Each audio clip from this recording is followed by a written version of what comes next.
Chapter 83. In Father's eyes, there is no kinship, only benefits. No matter how good he is to you now, he is just using you, understand?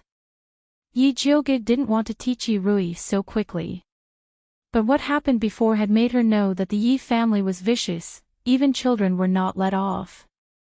Instead of letting Yi Rui die in confusion, it was better to let her grow up and find a way to protect herself, instead of foolishly selling herself to Yi Yuxuan. The fifth aunt felt that such a dark matter shouldn't be told to her daughter. Just as she was about to dissuade her, she saw Yi Rui nodding her head vigorously. I know, father just wants me to help him concoct pills. Although Yi Rui was young, she grew up suffering. Some time ago, she experienced a terrifying kidnapping incident, so her mind had begun to mature.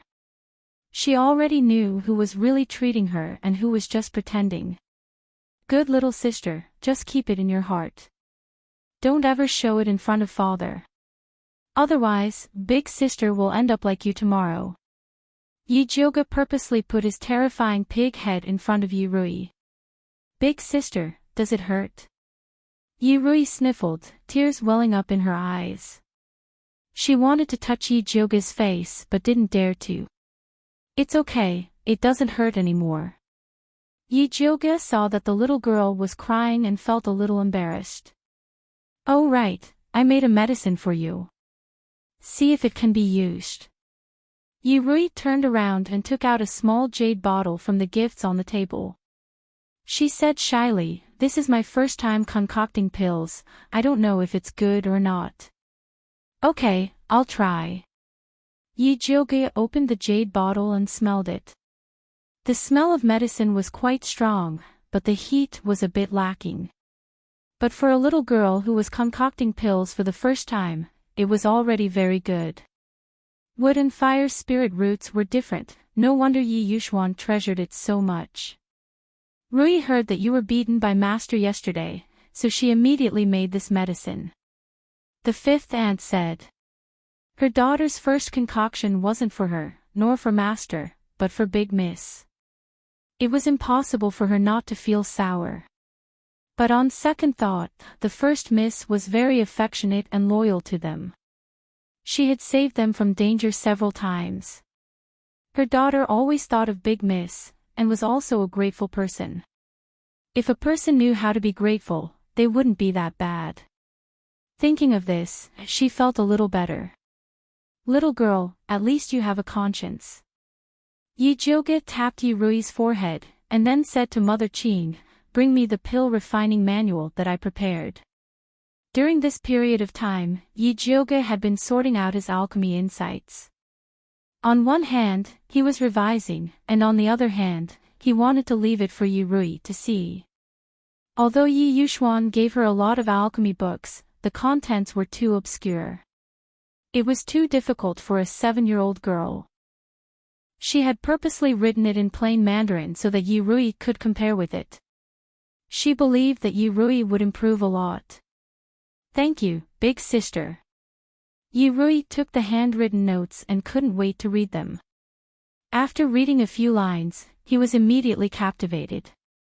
Today was her first time concocting medicine, so she encountered many problems. After looking through the pill book her father had given her, she still didn't understand much. Now that he saw the letter from Big Sister, he immediately came to a realization. It was as if he had been enlightened. She even had a feeling that Big Sister was even more powerful than her father. Alright, go back and read it again. Don't disturb eldest young mistress's rest, fifth mistress advised softly. This daughter of hers would become obsessed with alchemy books and would not listen no matter what she said. Oh. Yi Rui's eyes were still glued to the book. Without raising her head, she said to Yi Jioge, big sister, then rest well. Little sister will come and see you again when I'm free. When you go back, you are not allowed to waste your time reading. Otherwise, I will confiscate all of these handwritten notes. Yi Jioge took the book from her hand and threatened. I understand. Big sister, please return the book to me. Yi Rui said pitifully. She originally wanted to stay up late to finish reading Big Sister's handwritten notes. But after hearing these words, she didn't dare to do so. "Eldest young mistress, you have helped this concubine greatly," fifth mistress said gratefully. Rui, this girl was getting more and more disobedient as she grew older. Only Yi Jioga was able to control her. "Go back and read well. If there's anything you don't understand, come and ask me." Yi Jioga rubbed Yi Rui's head and asked Mother Qing to send them out.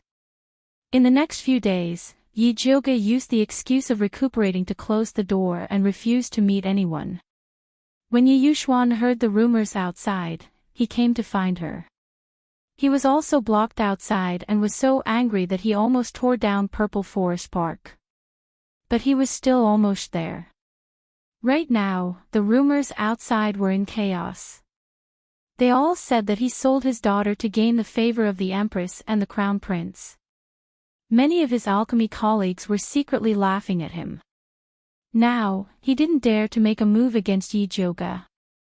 Unfortunately, the Crown Prince urged him every day.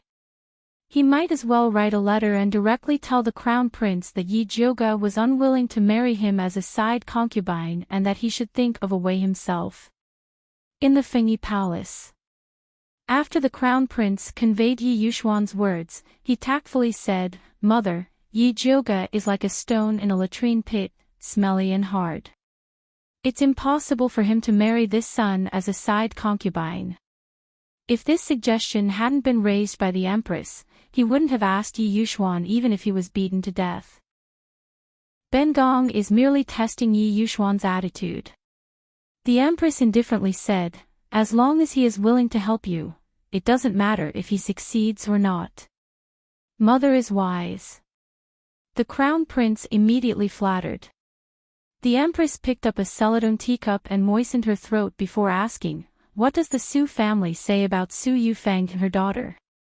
This mother and daughter pair had been confined by Yi Yuxuan for so long, yet the Su family hadn't said a single word. It was truly strange.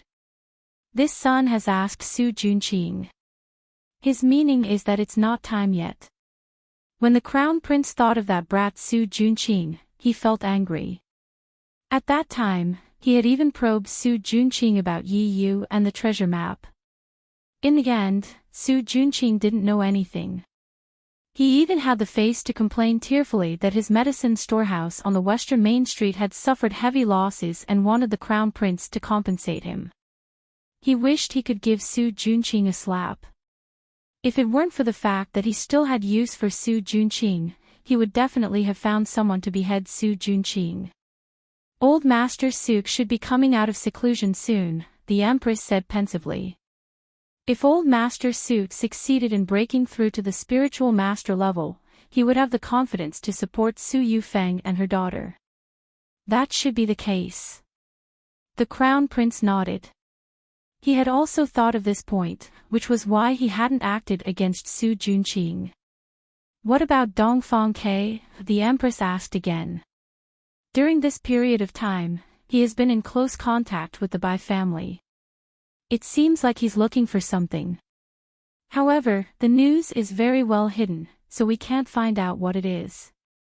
We only know that it's a few spiritual medicines. The Crown Prince didn't really care about this matter. These past few years, the Bai family had been thinking of all sorts of ways to cure Dongfang Quebec. As long as they heard that it was a useful spiritual medicine, they wouldn't let it go. After stopping them a few times and losing a few batches of people, they were too lazy to care anymore. Chapter 84. Yes.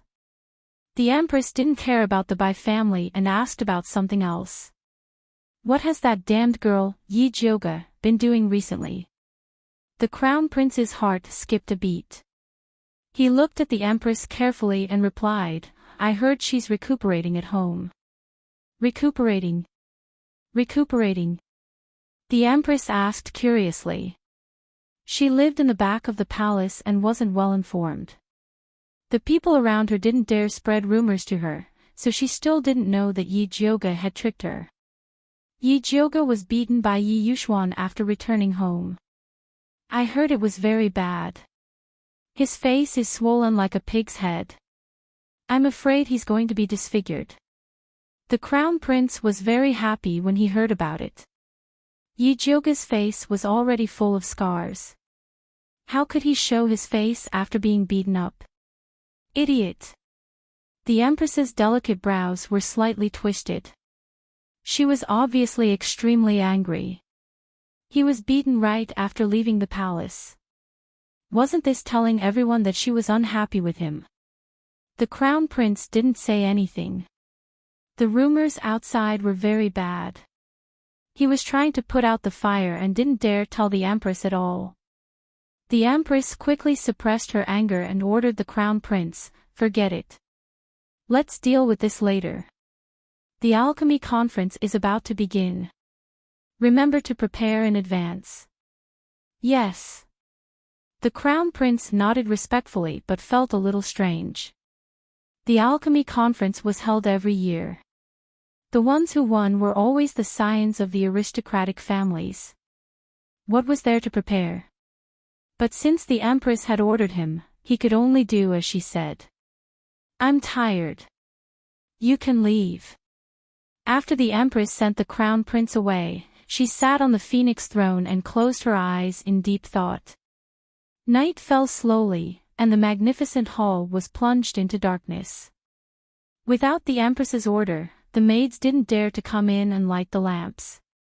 Nanny Sue appeared silently in front of the Empress, with a faint smell of blood on her.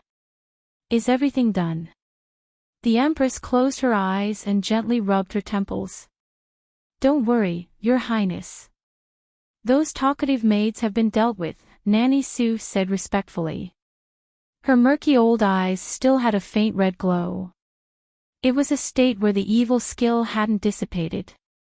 "That's right, Yijioga is only at the primary stage of cultivation. How could you be injured by her? Could it be that she really has some sort of treasure on her?" The Empress slightly opened her eyes. That day in Jinqiu Palace, Nanny Sue hurriedly went into closed-door cultivation after being tricked by Yijioga. He only came out today after absorbing the blood of several palace maids and eunuchs. That was why she didn't have the chance to ask about this until now.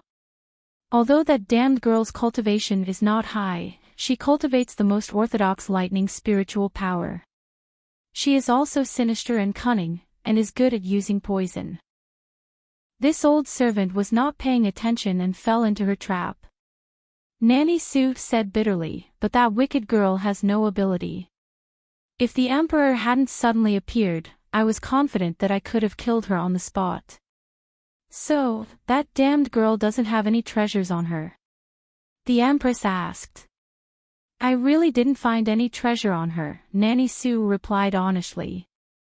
The Empress frowned slightly. She had seen the situation at the time. Yijioga was at the end of his rope. If he really had something that could save his life, he wouldn't have hidden it. Maybe that damned girl was just lucky. "Oh right, Your Highness, my senior sent a message saying that he has already left River Yang County and will probably arrive in Shangjing a few days before the alchemy conference." Nanny Sue mentioned another matter. "Got it. I will get the Crown Prince to receive him." "Oh right, tell him to restrain himself and don't cause any trouble," the Empress warned. She had helped them clean up enough messes over the years. "Yes, this old servant will try to pass on your message." Nanny Sue bowed. That senior of hers was not someone to be trifled with. He would probably treat her words as farts. Forget it, she was only responsible for passing on the message. The rest was up to him. "If there's nothing else, you can leave." The Empress waved her hand. "Yes." Nanny Sue slowly retreated and disappeared into the darkness. At this moment, Yijioga was frowning. She sat in front of the dressing mirror and looked at the scars on her face with deep hatred. As the bruises on her face gradually disappeared, the black scars also fell off. She could already see a small patch of white and delicate skin near her forehead. Looking at the way the black scars fell off, she reckoned that when the wounds on her face were completely healed, she would return to her true appearance. Damn, this was not what she wanted. Zishang, tell me honestly, what did you do to me? Yi Jioge asked seriously. Nothing. Zishang replied lazily. He just didn't like the black scars on Yi Jioge's face and accidentally knocked them off. Humph, don't lie to me. You must want to turn me into a peerless beauty. When the wild wind and lascivious butterflies pounce on me, you can blame it on me and find an excuse to punish me. Yi Jioge suspected that this perverted snake was addicted to punishment and deliberately set a trap for her. Little Jioge is really smart. Next time, let's change the method of punishment, okay? Zishang's low and charming laughter rang out. It was like a feather brushing against the tip of her ear. She couldn't help but tremble. Okay, my ass. Yi Jioge's words were hard, but her heart was soft. Although the result of the punishment last time was very comfortable, the process was painful. She didn't want to go through it again. Then it settled. Zishang ignored Yi Jioge's refusal and said that he would definitely make her more satisfied next time. Pervert. Yi Jioge fiercely spat in her heart. At this time, Mother Qing knocked on the door and happily said, "Eldest Miss, Lord Bai Songling sent an invitation. He invites you to the Yuwu Tea House's ice and snow private room in the afternoon." She knew that Eldest Miss was charming. That bastard crown prince must be blind to not see Eldest Miss's good side. Got it. Yi Jioge picked up the charcoal pen on the table and painted the exposed white skin on her forehead. Only then did she change her clothes and wear a curtain hat. This time, she didn't take off the curtain hat. The waiter who received her probably already received the order and quickly brought her to the ice and snow private room. Other than Bai Songling, Dongfang Ke was also sitting inside. He sat in a wheelchair and wore a light green brocade robe embroidered with bamboo leaves. His hair was tied up in a jade crown and he looked extremely handsome. His originally gloomy black eyes couldn't help but light up the moment Yi Jioge walked in. His handsome and outstanding face seemed to be covered in a layer of dazzling light. This brat must have taken a fancy to you. Zishang saw through Dongfang Ke's thoughts with a glance. Damn you, last time you also said that Wan Xiang had taken a fancy to me. Are you crazy? Yi Jioge silently rolled her eyes at Zishang in her heart.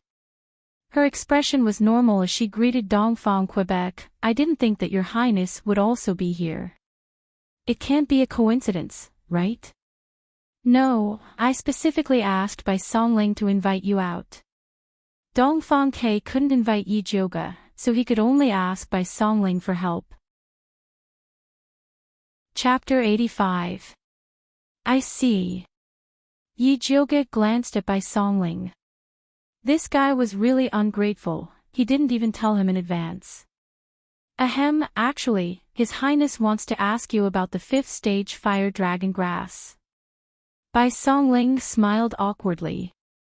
He originally wanted to tell Yi Jioge in advance, but Dongfang Ke didn't let him, saying that he was afraid Yi Jioge wouldn't come if she knew. What a joke, with Yi Jioge's fierce personality, how could he be afraid of him? Dongfang Ke continued Bai Songling's topic and asked, Miss Yi, may I know where the 5th stage fire dragon grass grows? Although he had already sent the news back to the Bai clan, it was still very difficult to find a 5th stage spirit grass in this vast mountain. The fire dragon grass likes the sun and has a strong nature. It likes to grow near volcanoes or places where lava flows. Yi Jioge had painstakingly gotten this information from Zishang. Volcanoes. Lava. Dongfang Ke was slightly stunned. What was that?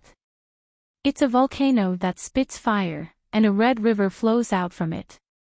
It's even hotter than molten iron, Yi Jioge explained. There's actually such a magical mountain in this world. Bai Songling felt that it was very unbelievable. The area around Shangjing was mostly plains, and there were very few mountains, let alone volcanoes. Dongfang Ke muttered to himself for a moment before saying, "I've read a passage in a travel book before. It says that to the south of the river, thousands of miles away, there is a volcano that can spew out a red river. Wherever it passes, plants wither and birds and beasts die. Could it be the volcano and lava you mentioned?" "It should be." Yi Jioga nodded. She had never seen the volcanoes on these 1,000 continents, so she couldn't be sure. When Bai Songling heard that it was thousands of miles south of the river, he couldn't help but sigh.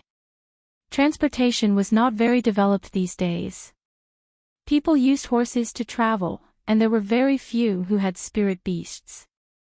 A journey of thousands of miles would take more than half a year even on planes. If they encountered a dangerous mountain, it would be even worse. "Thank you, Miss Yi, for telling me." Dongfang Ke thanked her indifferently.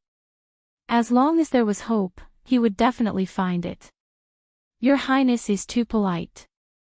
Yi Jioga smiled and asked, "Your Highness, you didn't ask me out just to talk about this, right?" "That's right." Seeing that Yi Jioga was easy to talk to, Dongfang Ke didn't hide anything and directly said his purpose, "I came to ask you to help me save someone." "Who?" Yi Jioga asked curiously. For Dongfang Ke to personally come and beg her, this person should not be simple. "A woman who can fight against the Empress," Dongfang Ke said solemnly. "Who is it?" Yi Jioga raised his eyebrows in surprise. It was amazing that there was still a woman who could fight against the ruthless Empress. "Noble consort she," Dongfang Ke said word by word. "So it's her." Yi Jioga suddenly realized. This imperial concubine, she was very famous. She was of noble birth and was the Empress Dowager's grandniece, which meant that she was Emperor Xian Wu's cousin. It was said that not only was she unparalleled in beauty, but she was also considerate, gentle, and very considerate. At that time, the Empress Dowager originally wanted to make imperial concubine Shi the legal concubine of Emperor Xian Wu, who had not yet ascended the throne. Afterwards, imperial concubine Shi took the initiative to become a concubine and gave the position of legal concubine to the current Empress Shui. Emperor Xian Wu successfully ascended the throne with the support of the Shui family. After Bai Linglong entered the palace, imperial concubine Shi also took good care of her. When Emperor Xian Wu proposed Bai Linglong to be the imperial concubine, Bai Linglong refused, saying that imperial concubine Shi was more qualified than her. Afterwards, it was imperial concubine Shi who personally persuaded Bai Linglong to be the imperial concubine, and imperial concubine Shi was promoted to imperial concubine. The two of them were like sisters and served Emperor Xian Wu together. This became a story that spread. Afterwards, Bai Linglong died of illness and imperial concubine Shi also fell ill. After that, there was no news of her.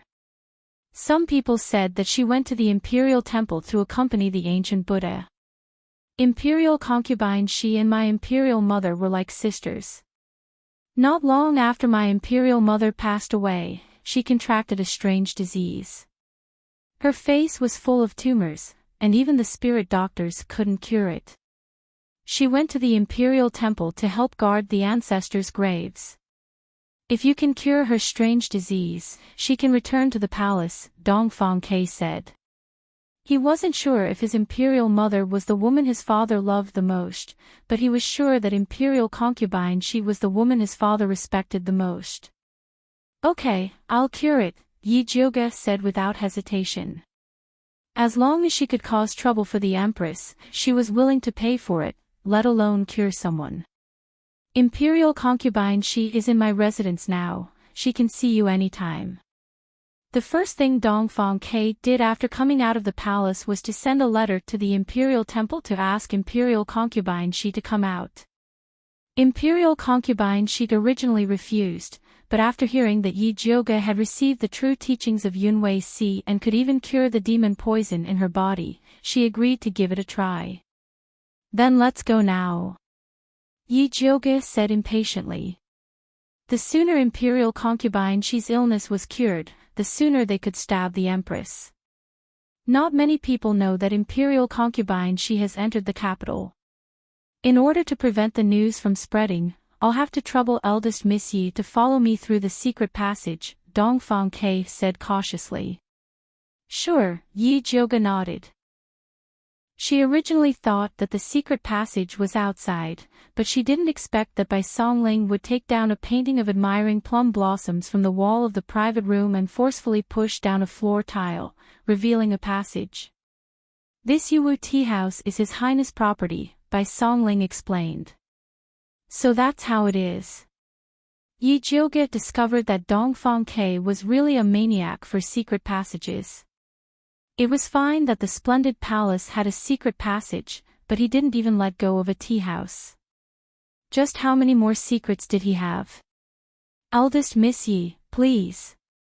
Bai Songling called out, then pushed Dongfang Ke's wheelchair into the secret passage. Yi Jioge followed behind them, and after walking for about the time it took for 2 incense sticks to burn, they finally arrived at a residence behind the Wang residence. Following this, Yi Jioge changed into the cloak that Dongfang Ke had prepared, and followed them into the Wang residence through the back door. Following the long corridor, they arrived in front of a remote courtyard.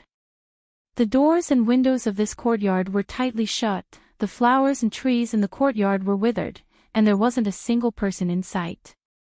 It was hard to imagine that someone like Imperial Concubine Shi would live in such a place. Nanny Zhou, I'll have to trouble you to help this prince pass a message.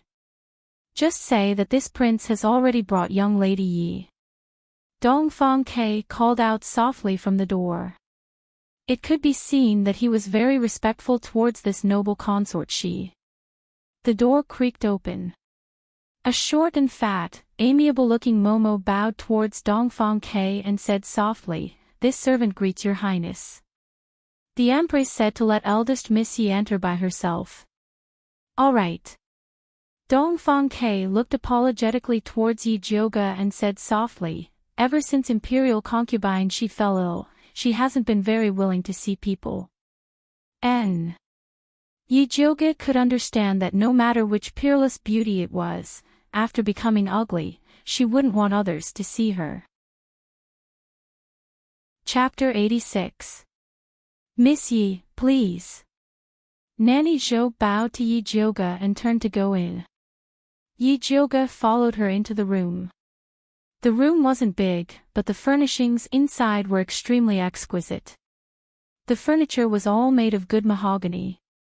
Although there were palace lanterns hanging in the 4 corners of the room, the light was still very dim. There was a peony incense burner in the corner, and smoke curled up. There was also a bit of rotten smell in the incense. If one didn't smell it carefully, they wouldn't be able to smell it. Nanny Zhou brought Yi Jioge to the bead curtain at the door of the inner room. The bead curtain was all made of thumb-sized southern beads. Under the light, it shone with a warm light. It could be said to be extremely luxurious. It could be seen that this imperial concubine Shi was a person who lived an exquisite life. It was probably related to her noble voice. Nanny Zhou didn't immediately bring Yi Jioge in. Instead, she bowed outside the bead curtain and said, "Imperial concubine, Miss Yi is here. You may leave." A clear and elegant voice came from inside. Yes.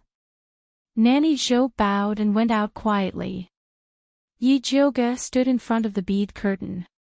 He didn't know whether to go in or out. He felt inexplicably awkward. Fortunately, Imperial concubine Shi quickly spoke. "Miss Yi, I heard that you used to be a famous waste in Shangjing. How did you suddenly become enlightened?" Although Imperial concubine Shi's words were very impolite, her voice was gentle, so Yi Jioge couldn't be angry. That's just the misunderstanding of Shangjing people, Yi Jiuge replied indifferently. She couldn't delve into her background, so it was better to let people guess her in the clouds. Hee, your answer is quite like Master Yun's style. Imperial concubine, she smiled lightly. You've seen my grandfather? Yi Jiuge asked strangely. According to the time when Imperial concubine she got sick, grandfather should have already left Shangjing. I once met Master Yun in the Imperial Temple. Unfortunately, Master Yun was in a hurry and only left a pill for me before leaving. I waited in the Imperial Temple for so many years, but he didn't come back. Imperial concubine Shi's tone was filled with resentment. At that time, her heart was already dead and she just wanted to wait for death. Master Yun gave her hope, but then he disappeared for more than 10 years. She looked forward to it day after day. That kind of torment was really worse than death. Noble consort Shi, can you tell me what happened at that time? Yi Jiuge had been tracking down his grandfather for a long time and finally found some useful clues. He was a little excited. No. Imperial consort Shi smiled and said, unless you can cure this consort's illness. Okay. If Yi Jiuge had only used 80% of his effort before, now he was using 12%. Then come in. Noble consort, she said. Yi Jiuge lifted the bead curtain and walked in. The lights inside were even dimmer, with only 2 beautiful palace lanterns illuminating the doorway. The beauty in the painting shone in the candlelight, and her lips, which were painted scarlet, were particularly eye-catching. The smell of the incense became even stronger. It was so strong that it almost made people cry. Of course, the rancid smell became even stronger. Noble consort She was sitting at the table. She wore a light red gauze dress, and her figure was very graceful. Sitting there without moving, she exuded a kind of graceful feeling, comparable to a young girl. It was said that noble consort She was very good at dancing. Her wind's spiritual power allowed her to dance on the lake. Those who saw her dance would undoubtedly worship her as a goddess. At this moment, her face was covered with a veil, only revealing a pair of clear and beautiful eyes. It was like the surface of a lake in spring, reflecting the infinite spring scenery, making people intoxicated with just one look. Sit. Noble consort, she gently called out to Yi Jiuge. Yi Jiuge sat in front of her, and the rancid smell hidden in the incense became even stronger. It was obvious that it came from noble consort Shi. Yi Jiuge's expression didn't change as he said to noble consort Shi, "Lady, can you please stretch out your hand and let me take your pulse?" "Sure." Noble consort She placed her hand on the table. Her exposed wrist was as white jade, tender and smooth to the touch. It was even more well-maintained than a young girl's hand. Yi Jiuge calmed down and helped her take her pulse. He saw that her pulse was heavy, only beating once after a long time, as if it was being suppressed by something. This kind of pulse was only the pulse of an old person whose internal organs were starting to deteriorate. It could be said that it was no different from a dead person. The other hand. Yi Jiuge gave noble consort She another hand to take her pulse. Unexpectedly, the pulse of this hand was fast and thin, like the sound of horse hooves. 2 hands, a completely different pulse. This was simply unheard of. Did Miss Yi see anything? Noble consort, she asked indifferently. There wasn't a trace of expectation in her tone, and it was obvious that she didn't trust her very much. "Lady, can you let me see your face with the early summer veil?" Yi Jiuge said. She already had a guess in her heart, but she still needed to verify it. "No."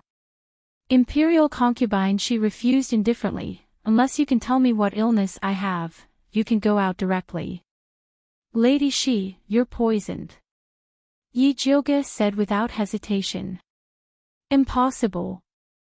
Noble consort, she shook her head and put away her hand.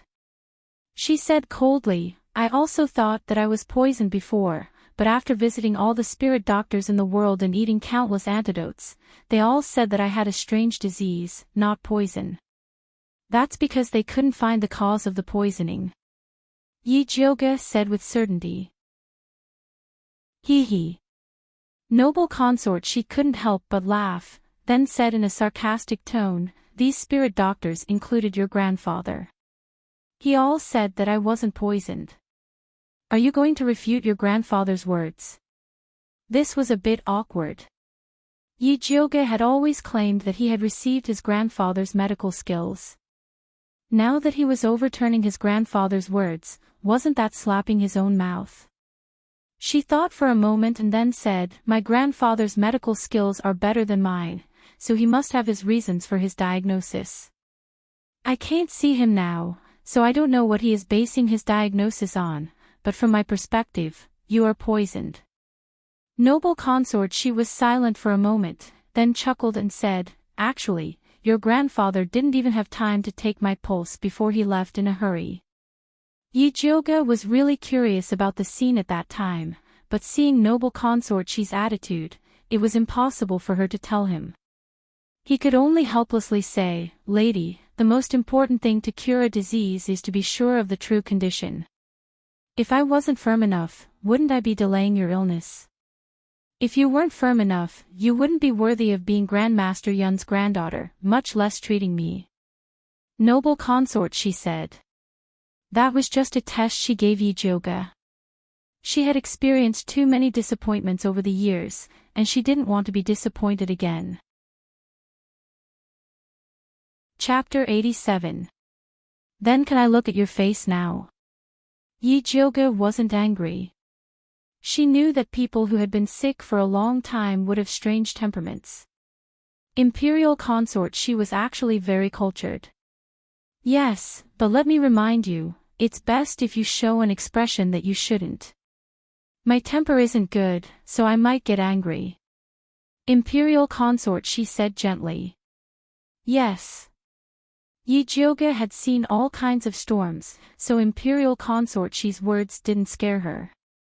Imperial consort, she raised her jade-like right hand and slowly took off the left button of her veil. As the veil moved, the left side of her face was gradually revealed. Her skin was as smooth as jade, without a single wrinkle. She was beautiful and noble, like an inviolable fairy.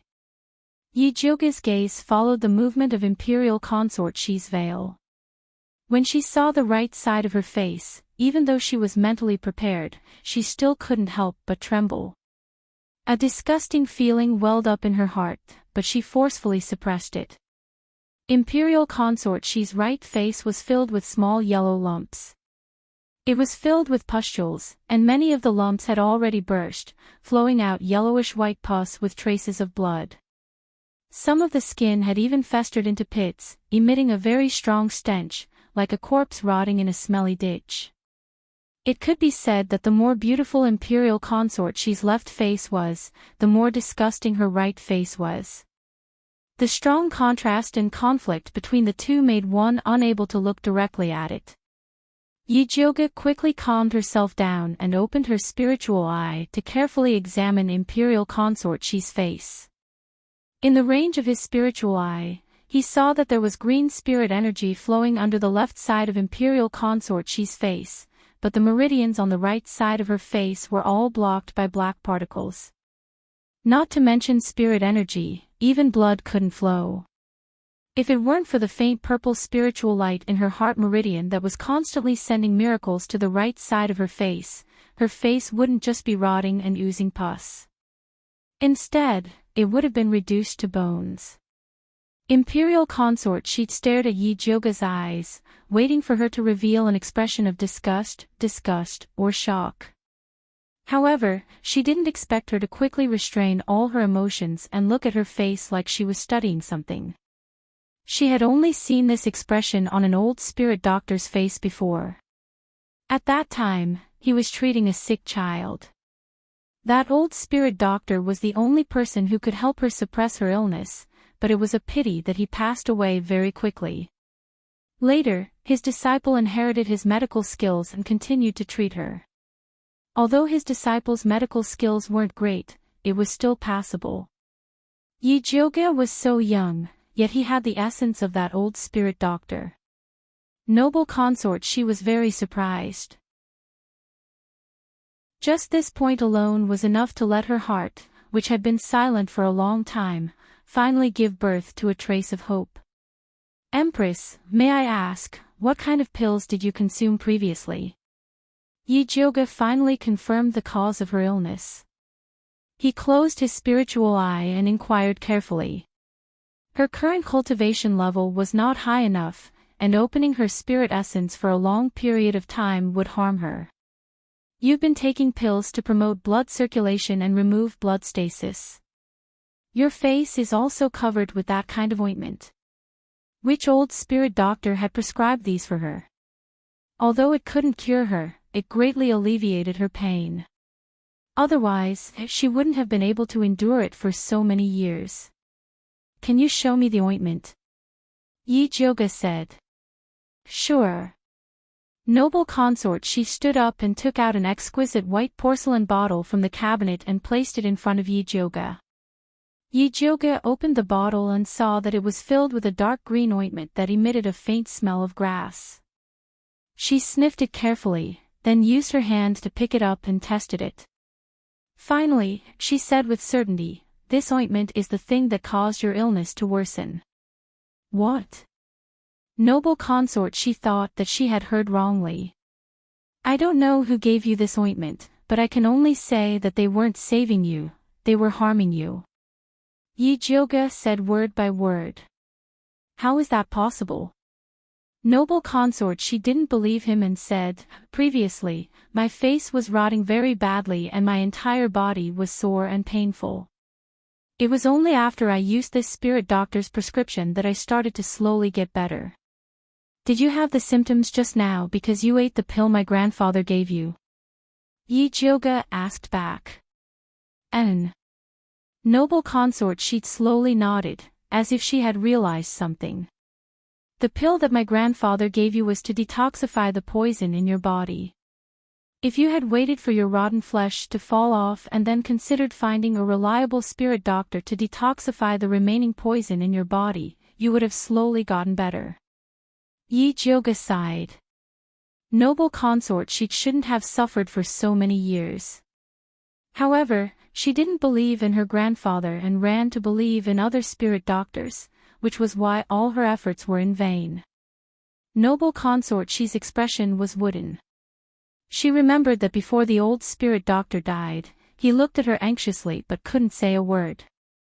At that time, she thought that he was regretting not being able to continue treating her. Now that she thought about it, the old spirit doctor was repenting before he died. That's not right. Noble consort, she frowned. She remembered that when she first used the old spirit doctor's medicine, her face still continued to fester, but it wasn't as itchy. Later, the old spirit doctor suddenly changed the prescription and died a few days later.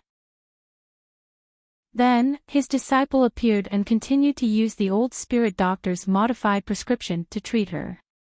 In that case, the old spirit doctor was harmed because of her, and that disciple was the culprit that caused her illness to worsen. Xue Mingzhu, that damned bitch, actually chased her all the way to the royal temple and deliberately continued to harm her. Xue Mingzhu, if you don't die, I won't be able to rest in peace. Noble consort, she gritted her teeth, her face distorted. The pustules on the right side of her face instantly burst, and blood splattered everywhere. It looked extremely terrifying. Yi Jioge saw that noble consort, she's situation wasn't right and felt a little anxious. He quickly inserted 2 needles into her huku and gugu acupoints. Noble consort, she opened her mouth and spat out a mouthful of blood, and her expression gradually eased. She took out a palace handkerchief and wiped the blood from the corner of her mouth. She looked at Yi Jioge gratefully and said in a low voice, "Thank you." If Yi Jioge hadn't helped her force out this mouthful of blood, she would have fainted on the spot. Your Highness, it's not too late for a gentleman to take revenge. As long as the poison in your body is slowly treated, there's still hope for you to recover your appearance. There's no hurry to take revenge then. Yi Jioge advised. You have a way to cure my poison. Noble consort, she was stunned. When she heard Yi Jioge's tone just now, she thought that she had missed Great Master Yun's antidote and was already incurable. Although it's a little difficult, it's not impossible. If your Highness believes me, I'm willing to give it a try. Yi Jioge had deliberately misled noble consort she just now. She was already incurable. Because noble consort she was too arrogant, if he didn't suppress her, she probably wouldn't listen to him. It was very difficult to cure a disobedient patient. Chapter 88. I believe you. As long as you can cure me, I'll give you anything. Imperial consort, she finally took off her arrogant mask and revealed the weakness of a patient. I don't want anything, I just want you to rest well. You just spat out blood, so you should rest well. We'll talk when you wake up. Yi Jioge said gently. You're leaving. Imperial consort, she's eyes were filled with panic. Master Yun's sudden departure had left a shadow in her heart. I'm going to discuss the prescription with His Highness. Some spirit herbs might be hard to get, so I need to think of a way. But don't worry, as long as you wake up, call me and I'll be back. Yi Jioge knew that Imperial consort she was at her weakest and had to be comforted patiently. Okay. Imperial consort, she nodded. She also felt tired, so she called Zhou Momo to come in and help her rest. Only then did Yi Jioge walk out of the room. Dongfang Ke was still waiting outside. His straight back was as sturdy as a pine tree. Seeing Yi Jioge come out, his handsome face couldn't help but reveal an expectant expression. How was it? Is your Highness planning to talk to me about Her Highness's illness here? Yi Jioge didn't want Imperial consort she to know. Dongfang Ke immediately understood and said, I've already prepared some refreshments. Miss Yi, please do me the honor. With that, he brought Yi Jioge to his study room. Just like last time, there was a pot of spirit tea, a box of rose pastries, and this time, there was also a plate of peach blossom cakes. This time, Yi Jioge was not in the mood to taste it. He drank a mouthful of spirit tea and organized his thoughts before asking Dongfang Ke, how was noble consort she poisoned back then? Can your Highness tell me the details of the situation? Poisoned. Do you think Imperial consort she got poisoned and not sick? Dongfang Ke was startled. Then, he revealed an expression of, I knew it, and said in a low voice, I knew it. Since you knew, why didn't you get the spirit doctors to check? Yi Jioge asked curiously. I did. She ate all sorts of detoxification pills. Father even got 1,000 mountain snow lotus for her to eat, but it didn't have any effect. Afterwards, those spirit doctors all said that Her Highness was sick. When Dongfang Ke said this, a trace of viciousness flashed across his handsome face. It's all because of those damned quacks that delayed Her Highness's illness. Actually, you can't blame those spirit doctors for not being able to tell, Yi Jioge said. What do you mean? Dongfang Ke's long eyebrows raised slightly. Because the symptoms of noble consort she's poisoning were suppressed by her illness, those spirit doctors couldn't tell that the Empress was poisoned and thought that she was sick. Yi Jioge explained. What do you mean? Dongfang Ke was confused. Was Imperial consort she sick or poisoned? First, tell me how her ladyship was poisoned. Yi Jioge changed the topic again. Because her guess was a little unpleasant, she couldn't say it out loud. Zhou Mama has always been serving by the Empress' side. I'll ask her to come and talk to you. Dongfang Ke called Lei Ping over and told him to invite Zhou Mama. Before long, Nanny Zhou came over.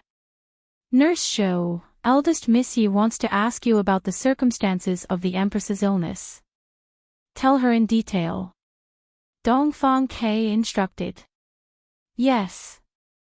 Zhou Mama nodded. Only then did she start to recall the circumstances of Imperial Consort Shi's illness. At that time, the Imperial Consort had just passed away. Imperial Consort Shi was too sad and fell ill. At first, she was just annoyed and couldn't eat. Later on, it gradually developed into a tumor on her face. The tumor grew like wild grass and covered half of her face and body in an instant. Emperor Xianwu was shocked and immediately invited a spirit doctor to treat her. At that time, the Empress ate a lot of medicine and her illness kept recurring. She vomited and had diarrhea. In the end, she even bled. The Empress's heart was like dead ashes. She was afraid that if she dragged it on, Emperor Xianwu would hate her, so she decided to go to the imperial temple to guard her grandmother's grave. After Yi Jiuge heard this, she was silent for a moment before asking, before Imperial Consort Shi fell ill, was the Kuei water normal? Her ladyship's body has been delicate since she was young. The Kuei water has always been abnormal. Sometimes it would come early, sometimes it would come later. She wouldn't even come once in a few months. Zhou Mama carefully said. Why didn't you invite a spirit doctor to treat the Empress? Yi Jiuge asked curiously. The Kuei water was so chaotic that it was very harmful to women. It could even affect their children. Imperial consort She was of noble birth. Inviting a spirit doctor to treat her should be a very simple matter. We did. Her ladyship ate it for a few days and then refused. Zhou Mama said helplessly.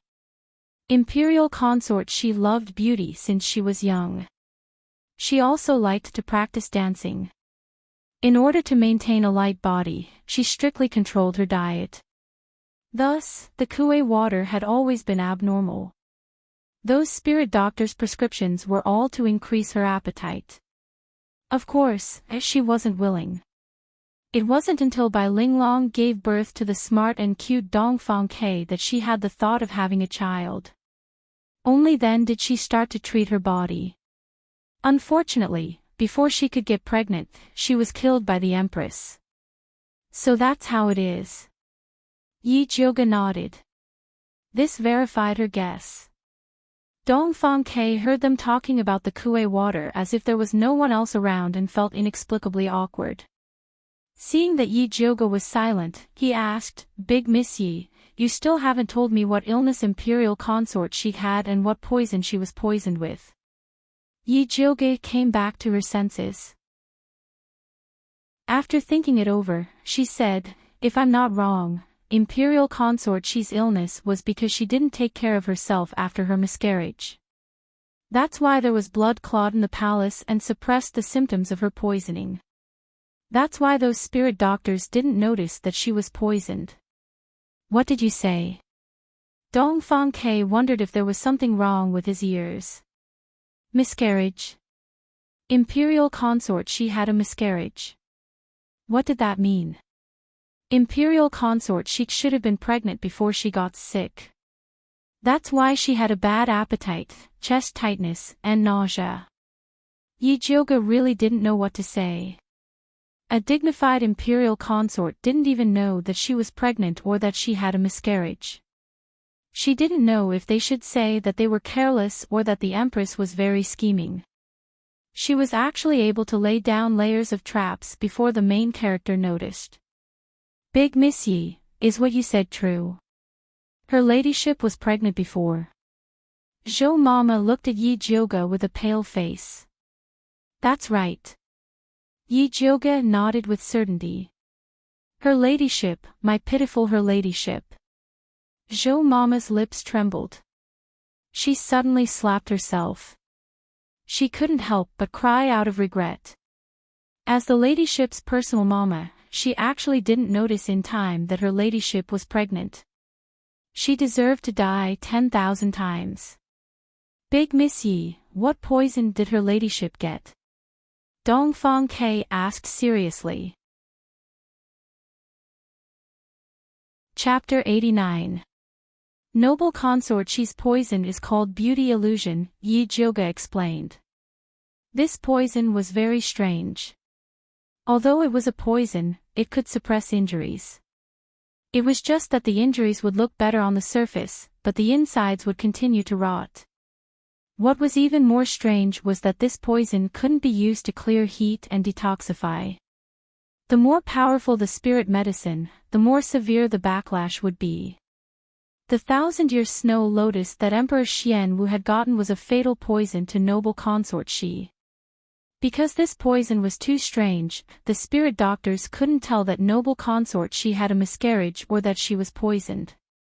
In the end, they attributed it all to a strange disease. Where did the empress get this poison? Dongfang Ke's heart kept sliding. The spirit doctors had never heard of the king poison in his body and the spirit poison in noble consort Shi's body. How could they fight against the empress? I'm not sure about that, but the world is big and full of strange things. You might think these poisons are strange, but they're actually very common in other places. For example, this beauty illusion poison is a poison used on noble consort Shi who had a miscarriage, but if used on ordinary women, it has the effect of retaining their beauty. That's why some noble ladies in small countries would take it regularly and detoxify it regularly, Yi Jioge said. Noble consort Shi was older than Bai Linglong and could be considered Dongfang Ke's mother's generation. No matter how she took care of herself, it couldn't stop the passage of time. The reason why she couldn't be as delicate as a young girl was because of this poison. However, using such an extreme method to take care of herself was very dangerous. If she wasn't careful, she could fall into a state of eternal damnation. Then how can this poison be detoxified? Nanny Zhou wiped her tears and asked. The child's situation couldn't be saved, so the most important thing now was to cure noble consort Shi's poison. First use medicine to drain the clotted blood in noble consort Shi's body, then force out the beauty illusion. The method sounds simple, but the process is very painful. When draining the clotted blood, the suppressed beauty illusion will rebound and all the muscles in the body will rot. When the beauty illusion is forced out, the rotten muscles will peel off. That feeling is probably no different from death by 1,000 cuts. Yi Jioge sighed. Although she could use needles to seal noble consort Shi's pain sensation, it was only temporary. This was because after the acupuncture points were sealed, it would affect the curative effect, so the pain was unavoidable. When Nurse Zhou heard Yi Jioge's description, she immediately felt a chill rising from the soles of her feet. She couldn't even say a word. Based on my observations, noble consort Shi is a person with a determined personality. She should be able to endure this kind of hardship. The only problem now is whether or not to tell her about the miscarriage that Her Highness once had. Yi Jioge looked towards Dongfang Ke and Nanny Zhou.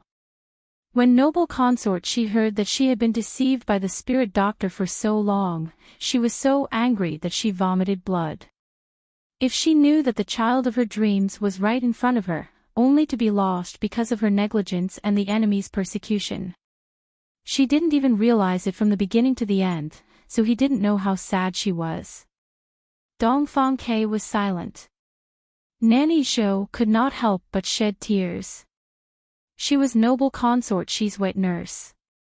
She watched her grow up and loved her as if she was her own flesh and blood. No one knew better than her how much noble consort Shi wanted a child at that time. For the sake of the child, she even gave up the vegetarian diet that she had insisted on for many years to eat Chinese medicine that made her have a big appetite. Even if she gained weight, she was still ecstatic. It would have been fine if she hadn't been pregnant, but now that she had it and lost it, that feeling was the most painful. Yi Jioge found that he couldn't count on these two at all, so he could only say, "We'll talk about this later." Nanny Zhou, you've been out for so long. You should go back and take care of Her Highness first. If she wakes up, let me know. Yes. Nanny Zhou was also worried about Her Highness and hurriedly went back.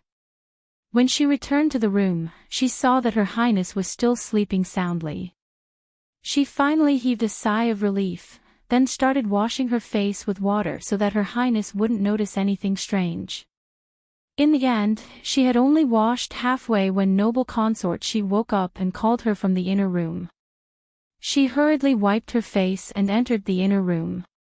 Nanny, why are you crying? Noble consort She and Nanny Zhou had been together for decades and knew her very well.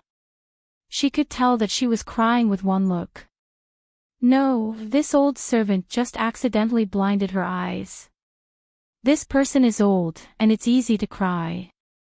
Nanny Zhou smiled. You don't need to lie to me. Did Miss Yi tell you something? Is it difficult to cure my poison? Noble consort She stared at Nanny Zhou's face closely. She felt uneasy in her sleep just now, worried that everything just now was a dream. Yi Jiuge was just perfunctory with her. When she woke up, it was all gone. No, Miss Yi said that she has a way to cure it. She even gave you a prescription. If you don't believe me, you can ask her later. Nanny Zhou quickly comforted noble consort She. Then why are you still like this? Noble consort She didn't believe it. Over the years, people around her always told some white lies in order to comfort her. She also knew that they were doing it for her own good. But now, she didn't need those lies. She wanted the truth. No matter how cruel it was better than being kept in the dark. Nanny Zhou really couldn't bear to talk about the child, so she repeated the treatment plan that Yi Jiuge said and then cried, Your Highness, this old servant feels so sad when I think that you have to suffer like this. I wish I could suffer for you. The pain of 1,000 cuts. Noble consort She chewed on these 4 bloody words. It would be a lie to say that she wasn't afraid. She had seen the punishment of 1,000 cuts before. It was done by a eunuch who had done many evil things. He was cut 120 times, and in the end, only a bloody frame was left, but he was still alive. After seeing it, she was so scared that she couldn't sleep for a few days and nights. At that time, Emperor Xian Wu, who was only the 3rd prince, vowed to comfort her. If one day he can ascend to the throne, he will remove all these bloody and cruel punishments. Because of this sentence, she was sure that Emperor Xian Wu would be a benevolent ruler in the future. In order to help him ascend to the throne, she was willing to give the position of princess consort to the vicious Shui Mingzhu. In order to help him win over the Bai family, she treated Bai Linglong as a sister and tried to win her over. She loved Bai Linglong's son as her own. But in the end, Shui Mingzhu was as stable as Mount Tai on the throne of the empress. She gave birth to an idiot son, Dongfang Jianming, also became the crown prince. But her face was ruined, and she lived a life worse than death. Even Linglong's child became a cripple. But Emperor Xian Wu and Shui Mingzhu still sat on the throne and lived a peaceful and stable life. Why? Noble consort She suddenly opened her eyes. Her beautiful left and rotten right face showed unforgettable hatred. She said word by word, Tell Miss Yi that as long as my face can be restored, I am willing to suffer the pain of 1,000 cuts. Chapter 90. Imperial Consort. Elderly Lady Zhou looked at Imperial Consort She with heartache. Go! Imperial Consort She ordered fiercely. Yes. Elderly Lady Zhou knew that the imperial consort hated people crying when she was sick. She wiped her tears and turned back into a capable elderly lady. Then, she went out to invite eldest Miss Yi in. Eldest Miss Yi, the imperial consort invites you over to talk. Please don't talk to her about the child for now, elderly Lady Zhou pleaded in a low voice. Okay, I understand. Yi Jiuge was not a talkative person. If it was not necessary, she would not say more. When Yi Jioge entered the room, Imperial Consort Shi's attitude was much better than before. Not only did she cooperate, but she also asked elderly Lady Zhou to record all the precautions that Yi Jioge had mentioned. She was as serious as a student about to take part in an imperial examination. Imperial Consort, take this prescription first. After the blood clots in your body have been emptied, we will perform the next detoxification treatment. After careful consideration, Yi Jioge wrote down a prescription for promoting blood circulation and removing blood clots. She also noted that the prescription had to be decocted before it could be taken. Although the pill could expel the poison quickly, its medicinal properties were too strong. Therefore, the first few doses had to be decocted. After Imperial Consort Shi had adapted, she would slowly increase the dosage. Finally, she would use the spiritual cleansing pill to completely empty the blood clots in her body. Okay. Imperial Consort Shi nodded. She carefully took the prescription and read the names of the herbs carefully. She had become a doctor after a long illness, so she had a certain understanding of medicine. At first glance, she knew that Yi Jioge was using herbs for promoting blood circulation and removing blood clots. Then, she added a few herbs to replenish the heart meridian. The detoxification pill that grandfather gave you still has some residual medicinal properties near your heart meridian. Therefore, these herbs are to stimulate those medicinal properties. Seeing that Imperial Consort Shi was reading seriously, Yi Jioge explained in detail the effects of the various herbs and their effects on her body. Eldest Miss Yi is indeed meticulous. Imperial Consort Shi was very satisfied with Yi Jioge's patient attitude. After putting away the prescription, she smiled and said, I have been studying medicine books all these years. I thought that I was half a spiritual doctor. After seeing your prescription today, I realize that my knowledge is shallow. Imperial Consort, you are too modest. Not many people are as proficient in medicinal knowledge as you are, Yi Jioge praised sincerely. Imperial Consort Shi felt pain at the slightest touch of these drugs, which showed that her theoretical knowledge was very solid. What she lacked was clinical experience. However, she was researching prescriptions to treat her own illness, not to become a spiritual doctor, so her lack of experience was understandable. I've seen a prescription similar to yours in a medical book before. However, that prescription was used to treat postpartum blood congestion. I didn't expect it to be used to expel toxins, Imperial Consort Shi said with a smile. Yi Jioge's heart skipped a beat. She thought that Imperial Consort Shi had noticed something. But looking at her expression carefully, there was no abnormality. She was probably just saying it casually. Nyang Nyang, leave this prescription to this old servant for safekeeping. In a moment, this old servant will grab the herbs and come back to help you decoct the medicine. Zhou Mama said without revealing anything. Okay. Imperial Consort Shi did not suspect anything and handed the prescription to elderly servant Su. Imperial Consort, it's getting late. I'll head back first. I'll visit you again tomorrow. Yi Jioge stood up and said. She had been out for half a day. If she did not return soon, Qing Mama would be worried. Eldest Miss Yi, it's not convenient for you to enter and leave the prince's residence. Why don't you wait until I finish this treatment? Imperial Consort Shi said considerately. She knew that the smell in her room was unpleasant. It was good enough that Yi Jioge had been patient enough to accompany her for a day. Furthermore, her illness needed to be treated slowly. It would not be good to tie her up here. That's fine. Yi Jioge nodded.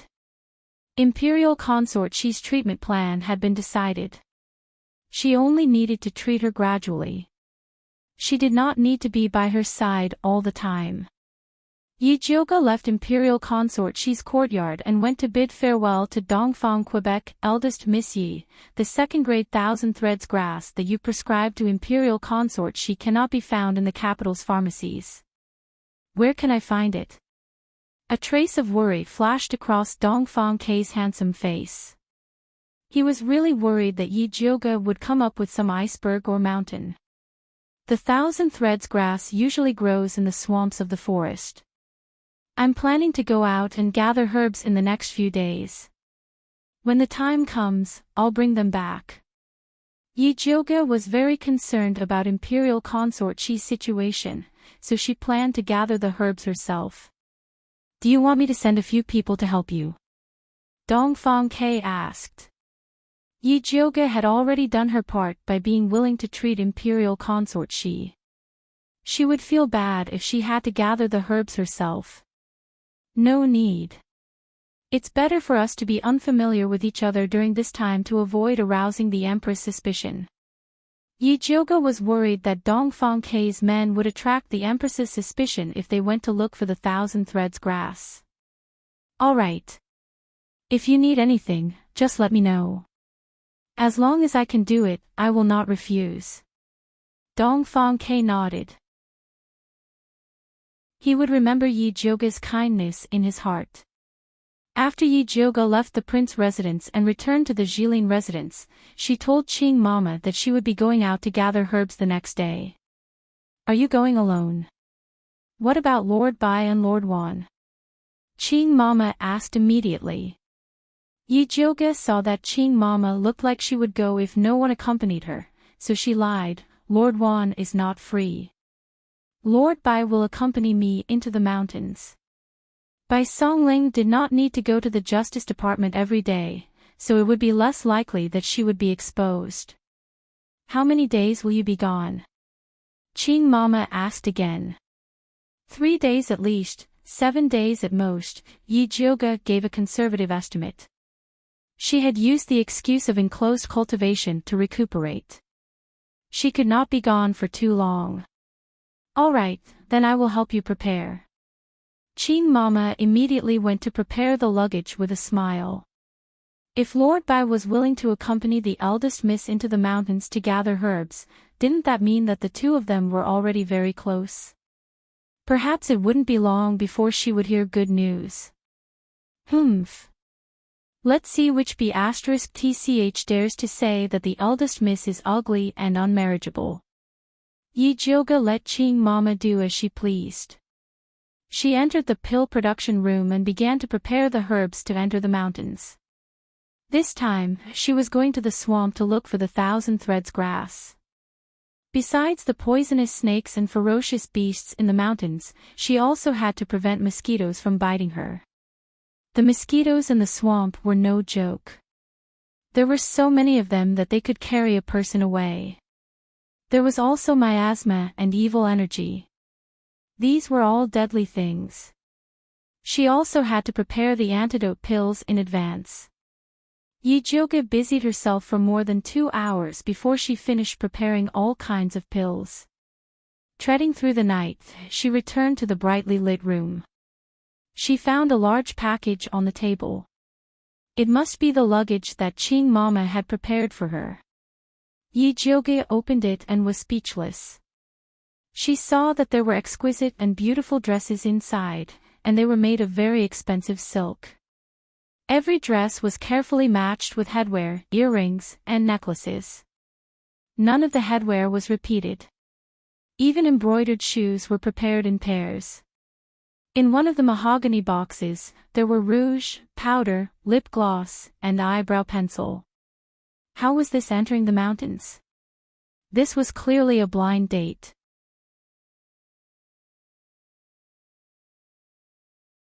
Chapter 91.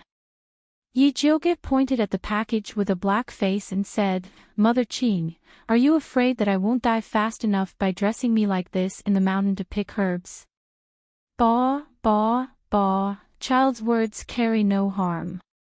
What are you talking about? Mother Qing glared at Yi Jioge angrily, and then said with a smile, What do you know? Men like delicate women the most. If you don't create an opportunity for him to save the beauty, how can he be tempted by you? Her big miss was good at everything, but she was too tough. Even men would sigh at her inferiority, who would dare to chase her. That was why she had meticulously prepared these things. If Big Miss could turn her small foot at the foot of the mountain, then Darren could carry her up the mountain. It would be even better if it could rain a little, and the two of them could warm themselves together in the broken temple. Mother Ching thought of the broken temple and immediately said to Yi Jioga with a very serious expression, "Big Miss, you can go out with Darren for the night, but you can't do something that you shouldn't do. A woman losing her virginity before marriage is the stupidest thing. A girl's virginity was a gem. Only when she gave it to her husband on the wedding night would it become the cornerstone of their relationship. If it was taken away before marriage, it would become worthless than cow dung on the roadside. Mother Ching, you really think too much." Yi Jioga admired Mother Ching's rich imagination.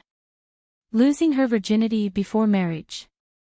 Even if she wanted to, she had to see if Zi Shang would agree or not.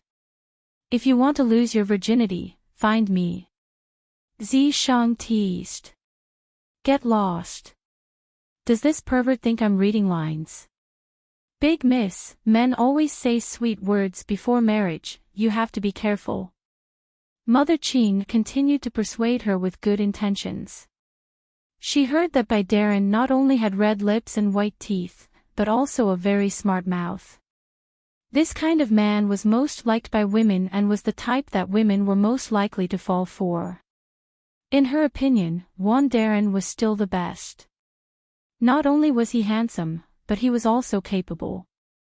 Usually, there was never any gossip, and he was also cold to women.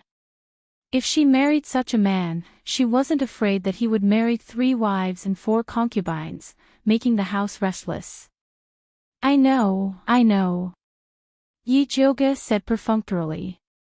"Big Miss, this old servant is serious." Mother Ching saw that Big Miss didn't listen, so she put on a long speech to prove her point. Yi Jioga felt that if Mother Ching continued to nag him, he would definitely go crazy. She pushed Mama Ching out of the door. Okay, I got it.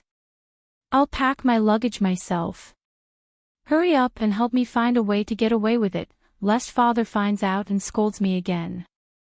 With that, he closed the door. Mother Ching stood outside the door and chuckled. Eldest Miss must be shy. This was more like a young girl in love. She was too mature before. However, Eldest Miss was right. She had to think of a foolproof plan to cover for Eldest Mississippi. When Yi Jioga heard the footsteps of Mother Ching leaving, he finally breathed a sigh of relief and began to pack up. The dresses and jewelry all walked away. Black training clothes and cloth shoes were the best equipment for going out, as well as firewood, flint, and other necessities for camping. Yi Jioga packed his things and stuffed them into a piece of animal skin that he sewed himself. Then, he went to sleep peacefully. What she didn't know was that her every move in Purple Forest Garden, including the things prepared by Mother Ching and others, the medicinal materials entering the alchemy room and the dregs of the refined medicine, fell into a pair of scheming beautiful eyes of the Yi family. The owner of the beautiful eyes raised her enchanting red lips and gave an order to the darkness. "Send a letter to Her Majesty. Tell her that Yi Jioga will go to the monster forest to collect medicinal materials tomorrow. Let her be prepared." The next morning, the sky was still dim. Yi Jioga changed into men's clothes, carried the animal skin bag and quietly left the Yi family. She rode all the way and finally arrived at the monster forest 500 miles away at noon. The monster forest, as the name suggested, was a gathering place for monsters. It was densely forested with poisonous insects and monsters. Even advanced spiritualists did not dare to go deep into it. Find a place to eat grass and drink water. Yi Jioga patted the big black horse's head. The horse she rode was an old horse trained by the Yun family since childhood. It could survive even in the wild. After the big black horse left, Yijioga quickly entered the monster forest. Most of the medicinal materials on the periphery of the forest had been collected. If she wanted to find good medicinal materials, she had to go deep into the forest. Yijioga identified the direction according to the humidity of the air and the density of the leaves. She walked all the way west toward the swamp. The beast repellent pill she prepared played a great role. Her journey was very smooth. In less than an hour, she found a small brown swamp. Strictly speaking, the 1,000 silk grass did not grow near the swamp. It grew on the head of a rank 2 monster, the mud frog. This kind of mud frog usually hid in the swamp. If she wanted to lure it out, she had to use a kind of spirit herb called the wonderful frog seed. Yijioga took out a brown seed the size of a thumb from the cloth bag. She pinched the brown skin and put the white flesh on the edge of the swamp. She quietly hid on a big tree next to it. She saw a small bubble on the calm swamp. Then, with a plop, a big frog covered in thick mud jumped out of the swamp. On the brown head grew a dark green plant the size of a palm. It was the 1,000 silk grass that Yijioga was looking for. The big frog looked around and found that there was no danger. Then it jumped toward the white flesh. It opened its mouth and stuck out its thin tongue, rolling the seed into its belly. Yijioga took the opportunity to land. She raised her knife and cut off the 1,000 silk grass on the big frog's head. Croak, croak, croak. The big frog was so scared that it turned around and ran away. It plunged into the swamp with a bang. Yijioga did not chase it. It was not easy for the big frog to grow so big. It would be a pity to kill it. The most important thing was that the 1,000 silk grass on its head would grow back after being cut. The 1,000 silk grass was much more valuable than the big frog. With a sustainable attitude, Yijioga decided to put it back in the swamp. She could pick it up again if she needed it. Yijioga put away the 1,000 silk grass and was about to leave the swamp. Suddenly, a fishy odor unique to high-level demonic beasts assaulted his nostrils along with the breeze. In the next second, a silver-white figure pounced at her with a sharp gust of wind. Yijioga turned around and struck out with her palm. She retreated 3 feet. There was a clang. It sounded like metal hitting a hard stone floor. The silver-white figure landed on the ground. It was a rank 3 wolf beast. Its eyes were dark green like emeralds. Occasionally, they flashed with a violent red light. Its fur was as white as snow. There was only a tuft of black fur on the top of its head. It looked like the black hat of a county magistrate. It was the symbol of a leader. The wolf beast leader stared at Yijioga with its dark green eyes. More than 10 gray wolf beasts appeared behind him. They surrounded Yijioga. Chapter 92. That's not right. Yijioga frowned. This swamp was the land of the mud frogs. It was impossible for the wolf beasts to come here to hunt. Something must have happened that forced them to come here. Yijioga opened her spiritual eye, and discovered that the wolf beast's eyes were flickering with an abnormal red light, which spread to their entire bodies. Obviously, these wolf beasts were poisoned by some unknown poison, and their ferocious nature was activated, treating Yijioga as their enemy. Yijioga then took out some beast repellent powder and scattered it on the wolf beasts. The wolf beast leader retreated a few steps, but under the urge of its ferocious nature, it once again approached Yijioga. Following that, it opened its mouth, and spat out a few sharp green wind blades towards Yijioga. Yijioga dodged, and the wind blades landed on a tree behind her that was wide enough for 2 people to wrap their arms around. The big tree fell to the ground. The wolf beast leader anxiously used its claws to dig a few holes in the ground. The other wolf beasts lowered their bodies, and let out threatening growls. It was obvious that they could no longer hold back, and were ready to attack at any time.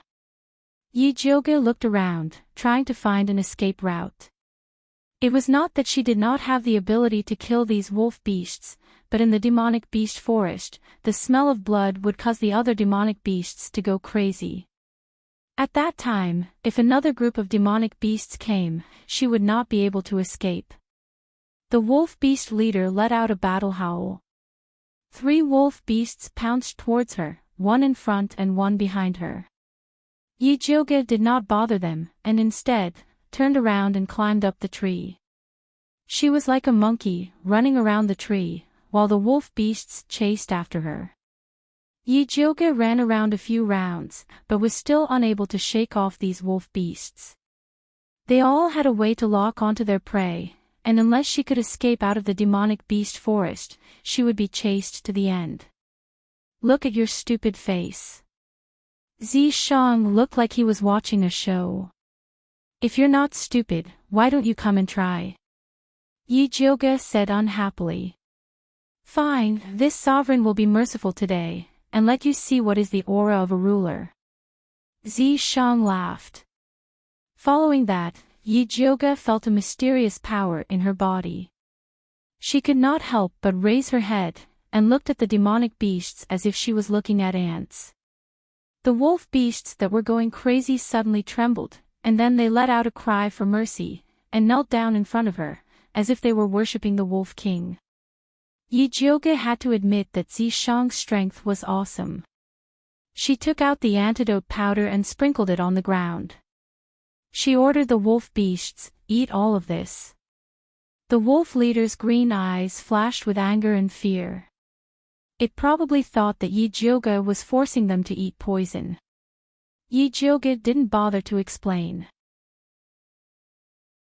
He simply used his purple deceased king's aura to suppress them.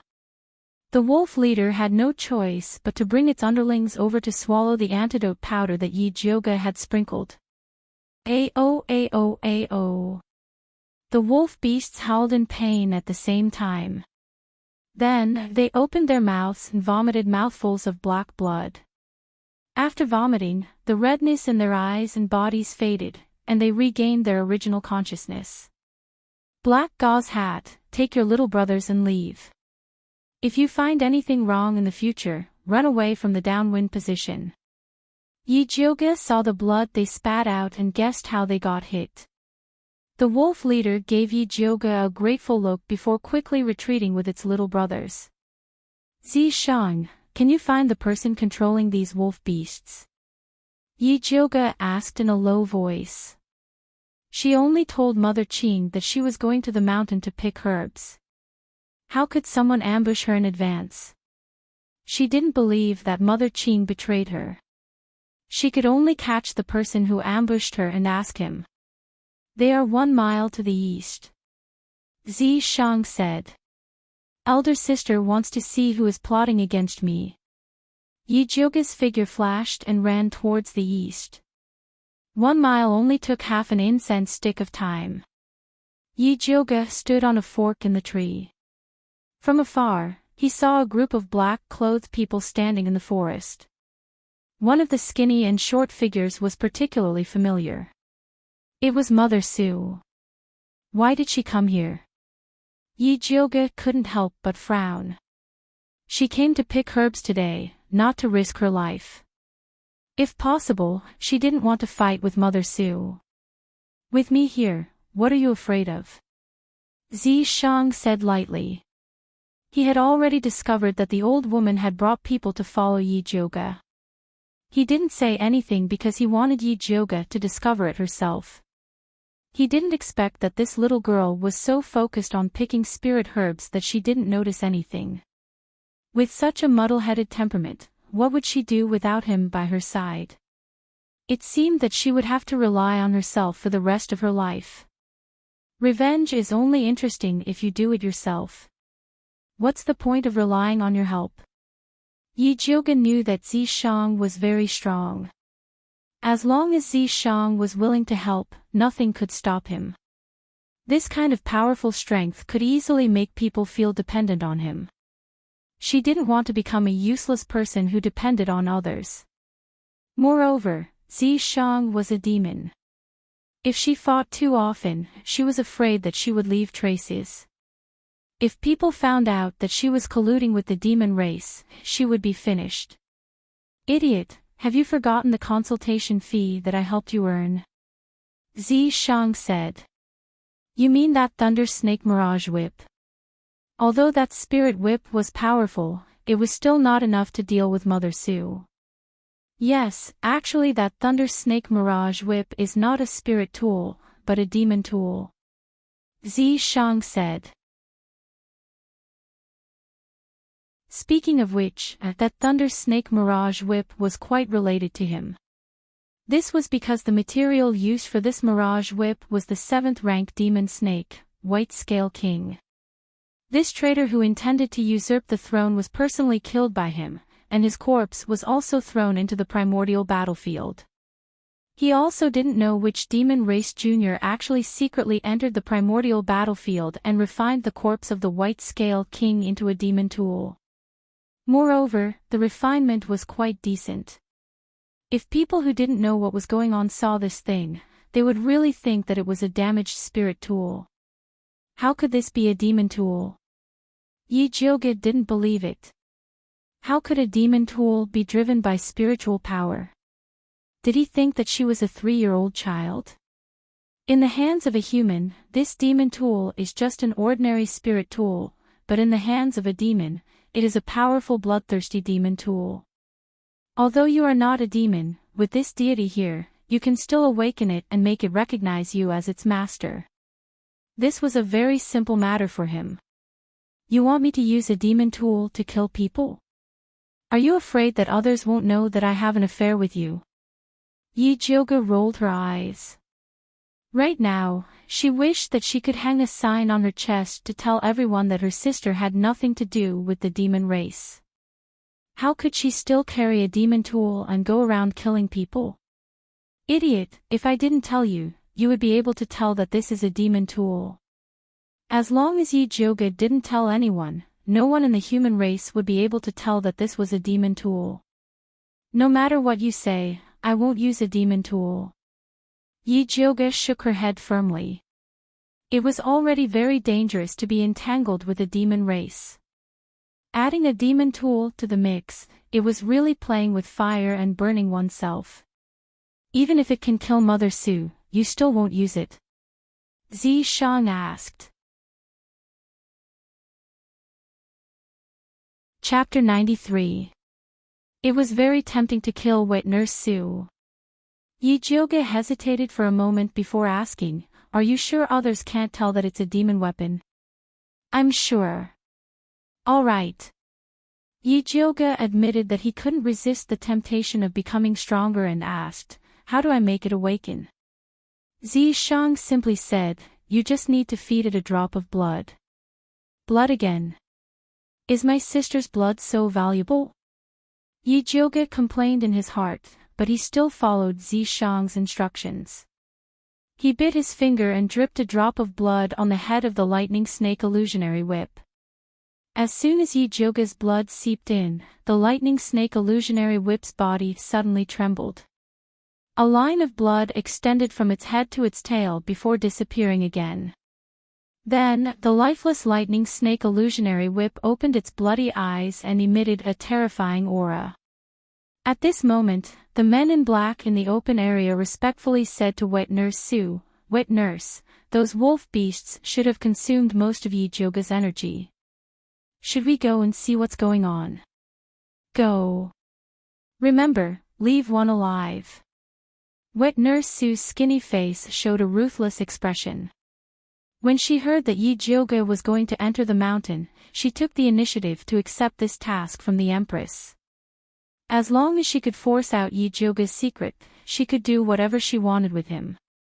Although Yi Jioge was only a beginner spiritual practitioner, he was much better than those mortals without cultivation. He believed that after sucking her blood dry, he would definitely be able to break through and become a spiritual master. Wet Nurse Sue was imagining the beautiful days after she advanced. Suddenly, she felt a chill behind her and instinctively dodged to the front. The black-clothed men who were still standing in their original spots were stunned. They saw a shadow of purple lightning attacking them. They subconsciously turned around and wanted to escape. Only a boom was heard. The bodies of these men in black were torn apart by the shadow. Blood and flesh flew everywhere, and broken limbs fell to the ground. Wet Nurse Sue couldn't help but widen her eyes and look at Yi Jyoga in disbelief. Even though she was an evil cultivator, she had never seen such a bloody and terrifying attack. Yi Jyoga shook the lightning snake illusionary whip in his hand, but his face was pale. That attack just now had consumed too much spiritual power. What kind of person was Mammy Sue? She immediately found that something was wrong with Yi Jyoga. She smiled gloomily and said, "Wicked girl, there is a way to heaven, but you don't take it. There is no door to hell, but you come. Since you have come, you will die." After saying that, he activated the evil force in his body, and a protective spiritual light with a thick smell of blood rose up. Yi Jyoga found that the protective light around Nanny Sue's body had grown a bit stronger than when she was in Splendid Palace. He didn't know how many lives she had sucked to reach this point. Her expression darkened. She picked up the Thunder Snake illusionary whip and shouted, "Old witch, let's see who will die here today." After saying that, the lightning snake illusionary whip automatically attacked, transforming into countless whip shadows that attacked Wet Nurse Sue. Nanny Sue waved her hands and sent out red palm shadows one after another to block the attack of the Thunder Snake illusionary whip. The more she fought, the more frightened she became. Originally, she thought that Yi Jyoga would have used up most of her spiritual power after using that kind of attack.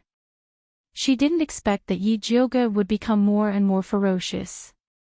The spiritual whip in her hand was like a cunning and cruel python that opened its bloody mouth and wanted to swallow her.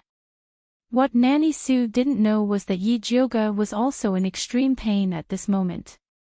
The Thunder Snake illusionary whip was frantically sucking spiritual power from her body. She felt like she was going to be sucked dry. "Zishang, what's going on?" Yi Jyoga wanted to forcibly pull away, but she couldn't. If this continued, before Nanny Sue fell, she would become dried meat first.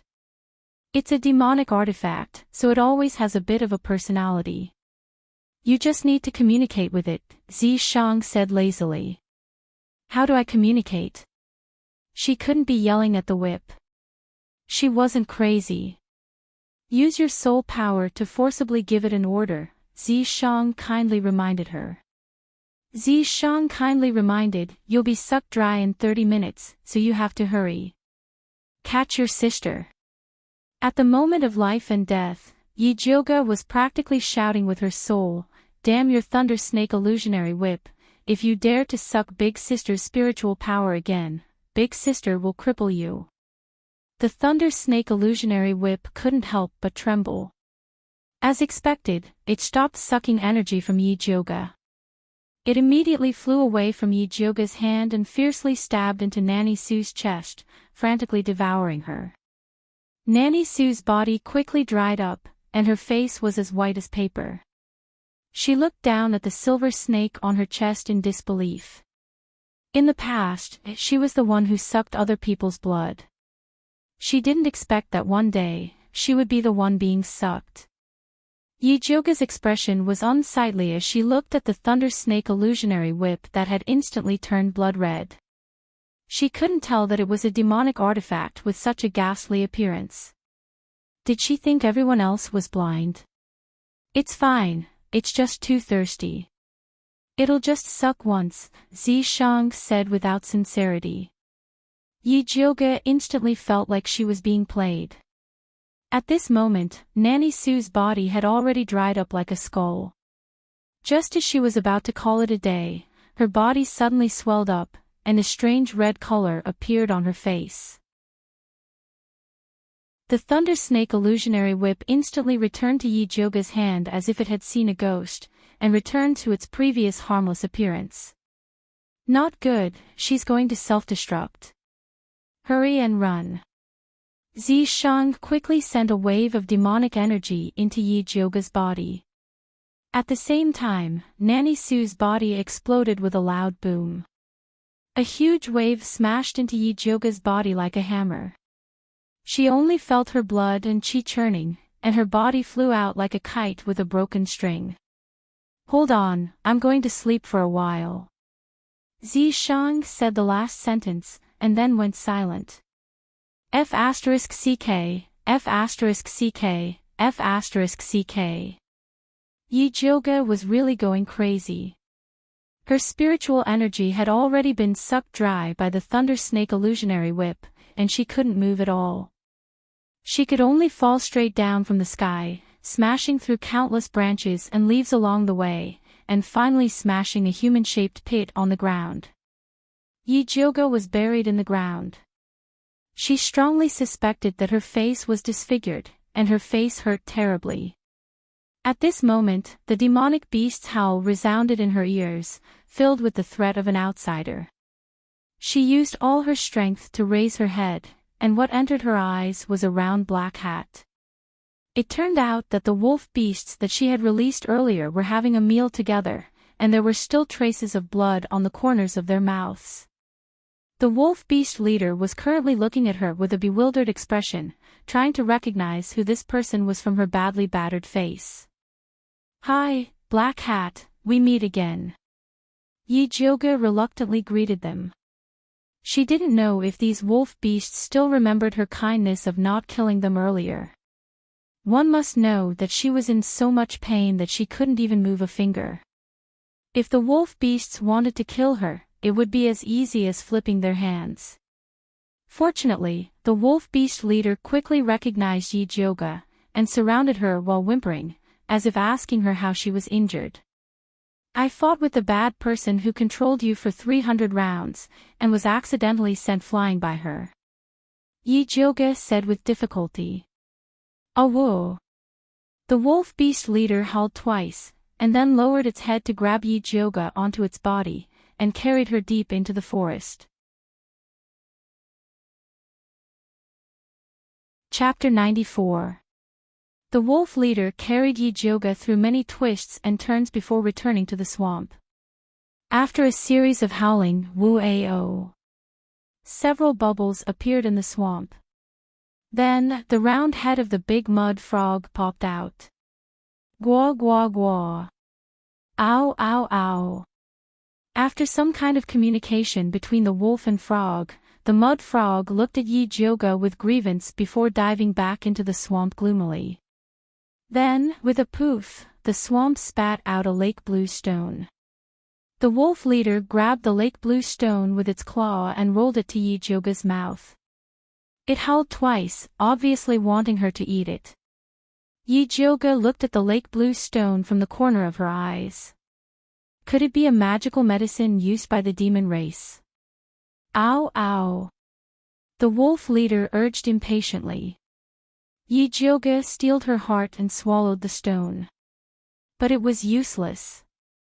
The burning pain in his internal organs just now was even worse now. Especially her lungs. They were burning. Even breathing was extremely painful. Then, the wolf leader carried Yi Joga on its back and carried her across half of the demon forest. Finally, they arrived at the edge of a cliff. The cold mountain wind caused the wolf leader's fur to flutter. Yi Joga suddenly had a bad feeling. It couldn't be what she was thinking, right? Before Yi Joga could react, the wolf leader squatted down and threw her down the cliff. F***ck, it turns out that the demon beast repaying kindness is all a lie. Yi Joga's body fell with a whoosh. Then, with a loud bang, she smashed into the big lake at the bottom of the cliff. The powerful water pressure hit her in the chest. Her whole body was in pain. Finally, her survival instinct was aroused. Yijioga waved her hands desperately in the cold lake water, trying to swim up. But she was horrified to find that her body kept falling. It was as if something was pulling her feet down to the center of the lake. Yijioga panicked for a moment. Then, she was surprised to find that her mouth and nose were not blocked by the lake water. Instead, she could breathe freely in the lake. She thought of the lake blue stone that the wolf leader had made her swallow. Could it be that it wasn't trying to murder her, but was actually trying to save her? Yijioga calmed himself down and followed the flow of energy from the center of the lake. The small fish in the lake looked at the foreign tourist strangely. They swam around her in groups for a while, but soon lost their patience and swam away. Yijioga kept descending until he finally arrived at a cave at the bottom of a lake. There seemed to be something in the dark cave that was attracting her. Yijioga hesitated for a moment before following his instincts and swimming into the cave.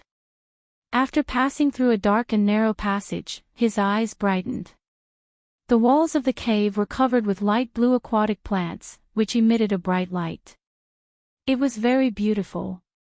Yijioga's eyes lit up.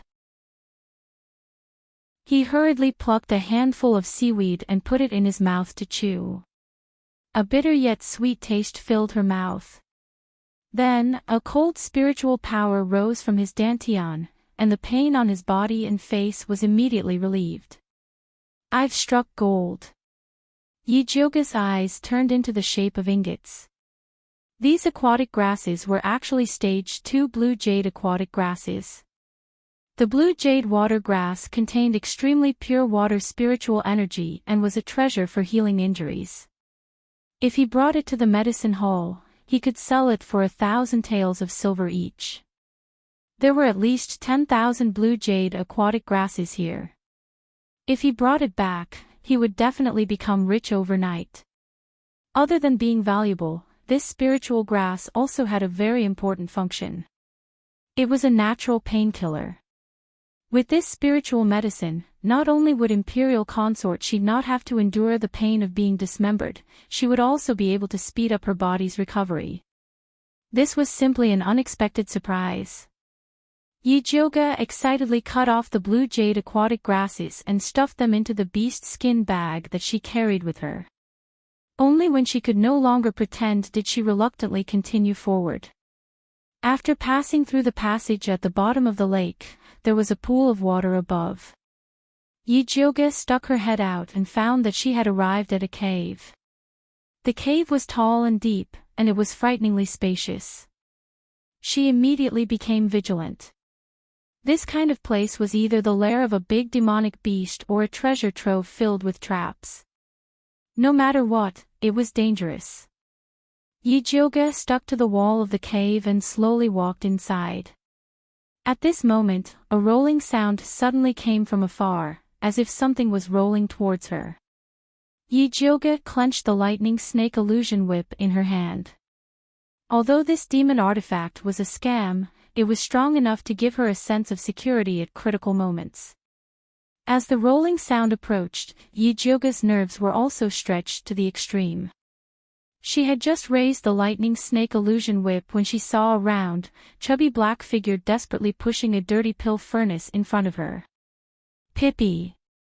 That black and fat little thing raised its head, revealing a pair of big black grape-like eyes. It was watery and looked a little cute. Although this fat guy looked a bit like a mouse, it was different from those mice in the sewers. It had round ears, big eyes, a small nose, and a chubby body. It looked soft and harmless. However, Yijioga did not completely relax her vigilance. Who knew if this soft and cute appearance was its disguise? Maybe in the next second, it would turn into a big monster and swallow her. The black fat mouse rolled the pill furnace in front of Yijioga again and softly shouted, "Pippi." Inexplicably, Yijioga understood its meaning. "For me." Yijioga pointed to herself.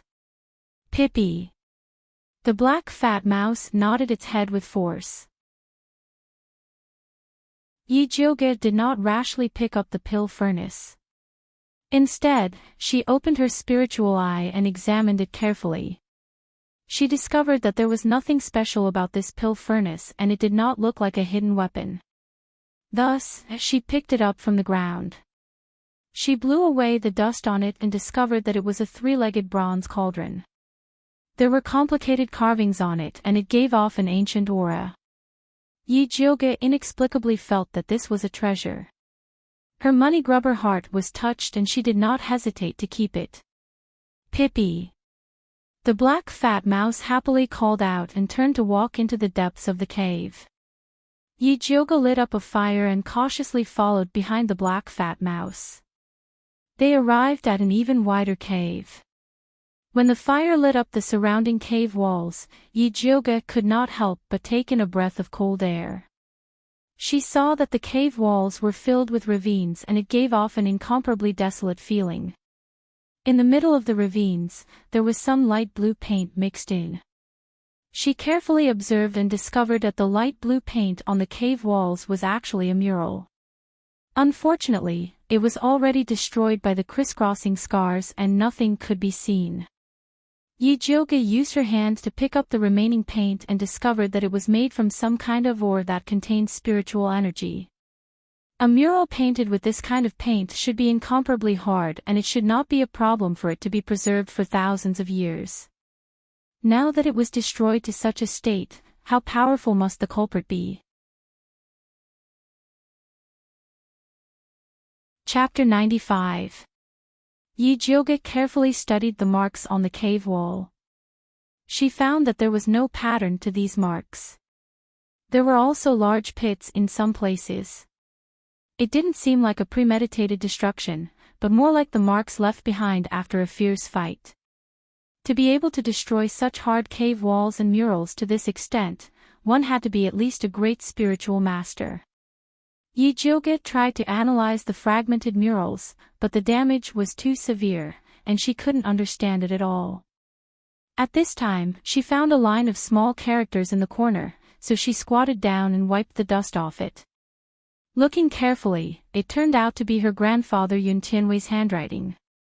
It meant that he heard that there was an ancient ruin here, and he deliberately came to find it, only to find that it had been destroyed. He then strongly condemned these people for not having a moral heart, not even letting go of the murals. Through this long string of curses, Yi Jioge seemed to have discovered some unknown hobbies of her grandfather. She tried to find clues about her grandfather's disappearance from these words. But apart from the curses, the only useful information was that there should be a cauldron in this ancient ruin that was very useful to alchemists. Then, Yi Jioge found a relatively complete mural in another corner. On it was a majestic and spectacular bronze cauldron. The fire underneath was in the shape of a golden lotus. Inside the cauldron, there were countless golden fish playing. On top of the cauldron, there were also red-crowned cranes dancing, like the birth of immortal pills. Yi Jioge quickly took out the small bronze cauldron that the fat black rat gave her. This thing couldn't be the ancient cauldron that her grandfather had mentioned, right? Even her grandfather couldn't find a treasure, but this fat black rat actually pushed it in front of her. Could it be that her beast skills had exploded today? But when she compared the small cauldron with the big cauldron on the mural, she suddenly felt that she was fantasizing. How could such a gray thing that didn't even have spiritual power be an ancient cauldron? At this time, the fat black rat came out of nowhere and came to Yi Jioge's feet, crying cutely, "Pippi." Yi Jioge looked down at it and found that this fat black rat was carrying a small cloth bag on its back. The style was very similar to the animal skin bag she was wearing. Was this the reason why it chose to give the bronze cauldron to her? The fat black rat also looked up at her, its black eyes full of admiration. Yi Jioge was speechless. Obtaining the love of a fat black rat was not something to be happy about. After confirming that there were no secret passages or treasures in the cave, she returned to the pool and prepared to leave. The fat black rat carried a small beast skin bag on its back and followed closely beside her, looking as if it wanted to take her away. What do you want? Yijioga grabbed the back of its neck and lifted it up. It curled up its limbs and called out softly, Pippi. She blinked her big eyes and tried to act cute. Trying to act cute when you're so fat. You're looking for the wrong person. Yijioga rejected him. Pippi-chan. The fat black rat's small body trembled, and its big eyes were covered with a layer of tears. It looked pitiful like an abandoned puppy. All right. Since you gave me the bronze cauldron, I'll take care of you for a period of time. However, you have to pay for your meals and living expenses on time in the future. Yijioga glanced at the small animal skin bag and instinctively felt that there must be something good inside. Pippi. The fat black rat immediately covered its small bag with its paws and looked at Yijioga with vigilance. Yijioga let go of its neck and said, If you can keep up, then keep up. After saying that, she jumped into the pool and swam out along the way she came. Yijioga originally thought that if the fat black rat couldn't keep up, she would be merciful and take it with her. She didn't expect the fat black rat to be better at swimming than her. Its fat paws slid from time to time, and it slid hundreds of meters. It was enjoying itself by Yijioga's side. It even grabbed a handful of blue jade water grass in the passage and gnawed on it while swimming. On the contrary, Yijioga found that she didn't have enough oxygen halfway. It seemed that the effect of the thing given by the wolf beast was gradually disappearing. She hurriedly sped up and finally came out of the water before suffocating to death. It was already late at night. The bright moonlight shone on the surface of the water, making it look like a dream. The fat black rat also followed Yijioga to the surface of the water, and then shook its fur, sprinkling water droplets on the ground. Who are you? Yijioga looked at the fat black rat's fur that had instantly become incomparably gorgeous, feeling as if it had been replaced halfway. Pippi. The little thing tilted its head and looked at Yijioga, not understanding why she was so surprised. Yijioga carefully looked at the little thing. She found that its black fur had turned a pale silver under the moonlight, shining beautifully. It was covered with golden lines, like rippling water. The most amazing thing was that there was a small golden flower bud on its head. But soon, all the strange phenomena on its body disappeared, and it returned to its fat black appearance. The fat black rat saw that Yijioga was in a daze, so it swam to the shore. Then, it walked into the demonic beast forest with its head held high, as if it was patrolling its territory. Yijioga hurriedly followed and saw that it quickly came to the swamp and shouted, Pippi. Then, the big mud frog jumped out of the swamp. The wolf beast leader also brought its little brothers over to meet up. Pippi. The fat black rat straightened its chubby chest, raised its paw majestically, and waved at them, as if it was a leader inspecting its territory. The big mud frog and the wolf beast leader cooperated and called out a few times. Only then did the fat black rat put down its little paw in satisfaction. Then, it rummaged in its animal skin pouch. It took out a green seed that was even bigger than it and a round black stone, placing them in front of itself. Yijioga's eyes were sharp, and he could tell at a glance that it was a level 3 Wonder Frog seed and a level 3 Wind Spirit stone. Croak, croak, croak. Ow, ow, ow. The mud frog and the wolf beast leader's attitude became obviously more enthusiastic. Pippi paced. The fat black rat generously piled the 2 items in front of the mud frog and the wolf beast leader. It looked as if they had done a good job, and the boss would reward them. The mud frog and the wolf beast leader were very satisfied with this reward, and they quickly retreated after eating. Damn! With such good things as a reward, this fat black rat was simply a rich rat. In an instant, Yijioga looked at the fat black rat differently. Especially the small bag on its body, it was obviously something similar to a chinkuan bag. This thing was very valuable, and maybe even Emperor Xianwu couldn't get it. He didn't know where this fat black rat came from, but it actually said it was a treasure. Pippi. The fat black rat called out to Yi Jioge cutely. Then, its chubby body suddenly bounced up. Like a small cannonball, it accurately fell into Yi Jioge's bag.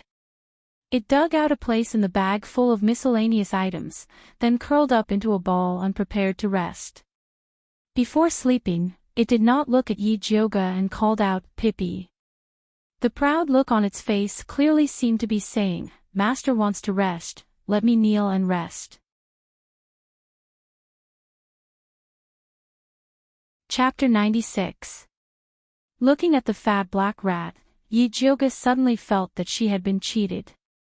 The proud look was completely different from the cute look in the cave. Did she find an ancestor to come back? Well, for the treasure of the tyrant rat, she would endure it. Yi Jioge was not in the mood to continue wandering in the monster forest. After leaving the forest, she put her fingers in her mouth and began to call the big black horse she brought. Da-da-da. The sound of the horse was accompanied by people's voices. Yi Jioge jumped on a big tree and saw several torches rising not far away. Obviously, some people were searching the mountain. She was shocked. Could it be that the Empress had fallen out with her and sent a large group of people to kill her? At this time, a familiar voice sounded, Miss Yi, where are you?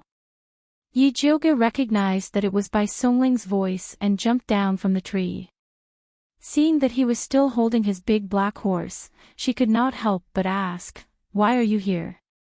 Mother Qing asked us to find you. Bai Songling said. Why did she come to find you? Yi Jioge's heart skipped a beat. Mother Qing never went out of the Yi mansion. It seems that something happened in the Yi mansion. Mother Qing suddenly came to find me. Bai Songling sighed and looked at Yi Jioge helplessly. Mother Qing was shocked when she saw him and kept asking why he was at home. Didn't he go to collect herbs with her, miss? It was as if he had abandoned Yi Jioge after using her. Bai Songling spent a lot of effort to convince Mother Qing that he did not know that Yi Jioge was going to the mountain to collect herbs with him. After knowing this, Prince Dongling immediately sent someone to the mountain with them to find Yi Jioge's whereabouts. Sorry, Mother Qing is used to worrying. If I don't tell her that I will go out with you, she will be worried. Yi Jioge said awkwardly. She knew very well how naggy Mother Qing was. Bai Songling must have suffered a lot. As long as you are safe. But if you want me to be your shield next time, you can tell me in advance. I will definitely cooperate. Bai Songling said lightly. Thank you. Yi Jioge smiled embarrassedly. At this time, Wan Xiang also rushed over, followed by a few spiritual guards of the Prince of Dongling residence. It could be seen that Dongfang Ke attached great importance to Yi Jioge.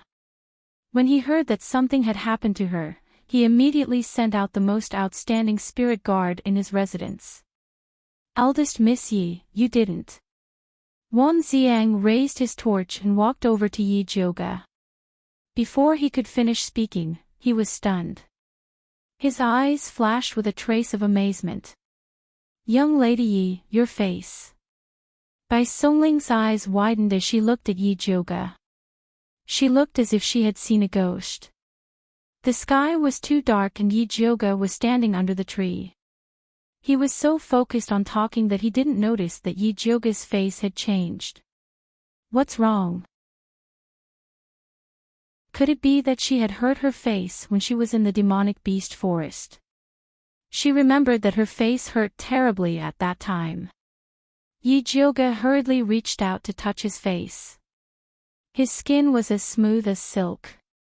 She suddenly had a bad premonition and quickly asked, who has a mirror? But why would a group of men carry a mirror with them? Later on, a spiritualist with a water spiritual root made a small puddle for Yi Jioge. Yi Jioge stood next to the puddle and looked at it. She suddenly felt as if she had been struck by lightning. A peerless beauty appeared on the surface of the water. Curved eyebrows, long eyelashes, and a straight nose. Her white and flawless skin revealed a faint pink color. Her cherry mouth was as delicate as a rose petal. Especially her pair of charming eyes. They were as clear as the spring water. Her beautiful eyes were filled with spiritual energy. Damn, why does she look like a white lotus? Yi Jioge couldn't accept this kind of honor. Eldest Miss Yi, what's wrong? Bai Songling looked at Yi Jioge's painful appearance and felt very strange.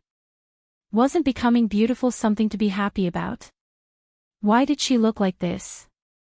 No, I'm just not used to it. Yi Jioge shook her head. She looked up and saw that the group of male spiritualists had a stunned expression on their faces. Yi Jioge suddenly felt a little emotional. It seemed that no matter where she was, a world that looked at one's face. Eldest Miss Yi, it's getting late. Mother Qing must be very worried about you. Why don't we go back first? Bai Songling said. If they went back now, they would be in time to open the city gate. Okay. Yi Jioge put on the curtain hat, turned over and mounted the big black horse. She followed by Songling and the others to Shangjing. It was just before dawn when they returned to Shangjing. The soldiers guarding the city were yawning and sleepily walking out. As soon as they saw the waist token of the Ministry of Penalty that Wan Xiang took out, they respectfully welcomed them into the city. Yi Jioge rode the horse back to their mansion with Bai Songling and Wan Xiang. Those spiritualists had to go back to the prince's mansion of Dongling to report. At this time, Mother Qing had not slept all night. She was anxiously pacing back and forth in Wan Xiang's mansion. As soon as she saw Yi Jioge, she asked excitedly, "Eldest Miss, where have you been?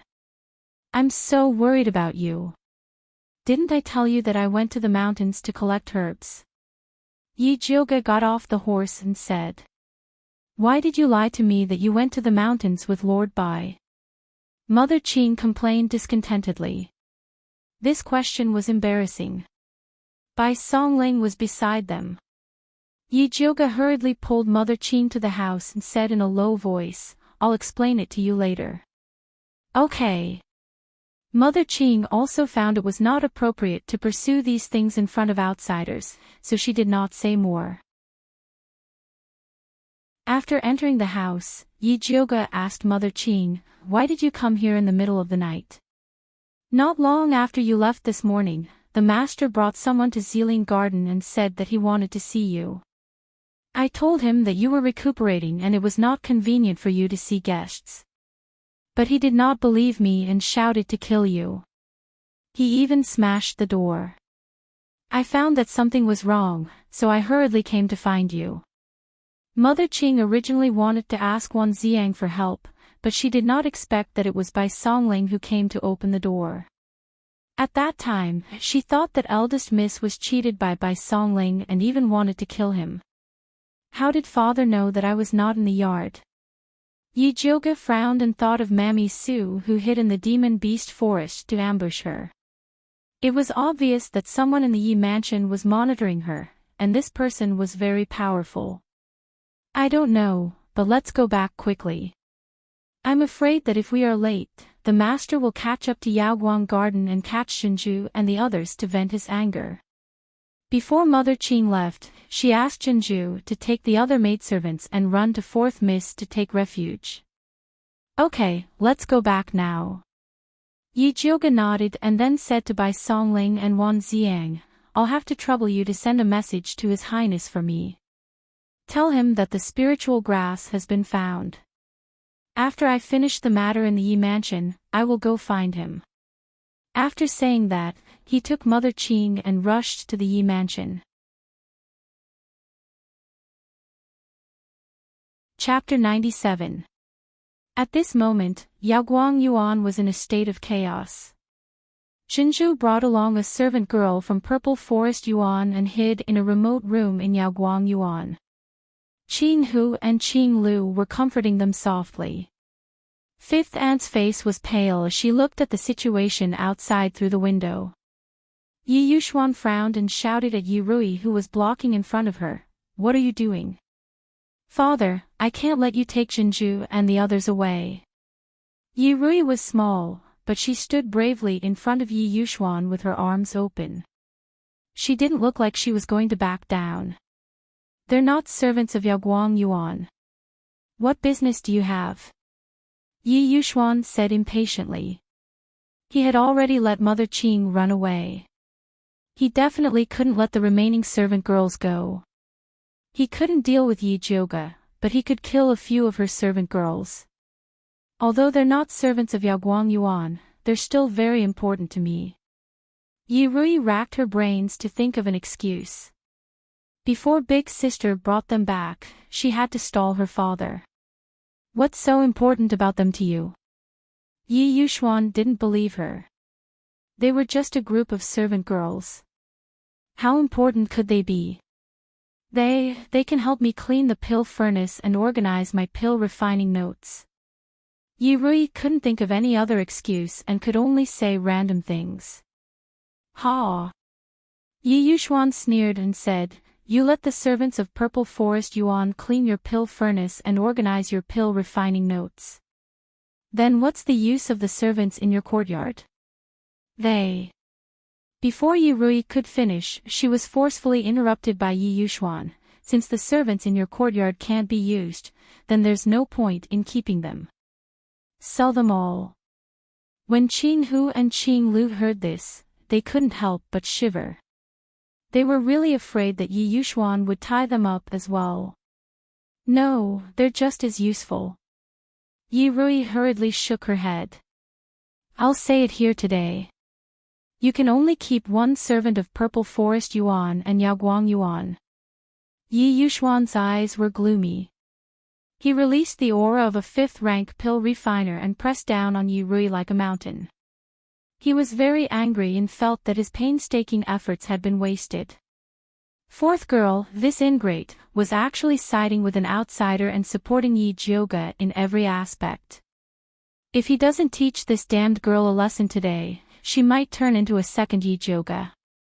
Yi Rui's face was pale and her eyes widened in horror.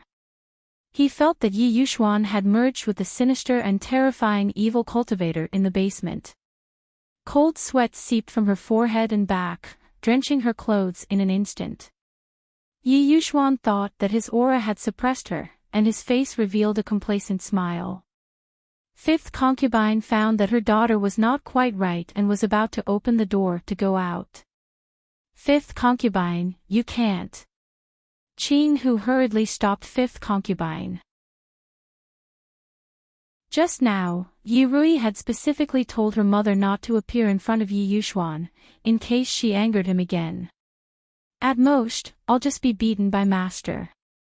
Fifth concubine pushed Qing Hu away and rushed out to pull her daughter into her arms. Only then did he realize that her whole body was drenched, her whole body was trembling, and her pupils were dilated as if she was in a nightmare. Rui, what's wrong?" Fifth concubine was a big child. She patted her daughter's little face, but she didn't see any reaction from her. She hurriedly looked towards Yi Yuxuan and cried, "Master, Rui is not good. Quickly look at her. Stop pretending in front of me." Yi Yuxuan thought that they were acting and glanced at the two of them with disdain. Then, he ordered the guards behind him, "Go in and tie up all the servants. Don't leave a single one alive." Songbai hesitated for a moment and asked in a low voice, "What about the people from Yaoguang Garden?" Yi Yuxuan looked down at fifth concubine, who was at a loss. The corner of his mouth revealed a sinister smile and said, "Tie them up together." "Yes." Songbai no longer hesitated and immediately rushed in with his men, chasing Pearl, Qing Hu, and Qing Lu out. Fifth concubine, help! Qing Hu and Qing Lu shouted in panic. When fifth concubine heard Qing Hu and Qing Lu's cries, she finally came back to her senses. She hugged Yi Rui and begged Yi Yuxuan bitterly, "Master, these two servant girls are Rui's personal servant girls. They have always taken good care of her. Please spare them." She didn't have the ability to save the people in Purple Forest Park, but she had to protect Qing Hu and Qing Lu. Rui's personal servant girls. Yi Yuxuan's gloomy eyes swept over Qing Hu and Qing Lu. His fierce expression caused people to tremble. Fifth concubine opened her mouth but didn't dare to reply. "Looks like these two servant girls instigated Rui to disobey me." Yi Yuxuan nodded to himself, then ordered Songbai, "Bring these two servant girls to the torture room and beat them to death." "Master!" Fifth concubine screamed mournfully. She never thought that her pleading would bring about a fatal disaster to Qing Hu and Qing Lu. "Let the servants in the residence come over and see what happens if they do something wrong. In the future, they will know what they should do and what they shouldn't do." Yi Yuxuan said coldly. "Yes." Songbai nodded and immediately called out to the guards, "What are you still standing there for? Why aren't you dragging them to the torture room?" "Yes." The two guards were tall and sturdy, and their eyes were extremely wretched. They laughed as they walked towards Qing Hu and Qing Lu. Their two large hands deliberately grabbed their small breasts, obviously wanting to take the opportunity to jam oil. Courting death. At this time, an angry shout accompanied by the sharp sound of the wind came.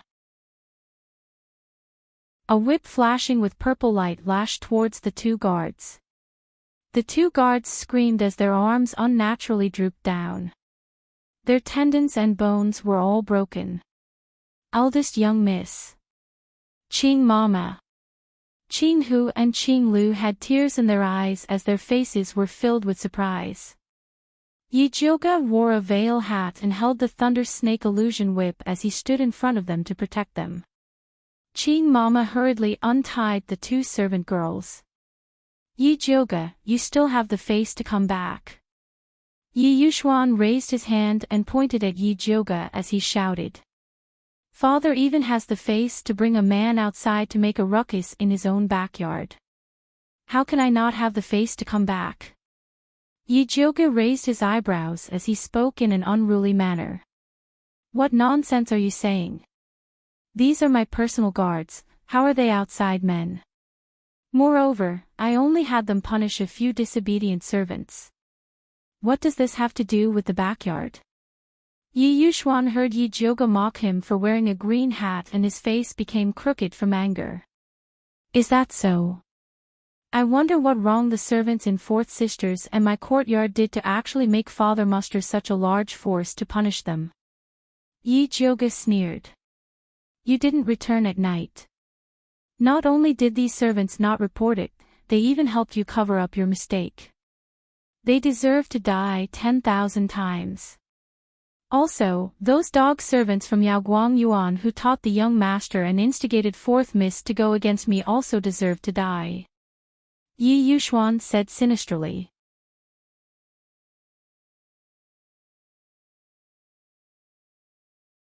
With how despicable and shameless Yi Yuxuan was, he was actually scared away by her face that looked like his ex-wife.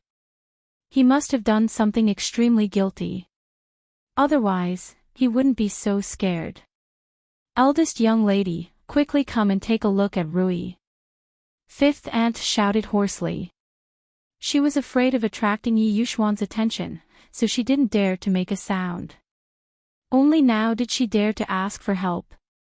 "What's wrong with Fourth Sister?" Yi Jioga quickly squatted down to take a look. He saw that Yi Rui had fainted in Fifth Concubine's arms, and her entire body was drenched in cold sweat. She reached out to take Yi Rui's pulse and found that her pulse was slow and rapid. It was a sign that she was in a state of panic, but fortunately, it wasn't serious. "Fourth Sister is fine. She was just frightened. Hurry and bring her back to change her clothes so that she doesn't catch a cold." Yi Jioga stood up and saw Zhenju, Qing Hu, Qing Lu, and the others looking at her in fear. She said, "It's fine. Go back to Purple Forest Park and do what you need to do. Qinglu, go boil some hot water for fourth young lady to wipe her body." With Yi Jioga's order, the frightened servant girls immediately calmed down and consciously went to work. After Yi Rui changed her clothes, Yi Jioga pricked a few needles on her body.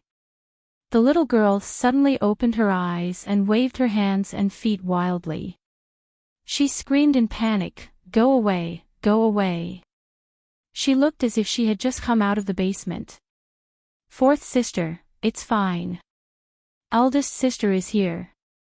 Yi Jioga held Yi Rui's small hand tightly and comforted her. Yi Rui slowly calmed down and looked at Yi Jioga blankly. "Eldest sister. And, it's fine. You are very safe now. Have a good sleep. You will be fine when you wake up." Yi Jioga comforted her gently. Yi Rui's tensed body slowly relaxed. Then, she closed her eyes and fell asleep again. "Eldest young lady, what happened to Rui?" Fifth concubine's face was still snow-white.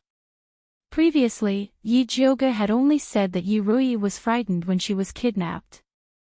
Now, it seemed that it wasn't as simple as a scare. "It's fine." Yi Jioga didn't intend to tell fifth concubine about the basement. It was useless to tell her. What could she do? "It's all my fault. I can't protect my daughter and the servant girls by my side. Other than being despised by master, I'm useless. I might as well die. Who knows, I might as well let Rui regain some face." Fifth concubine said with tears in her eyes. "If you think like this, then you are extremely useless." Yi Jioga said coldly. "Dying is easy. Living is difficult. If you really think for Rui, shed fewer tears and do more things." With that, he stood up and left. She was exhausted today. Whether fifth concubine could stand up or not depended on her own awareness. Mother Qing followed Yi Jioga's steps.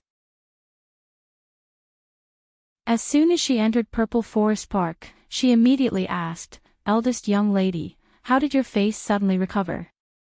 "This time, when I went into the mountains to pick herbs, I accidentally picked a jade grass.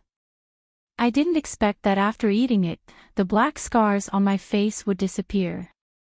Yi Jioga didn't say that wet nurse Su ambushed her. Eldest young lady is being perfunctory with me again. Mother Qing obviously didn't believe it. "It's true. If you don't believe me, look. I also picked up a spirit beast. It was the one that brought me to pick the jade grass." Yi Jioga quickly grabbed the fat black rat. "What kind of spirit beast is this?" Mother Qing took a closer look and suddenly said with some disgust. "Why is it a rat?" Although this fat black rat looked quite cute, it couldn't change the fact that it was a rat. The fat black rat felt Mother Qing's disgust. It immediately puffed out its chubby chest and squinted its eyes. It looked at Mother Qing with disgust.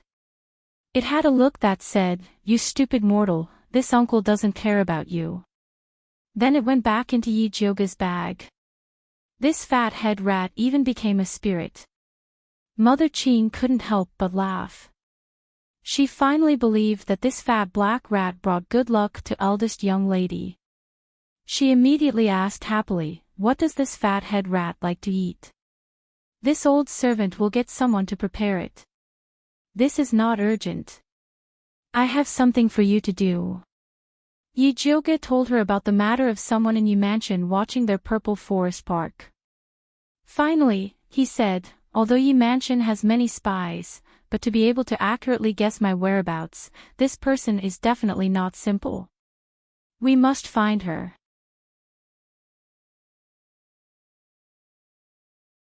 Chapter 99. Don't worry, eldest Mississippi. I'll definitely find the culprit. Mother Qing nodded seriously and decided to start investigating from Purple Forest Park. Yi Jiuge was at ease with Mother Qing handling things. She was tired and sleepy, so she went to sleep after bathing and changing clothes. When she woke up, she found it was just past noon. She planned to go to Dongling Wangfu to see how Imperial Consort she was doing. She put on her hat and got on the carriage. She went to Wan Xiang and Bai Songling's mansion first. Wan Xiang went to the Ministry of Justice, so only Bai Songling was at home. He was surprised to see Yi Jiuge and asked, "Eldest miss, why are you here? Is everything settled?" He thought Yi Jiuge would be busy for a few days. "It's all done." Yi Jiuge didn't want others to know about her conflict with Yi Yuxuan. "I just came back from Dongling Wangfu. His Highness and Imperial Consort were very happy to hear that you found spiritual herbs in Monster Forest. They said if you need anything, just let them know." Bai Songling smiled. Actually, Dongfang Ke wanted to go and help after knowing what happened to Yi Mansion. Unfortunately, Yi Yuxuan was on the Crown Prince's side. Seeing him would only add fuel to the fire. "I don't dare to give orders.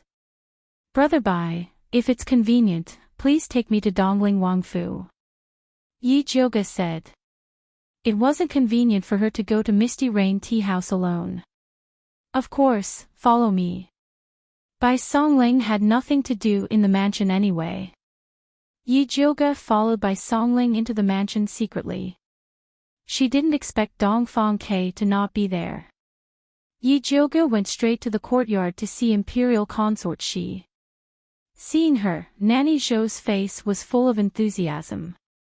She reported the effects of Imperial Consort Shi's medicine. Imperial Consort Shi went to the toilet the whole day and is very weak now. She's resting in the room. It's fine. This is normal. Removing blood clots meant running to the toilet. Imperial Consort Shi was resting. Hearing Yi Jiuge came, she forced herself up from the bed to see her. "Imperial Consort Shi, don't be so polite. Quickly lie down." Yi Jiuge quickly persuaded. She personally took a red embroidered peony pillow and placed it behind her. "My body is really useless.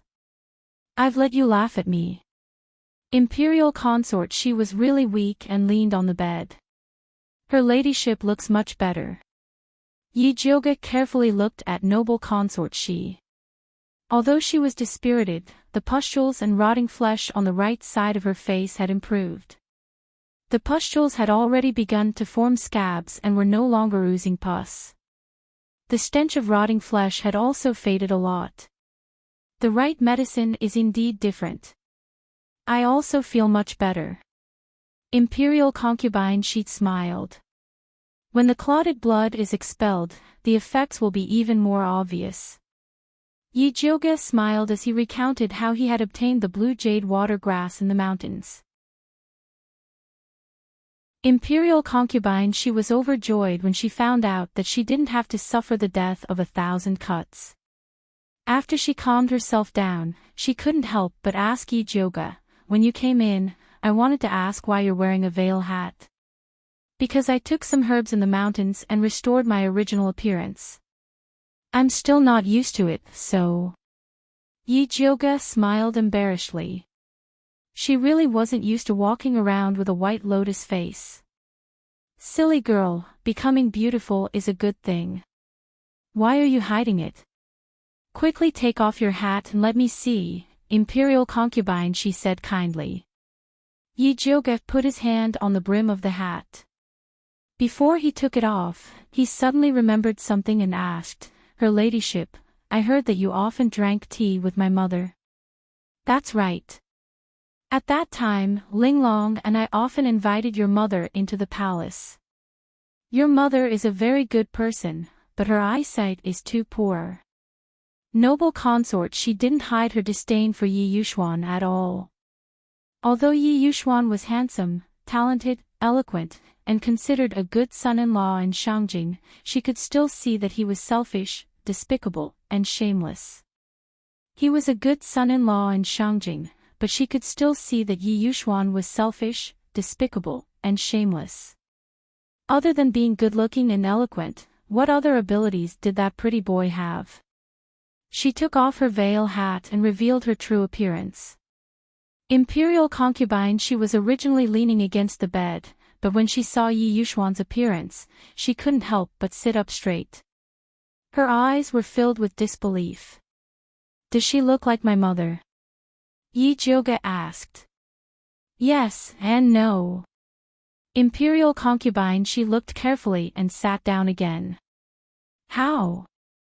Yi Jioge heard from Mother Qing that she was exactly the same as her mother. Your mother was gentle, sentimental, and emotional. You are better than her in both appearance and temperament. Imperial concubine, she sighed with emotion. If Yun Jiaojiao was as stubborn as Yi Jioge, she wouldn't have fallen ill after Master Yun went missing. In the end, she wouldn't have given the Yun family's business to Yi Yuxuan. Her ladyship is too kind. Yi Jioge smiled and didn't talk about her mother anymore. Instead, she talked about the treatment. She planned to start the final detoxification after the pustules and rotten flesh on Imperial concubine Shi's face were all scabbed. Imperial concubine, she said that she would listen to Yi Jioge's arrangements. Yi Jioge stayed for an hour before leaving. Dongfang Ke also came back. He had previously heard from Bai Songling that Yi Jioge had recovered her appearance, so he was still calm when he saw her. Moreover, he brought her a piece of bad news.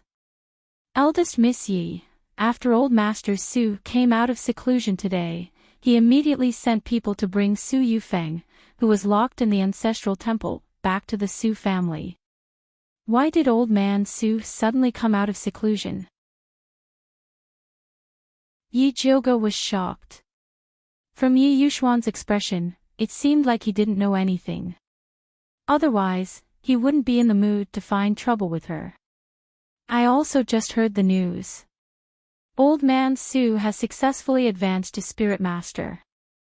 Dongfang Ke looked at Yi Jioge worriedly and said, You have to be careful.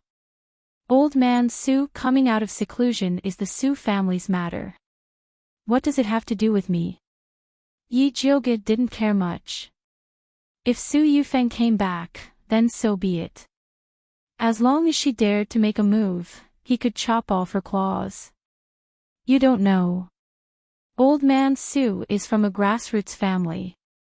His temper is explosive, unreasonable, and extremely protective.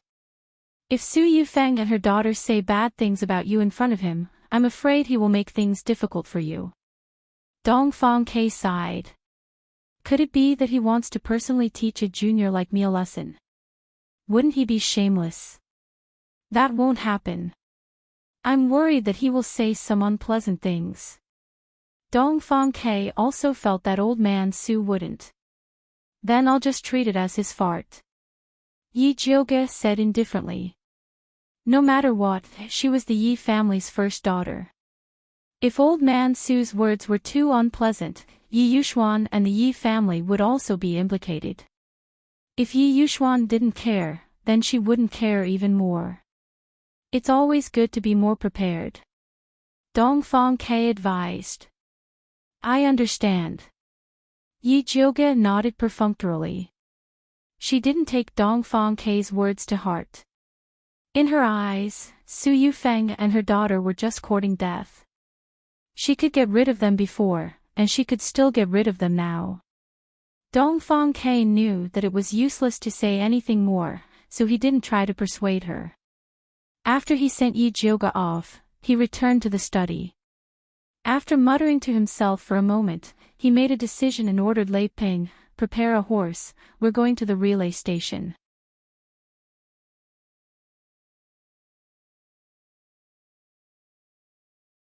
Chapter 100.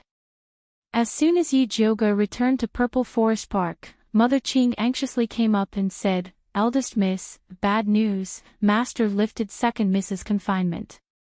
Oh. Yi Jioge nodded and sat down to drink tea. Why don't you find it strange at all? Mother Qing's old face was dumbfounded. When this news came out, the entire Yi mansion was shocked. What's so strange about it?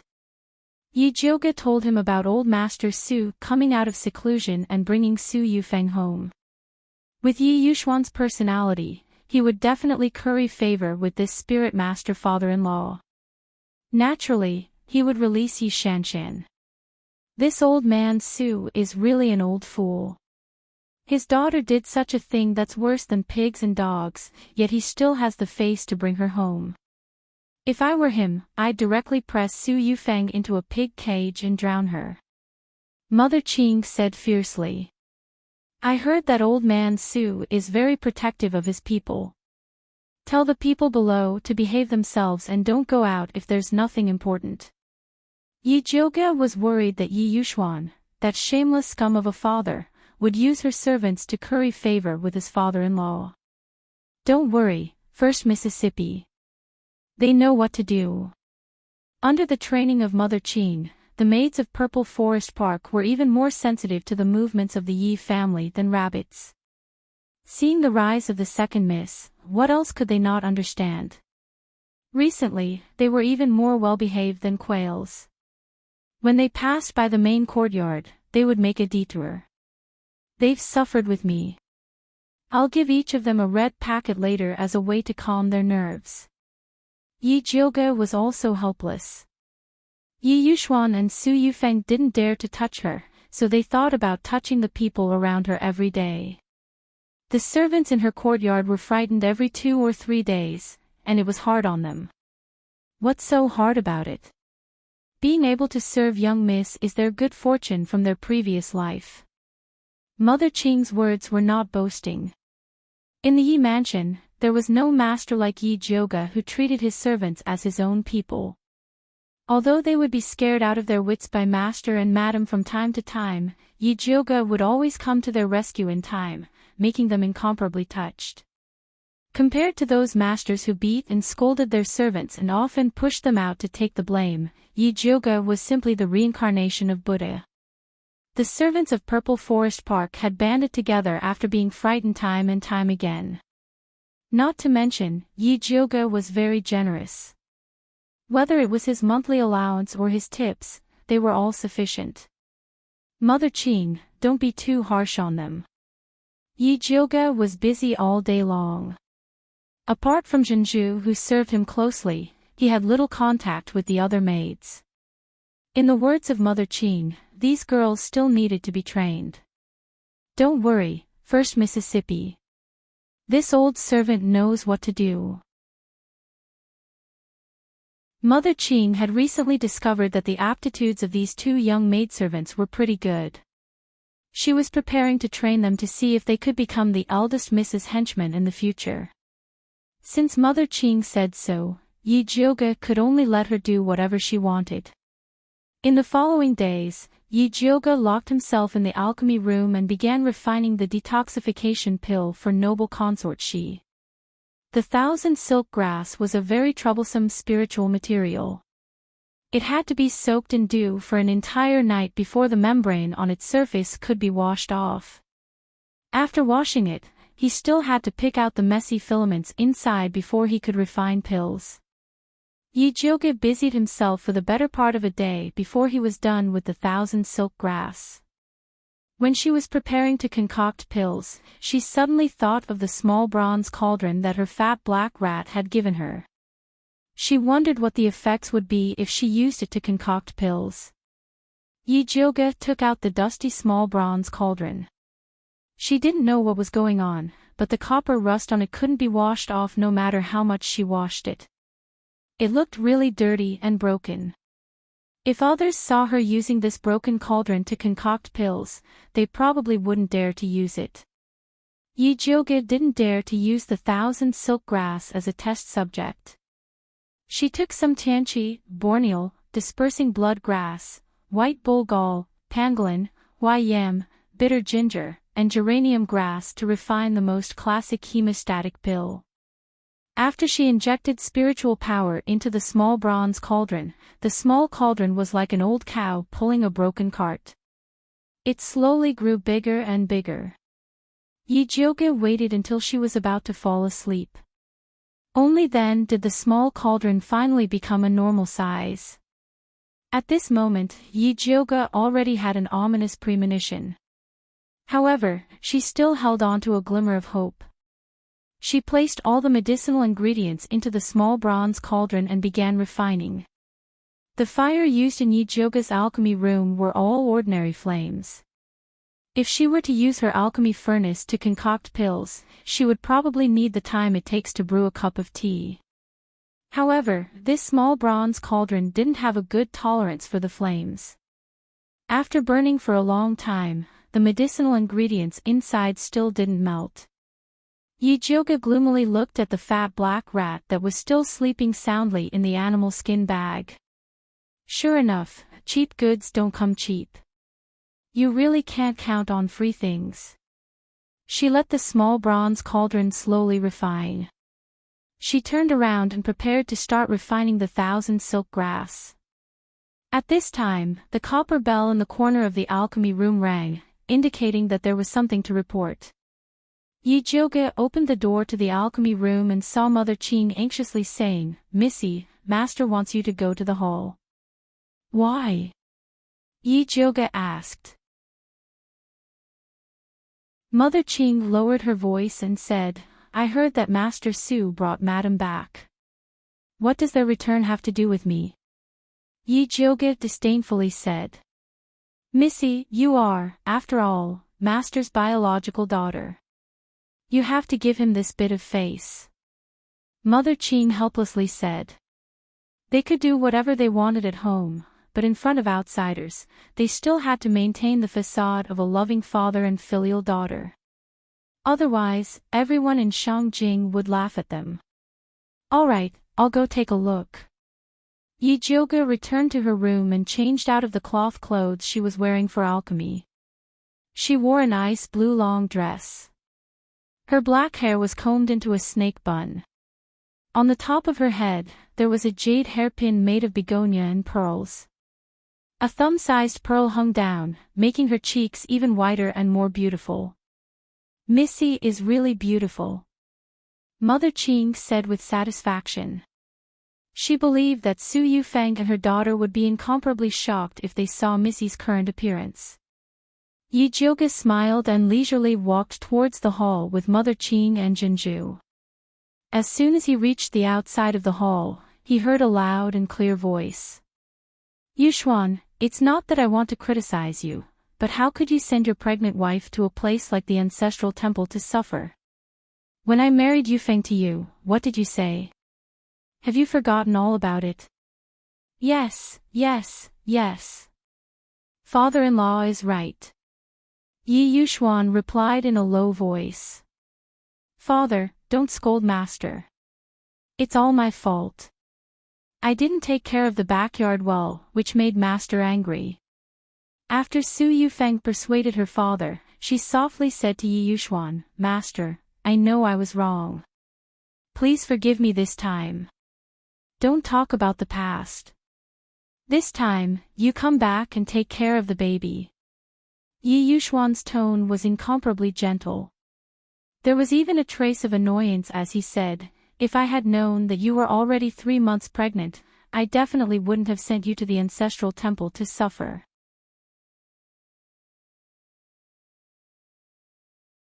Chapter 101.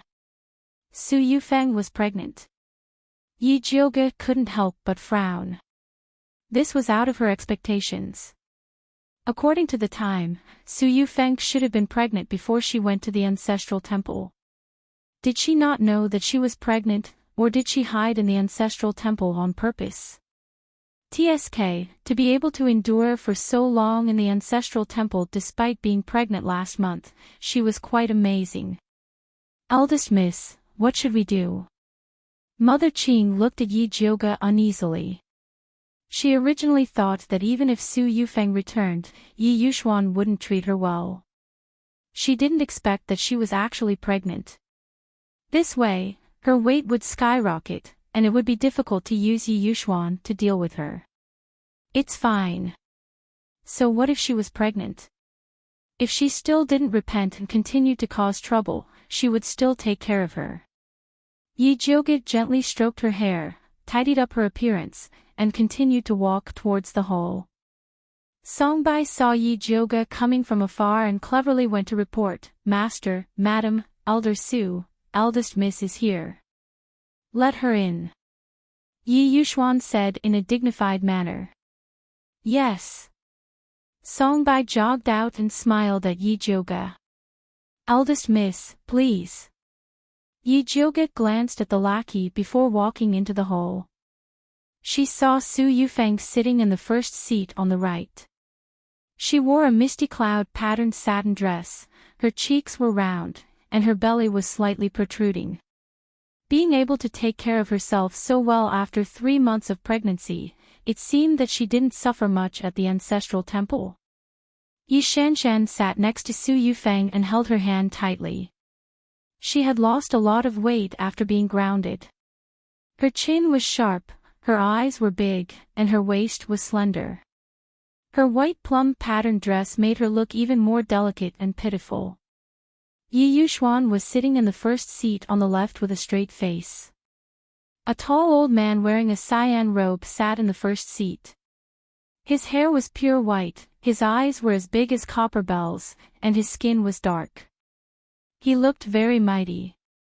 At this moment, he turned his head to ask Su Yufeng, "Who is this girl?" It seemed that he didn't recognize Yi Jioge at all. Su Yufeng couldn't hear her father's question at all. She looked at Yi Jioge in shock. She heard that Yi Jioge looked very similar to Yun Jiaojiao when he recovered his appearance.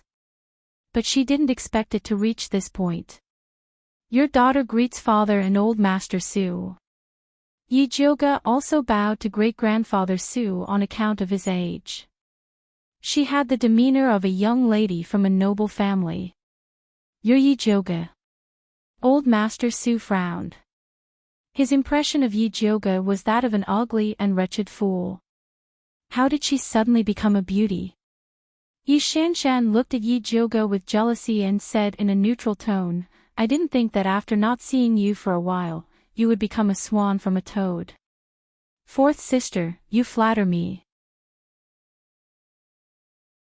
I didn't think that after father grounded you for so long, you still haven't changed your bad habit of speaking without thinking." Yi Jioge smiled indifferently. "Jioge, how can you talk to your little sister like that?"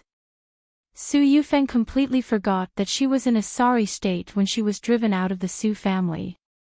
She arrogantly reprimanded, "You don't have the least bit of family upbringing." "Madam is right. Jioge will definitely learn from you in the future. Next time you go to the ancestral shrine, you must remember to inform me in advance." Yi Jioge respectfully replied. Su Yufeng's face paled and her expression became incomparably ugly. "Grandfather, look at big sister. Mother only said one sentence to her, and she retorted to mother like this." Yi Shanshan said to old Master Su in a spoiled manner. "Second sister, what do you mean by that?" Yi Jioge pretended to be surprised and asked, "Could it be that it's wrong for me and madam to learn from family upbringing, or do you think it's wrong for us to go to the ancestral shrine?" Yi Shanshan was rendered speechless by Yi Jioge's words. "All right, Jioge, your mother just said one sentence to you. Don't talk back so easily." Yi Yuxuan put on the airs of a father.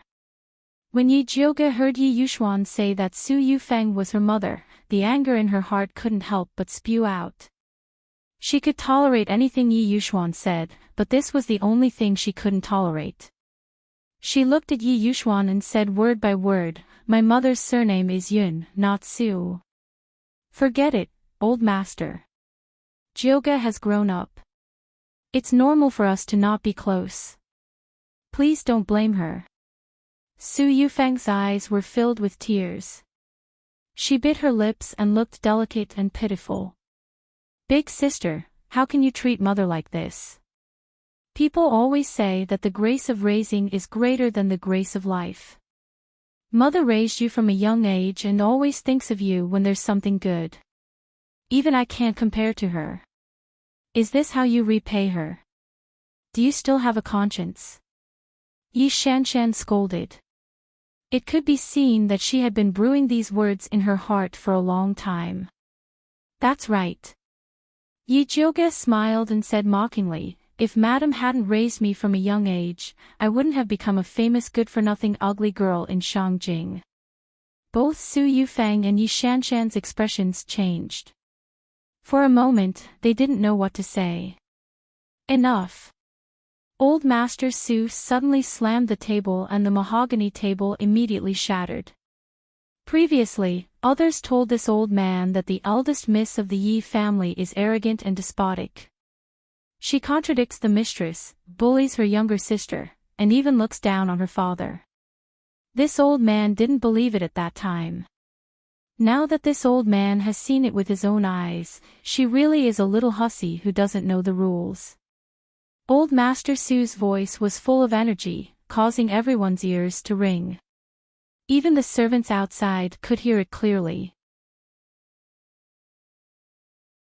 Him using a little hussy to describe Yi Jioge was no different from pointing at her and calling her a little slut. Old Master Su was being overbearing. Yi Jioge didn't plan on backing down. The corner of her mouth curled up, and her cold voice rang out, previously, others told me that old Master Su has a protective nature, inverts black and white, and can't tell right from wrong. At that time, I didn't believe it. Now that I've seen it with my own eyes, he really is a righteous old thing who bullies the younger generation. You. Old Master Su had been in Shangjing for so many years, but this was the first time he had been insulted by a junior. He was so angry that his entire body was trembling.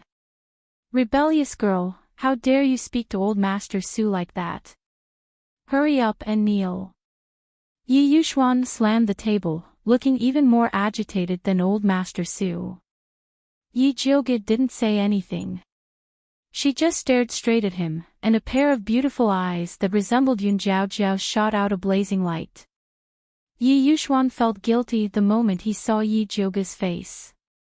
He couldn't help but shift his gaze away, and dryly said to old Master Su, "Father-in-law, Jioge is young and insensible and offended you. Please don't take it to heart." "That's right, father, I beg you, for my sake, let Jioge off this time." Su Yufang also stood up, and said with tears in her eyes, "Jioge lost her mother when she was young, so her personality is a little spoiled.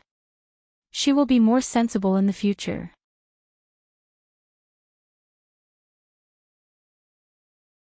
Chapter 102. Mother, this isn't the first time big sister contradicts you. You endure it for father every time, your daughter really feels sorry for you. Yi Shanshan suddenly turned around and knelt down in front of old Master Su. She cried, "Grandfather, please seek justice for mother." That wronged look, it was as if Yi Jioge had done something unforgivable to them. Good. Old Man Su pointed at Yi Jioge and shouted angrily, "You little hussy, relying on Master Yun's power, you don't even put father and mother in your eyes. If you continue like this, you will become a monster. Today, this old man will help Master Yun discipline you, this unfilial and disloyal thing." After saying that, he actually raised his palm and slapped towards Yi Jioge. Yi Jioge didn't expect that old man Su, as a spirit master, would actually lower himself to attack a junior like her. It was already too late to take out the Thunder Snake illusionary whip. She could only pour all of her spiritual energy into her hands, preparing to take this move head-on. At this time, Mother Qing's skinny figure suddenly rushed out and blocked in front of Yi Jioge. A boom sound rang out. Old Man Su's palm glowed with a faint golden phosphorescence heavily landed on Mother Qing's body. Mother Qing's body flew out like a kite with a broken string, heavily landing on the ground. Her face was like golden paper, and her lips were deathly pale. With a "wah" sound, she spat out mouthfuls of dark red blood. Pearl was scared out of her wits at the side, directly paralyzed on the ground. Yi Jioge hurriedly went forward to take Mother Qing's pulse, discovering that her internal organs had been shaken out of place by Old Man Su's palm, and her injuries were extremely serious. Yi Jioga's expression was solemn. She took out the thunder fire needle and immediately sealed all of Mother Qing's major acupuncture points to stop the bleeding. She also took out an essence-cultivating pill for her to barely stabilize her injuries. This old man finally knows why Yi Jioga, this little hussy, is so arrogant and willful. So it's all because of these dog servants causing trouble on the side. Old man Su originally wanted to teach Yi Jioga a lesson, but was blocked by an old servant, making him very indignant. Hearing this, Yi Jioga's pupils seemed to be on fire, shooting out rays of extreme hatred. She reached out her hand towards the thunder snake illusionary whip wrapped around her waist. "Miss, don't go." Mother Qing used all her strength to press Yi Jioga's hand. Her muddy old eyes were pleading, "Don't let this old servant suffer this palm for nothing." Yi Jioga's body trembled and tears of humiliation flashed in his eyes. In the end, he gritted his teeth and withdrew his hand. Mother Qing was right. I'm not old Master Su's opponent at all. It's not wise to go against him now. Just you wait, one day, I will definitely make this rude and overbearing old fellow pay the price. Yi Jioga forcefully spat out the foul air in her stomach. She helped Mother Qing up and coldly said to Yi Yuxuan, "Father, your daughter knows her wrongs. Can you let me go now? It's good that you know your mistake. Go back." Yi Yuxuan knew that Yi Jioga regarded Mother Qing as his family. Elder Su had taught Yi Jioga a lesson by beating up Mother Qing like this. He nodded and let her go. "Father, you spoil big sister too much. That's why she's so lawless," Yi Shanshan said with dissatisfaction. She wasn't willing to let Yi Jioga leave just like that. "Shanshan, don't say any more. It's good enough that Jioga knows her mistake." Su Yufeng pulled Yi Shanshan's hand and said meaningfully, "We can't make her kneel and apologize." "Why not? Every time I say something wrong and make father unhappy, you punish me to kneel and apologize to father. Why doesn't big sister need to kneel and apologize?" Yi Shanshan pouted and said to old Master Su coquettishly, "Grandfather, don't you think mother favors big sister too much?" Shanshan is right. How can a simple, "I know my mistake," be enough? It's better to make her kneel and apologize to Yufeng. Old Master Su nodded in agreement. She also has to kowtow and apologize to you. Just now, big sister talked back to you. I was really angry when I heard it, but I didn't dare to scold her. Yi Shanshan covered her face and said with grievance, "Last time, I only said a few words to big sister and she slapped me several times. My face is swollen. How dare she treat you like this?" Old Master Su's thick eyebrows immediately stood up and he said to Yi Yuxuan fiercely, "It seems that this little bitch has to be taught a lesson. After she kowtows and admits her mistake to Yufeng, Shanshan, and the three of us, we'll take her down and beat her 50 times. Before old Master Su could finish, Yi Shanshan impatiently added, "Then slap her another 50 times. All right, slap her another 50 times. Treat it as a lesson to her." Old Master Su nodded as if it was a matter of course. "That's not good." Yi Yuxuan looked left and right, feeling a little awkward. If it was the Yi Jioga of the past, he would have executed it without hesitation. However, he suddenly remembered how good Yun Zhaojiao was and couldn't bear to do it to Yi Jioga's face. "What is this? You're too soft-hearted. That's why you spoiled this little bitch to be so lawless."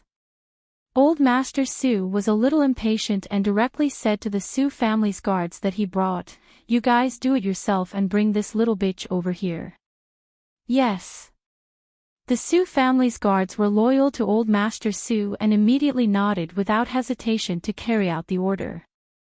Yi Yuxuan frowned and wanted to stop the Su family's guards, but he was pulled back by Su Yufeng. "Old Master, father just came out of seclusion. Don't make him angry. You know his temper. If he gets angry, I'm afraid that even you will suffer. Su Yufeng said in a low voice. Yi Yuxuan immediately stopped in his tracks. Old Master Su had a bad temper. When his temper flared up, he didn't dare to ignore it. It was very possible that he would do it to him. Yi Jioge looked at the Su family's guards that were rushing towards him and turned to Yi Yuxuan and said, "Father, are you going to let the Su family's people act so presumptuously here? You were disrespectful to your elders first, that's why Old Master taught you a lesson." Yi Yuxuan avoided Yi Jioge's gaze. "Old Master, how can you treat eldest miss like this?" Mother Qing's hair was disheveled as she sternly shouted. In her own family's territory, she was forced to kowtow by the Su family's people and was even slapped. They were trying to trample eldest miss to death. This old servant talks too much. Slap her 100 times first. Su Yufeng's eyes narrowed as a cold light shot out. Yes. The Su family's guards reached out to grab Mother Qing. Yi Jioge's eyes emitted a cold light as her body overflowed with killing intent. She flipped her hand and pulled out the Thunder Snake illusionary whip and injected all of her spiritual power into it. The Thunder Snake illusionary whip turned into a purple lightning snake. With a cold and fierce aura, it fiercely lashed towards the guards. Bang, bang, bang. Loud sounds rang out. The Su family's guards screamed as they were sent flying. When they landed on the ground, they spat out a few mouthfuls of blood along with pieces of their internal organs. Then, they fell limply to the ground, no longer breathing.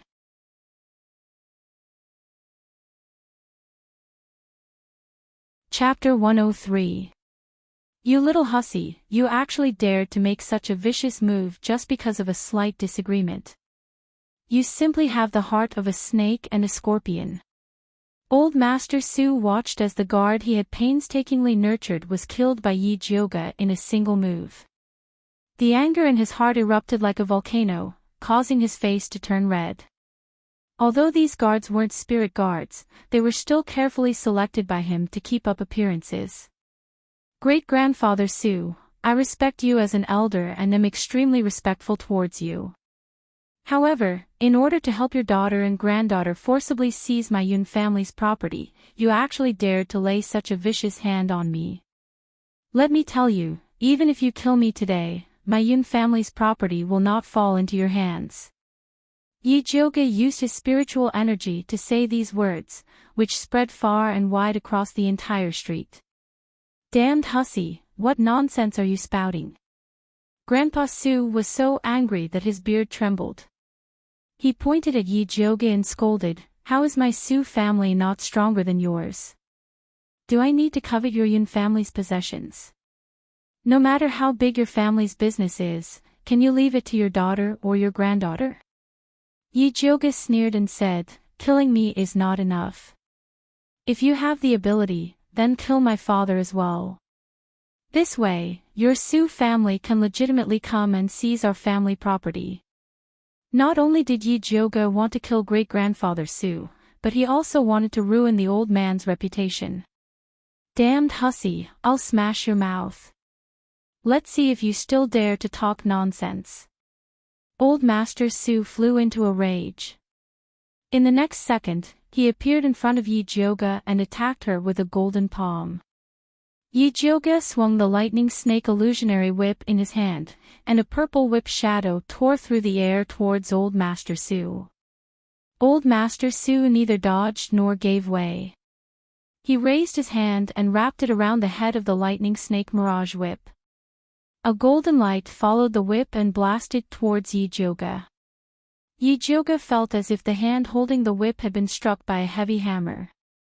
The web between his thumb and forefinger went numb, and the whip was snatched away by Old Master Su. Old Master Su was very satisfied with this spiritual weapon, but he said righteously, "This spiritual whip is a lethal weapon in your hands. You are not worthy of using it." As he spoke, he raised his palm and slapped Yi Jyoga's face. This time, he used 50% of his strength.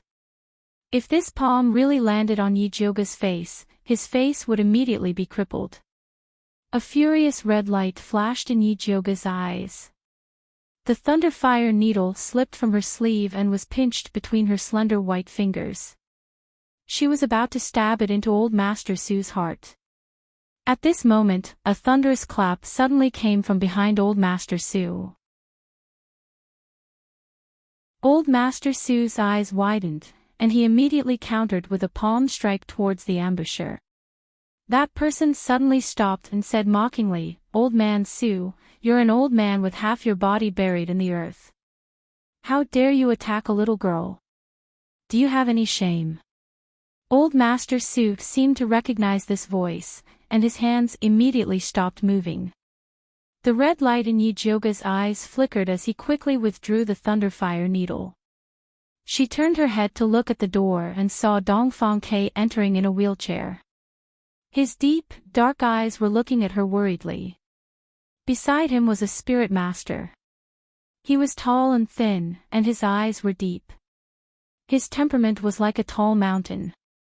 This man was handsome, and his brows showed the vicissitudes of life. There was a very special attraction about him. He was probably the one who stopped Old Master Su. "Gong Shifan, why are you here?" Old Master Su frowned as he looked at the handsome man. When Yi Jyoga heard the name Gong Shifan, she was instantly shocked. Could this man be from the Gong family of Hundred Moose City? Hundred Moose City was a spirit city, and its status was much higher than Thunder Country. The current master of the Gong family was said to be an advanced spirit master. He was only one step away from becoming a great spirit master. It was no wonder that Old Master Su didn't dare to fall out with the Gong family. "Last time, Pill Master Yi refined pills for my nephew.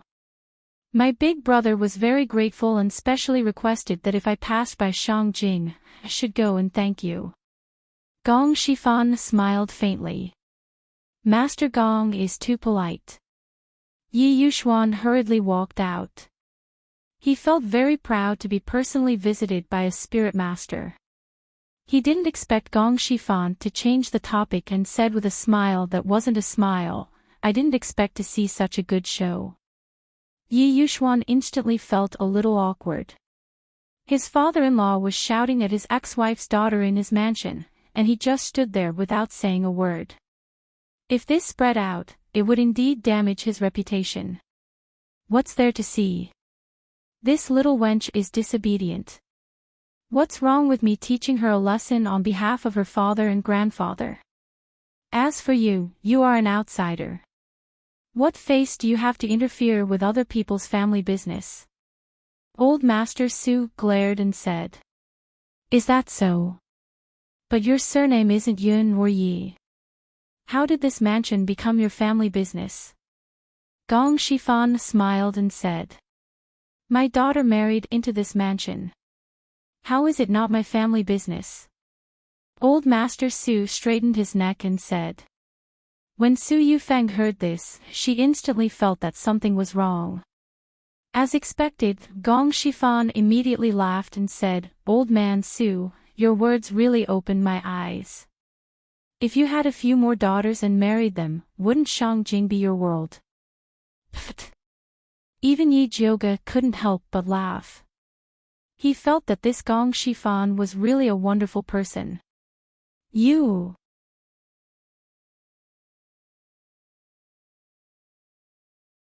Old Master Su blew his beard and was about to quarrel with Gong Shifan, but he was stopped by Su Yufeng. Father, today is a good day for you to come out of seclusion and advance. Don't let your daughter's troubles ruin your good mood. After saying this, he gave Yi Shanshan a look. Yi Shanshan also knew that it would only be more embarrassing if her grandfather continued quarreling. She hurriedly pulled her grandfather's hand and said coquettishly, Grandfather, I heard that cousin has already prepared a banquet for you in the Su clan. We'll be going soon. It won't be good to keep the guests waiting. Humph. Old Master Su glared at Gong Shifan. With Yi Shanshan's company, he unwillingly walked towards the main entrance. Old Master Su, please wait for a moment. Dongfang Ke suddenly said. What is the matter, Your Highness Prince Dongling? Old Master Su was still rather polite to Dongfang Quebec. After all, apart from his identity as a prince, the Bai clan was also not to be underestimated. May I know where Old Master Su obtained the spirit whip? Dongfang Ke looked at the lightning snake illusionary whip in Old Master Su's hand and asked politely. Old Master Su was just about to say that this spirit whip was the weapon Yi Jioga used to kill the Su clan's guards, but Yi Jioga beat him to it and said, I stole it. Old Master Su wanted to exterminate me and didn't even leave a spirit whip for me. Old Master Su, this lightning snake illusionary whip was gifted to young Lady Yi by this prince. If you like it, this prince can find a better spirit weapon and gift it to you in the future. How about it? Dongfang Ke still had a refined and courteous appearance, but the words he said caused Old Master Su's face to turn green and white. Old Man Su, I didn't think that the first thing you did after coming out of seclusion was to bring your daughter back to snatch the property that Master Yun left for his granddaughter. You didn't even let go of a spirit whip. This kind of heroic deed is truly admirable. Gong Shifan cupped his hands hypocritically.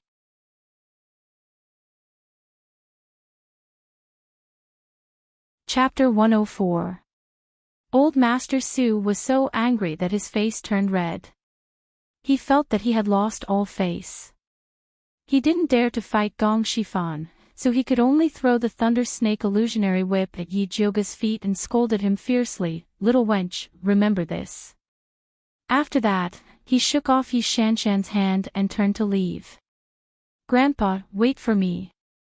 Yi Shanshan hurriedly chased after him. Yi Jioga smirked and squatted down to pick up the Thunder Snake illusionary whip. Then, he dipped it in some blood and wrote a line of words on the Su family guards' corpses. Then, he threw their corpses towards the nearby houses. Jioga, what are you doing? Yi Yuxuan was shocked and hurriedly tried to stop Yi Jioga, but it was too late. The other corpses flew far away, and only the last corpse landed outside the Yi clan's gate. With a bang, it smashed right in front of Old Master Su's carriage. Old Master Su leaned forward to take a look and felt his vision darken. He was so angry that he almost fainted. There was a line of words written on the corpse of his loyal guard. Robbing another's family business, ending his line of descendants, he shall die a horrible death. Grandpa, are you okay? Yi Shanshan was shocked and quickly patted his chest to help him breathe. Old Master Su caught his breath and was so angry that his eyes turned red. He was about to rush into the Yi clan to settle the score with Yi Jioga. Grandfather, forget it, forget it. We'll have plenty of chances to deal with her in the future. Why do we have to do it in front of the Gong family and His Highness, Prince Dongling? Yi Shanshan held on tightly to Grandfather Su. When they closed the door, they could deal with Yi Jioga however they wanted. But now that the Gong family and Prince Dongling were both at home, it wouldn't be good for Grandfather to go in.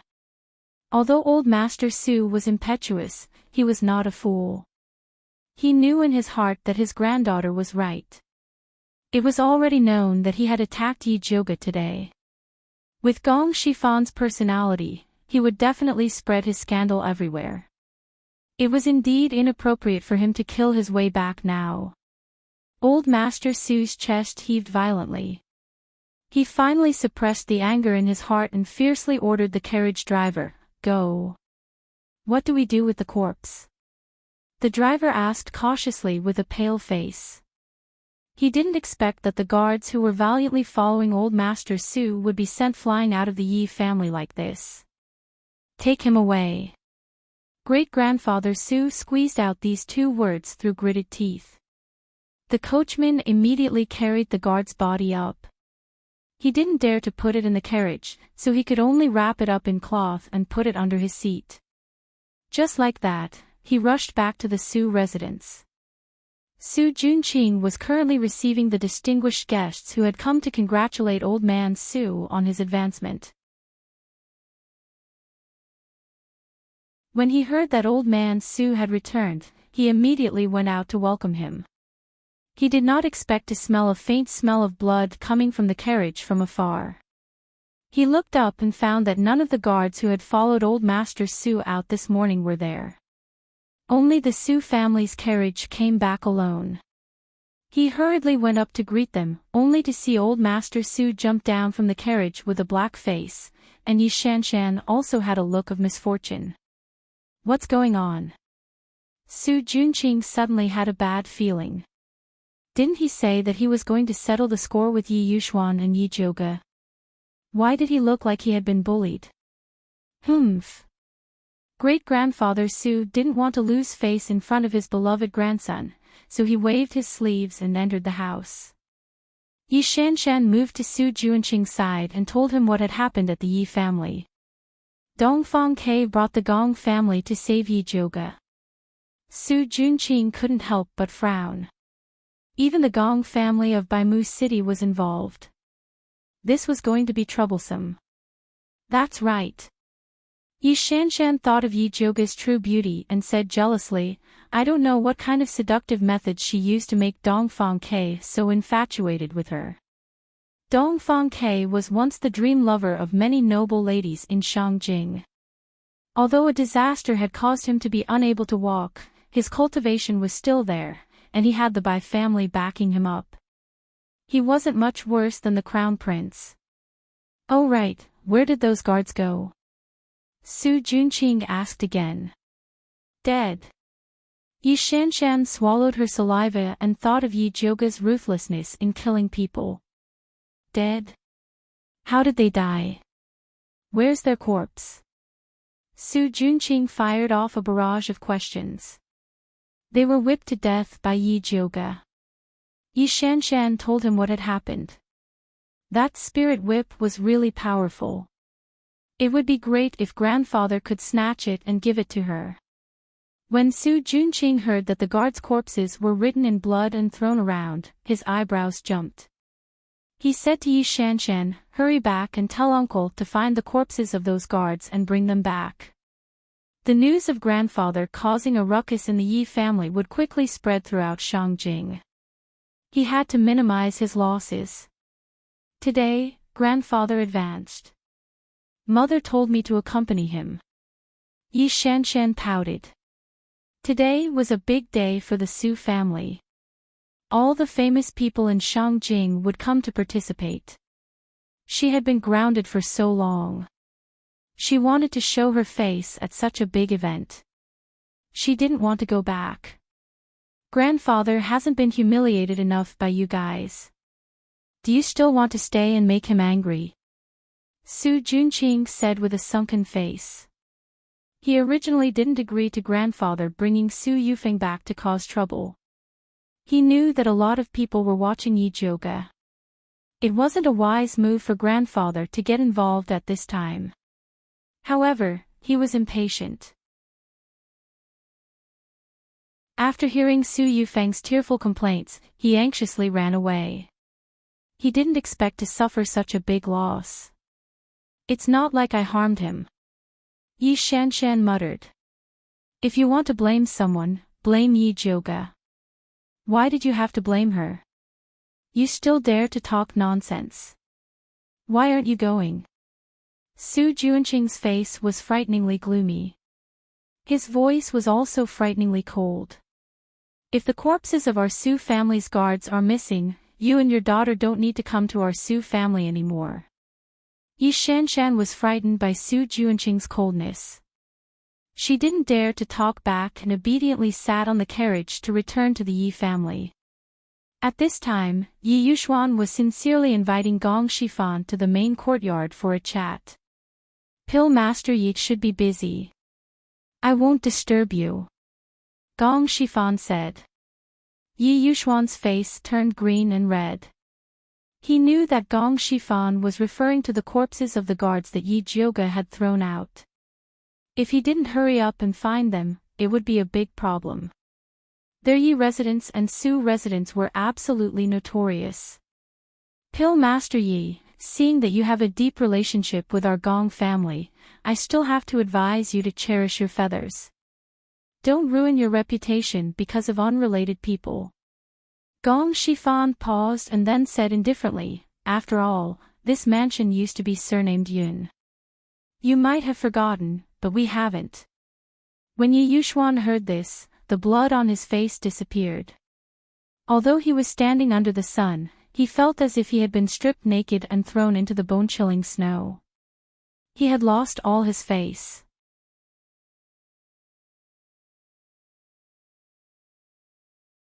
Chapter 105. Su Yufeng saw that the situation wasn't right.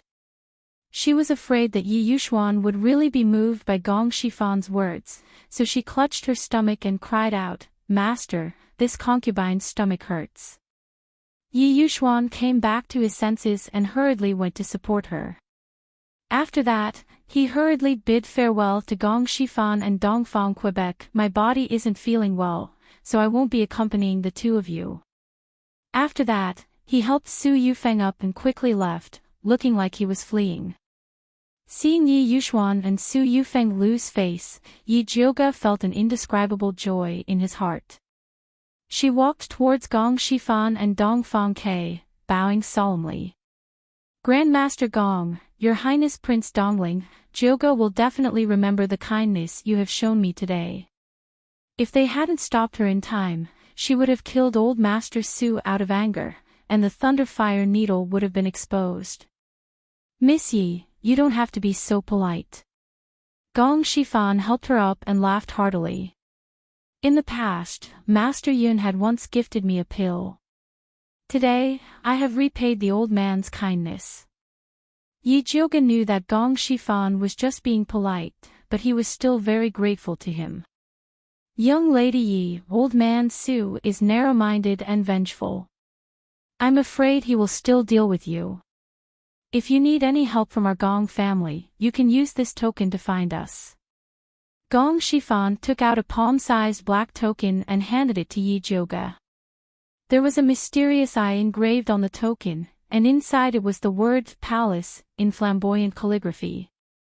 In the Azure Billow continent, the color of black was respected, and this token was obviously very valuable. Yi Jioga had not expected that Gong Shifan would actually give her a token. Her questioning gaze immediately landed on Dongfang Quebec.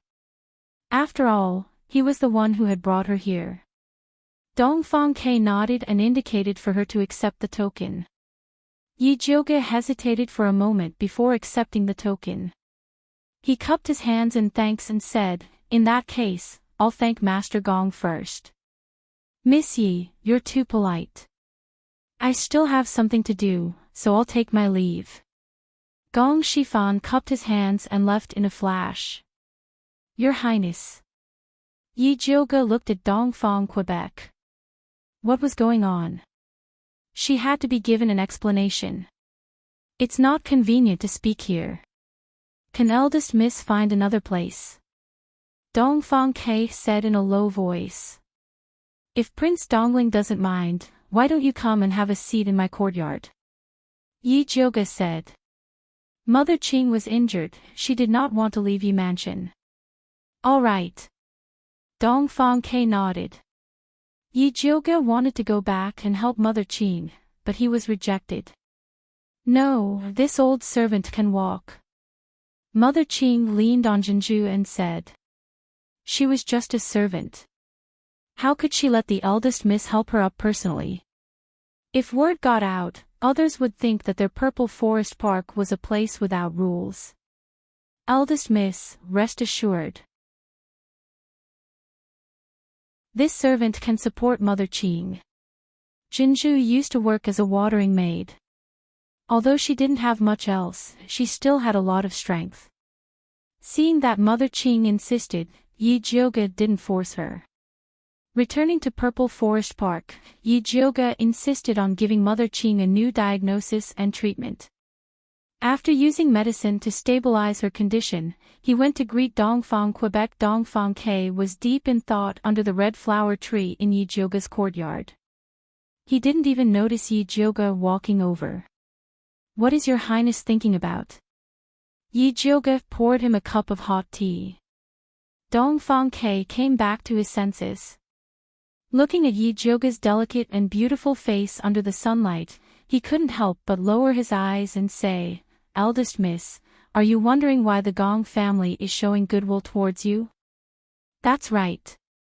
Yi Jioga didn't feel that the Gong family and grandfather's relationship was that good. Even if there was a relationship where they gave him medicine, it should be based on a transaction of gold and silver. "That's because I told them that your medical skills are superb. You were even able to cure the demonic poison in my body and noble consort Xi's strange illness."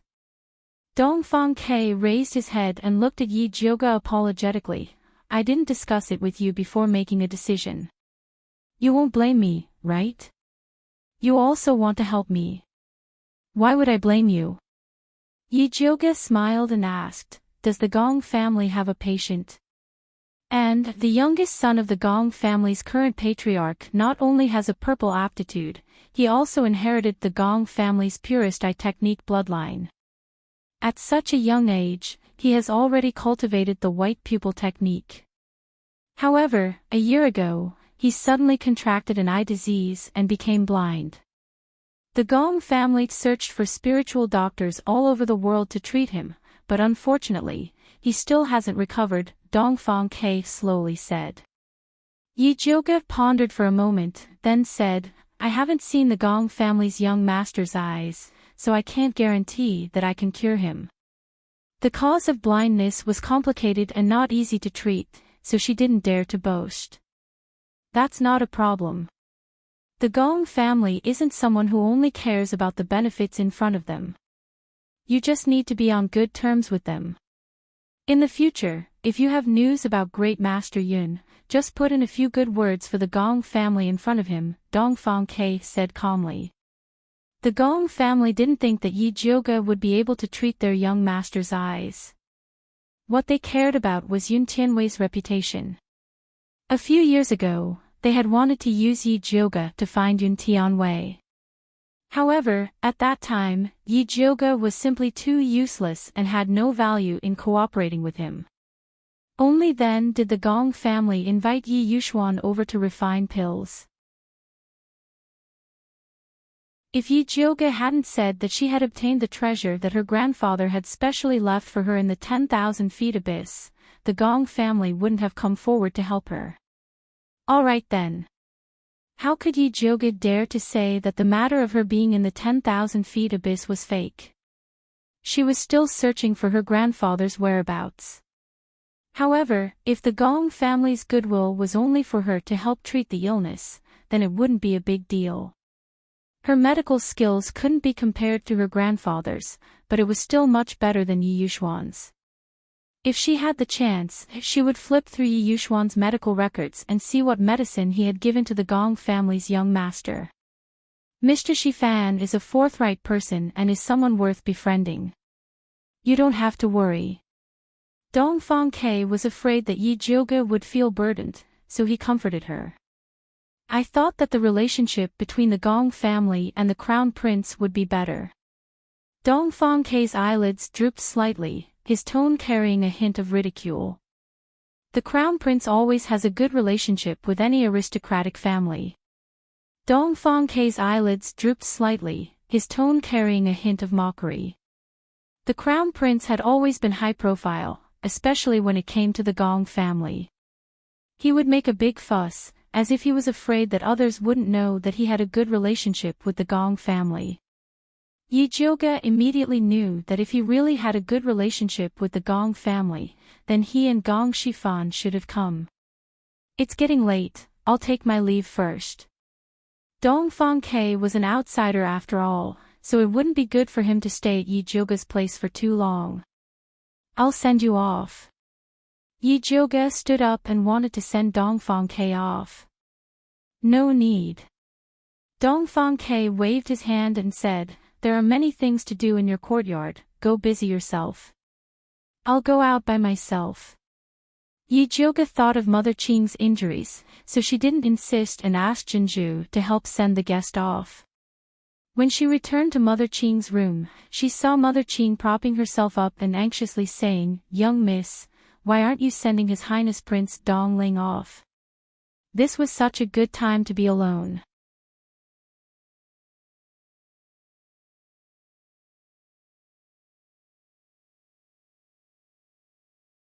Chapter 106. His Highness doesn't allow me to send you off. Also, I'm worried about you. Yijioga and Dongfang Ke had known each other for a while and knew that he wasn't a pretentious person. If he said he wouldn't let her off, then he really wouldn't let her off.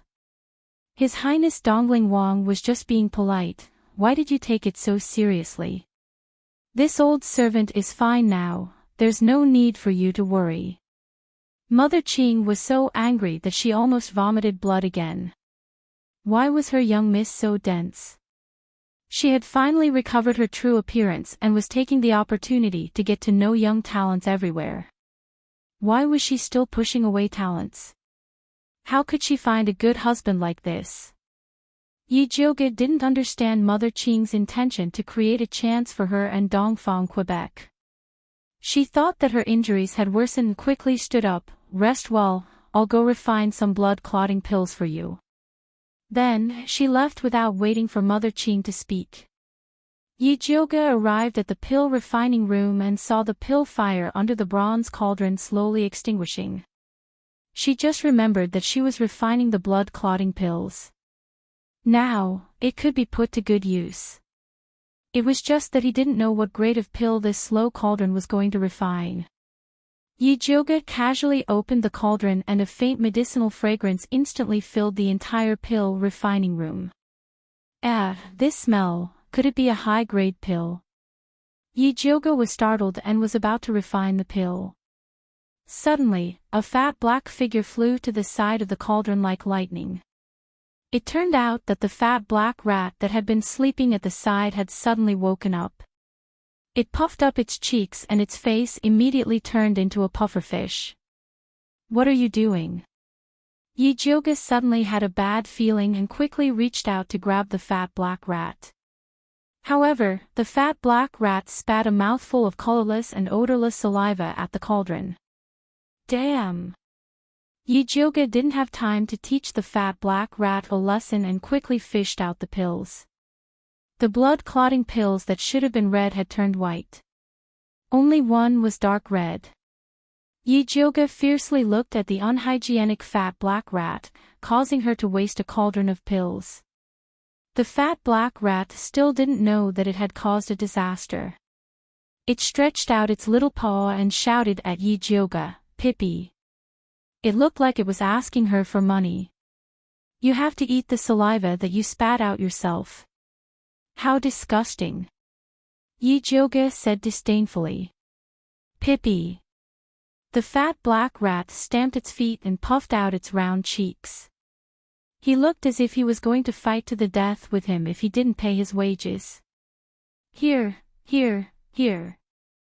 Yijioga didn't want this batch of saliva pills anyway, so he gave them all to the fat black mouse. The fat black rat was very professional. It only took the crimson pill and held it with its two little claws. It puffed up its cheeks and gnawed on it, leaving the rest untouched. Yijioga saw that it was eating with gusto and thought of its usual behavior as a nouveau riche. He couldn't help but wonder if there was really something special about this pill. She picked up a white pill and opened her spiritual eye to take a closer look. The surface of the pill was simple and unadorned, but the medicinal properties inside were evenly distributed. The most amazing thing was that there was no pill poison at all. It was frighteningly pure. One had to know that medicine was 30% poisonous. The grading of elixirs was based on the amount of impurities in the elixir. The fewer the impurities, the stronger the medicinal effect and the higher the grade. No matter how powerful a pill refiner was, they would not be able to concoct a pill without any impurities. The pills that the fat black rat concocted were simply top grade. How did it do it? Could it be related to the saliva it spat out earlier? The more Yi Jioge thought about it, the weirder it got. Seeing that there was still a bit of crimson pill left in the fat black rat's claws, he immediately snatched it over. Pippi! The fat black rat angrily jumped up and bared its little white teeth at Yi Jioge. You dare to snatch this lord's pills? Be careful that this lord will bite you to death. I'm just taking a look. I'll return it to you later. Yi Jioge carefully examined the crimson pill and realized that this pill was the complete opposite of the white pill. It was completely made up of pill poison, and it was not an exaggeration to call it a poison pill. It seemed like all the impurities in the previous batch of pills were concentrated on this pill. Could it be that this little fella was a rare divine beast? Yi Jioge looked at the poison pill and then looked at the stupid fat black rat. No matter how he looked at it, he couldn't link it to a divine beast. Pippi! The fat black rat stretched out its meaty claws and looked as if it wanted to quickly return it to this lord. Yi Jioge really couldn't figure anything out and could only return the pill to it. The fat black rat took back the pill and slipped behind the table. While gnawing, it peeked at Yi Jioge as if it was worried that she would snatch its food. Yi Jioge gave it a supercilious look and then put away the rest of the blood-clotting pill. Although Mother Qing's injuries had stabilized, the injuries to her internal organs could not be healed immediately. It would take a long time to recuperate. When Yi Jioge came in, Mother Qing had just coughed up blood on her handkerchief. When she saw Yi Jioge come in, she quickly put away her handkerchief and said with a smile, I just spat out another mouthful of extravasated blood. My chest feels much more comfortable. You still feel comfortable after spitting out blood? Yi Jioge knew that Mother Qing was definitely comforting her. Grandpa Su's palm was so heavy and she was so old. How could she be fine? It's nothing. I'll be fine in 2 days. Mother Qing shook her head and said. I just refined a batch of blood-clotting pills. You can try one. Yi Jioge took out a jade bottle and poured out a milky white blood-clotting pill. I'm already fine.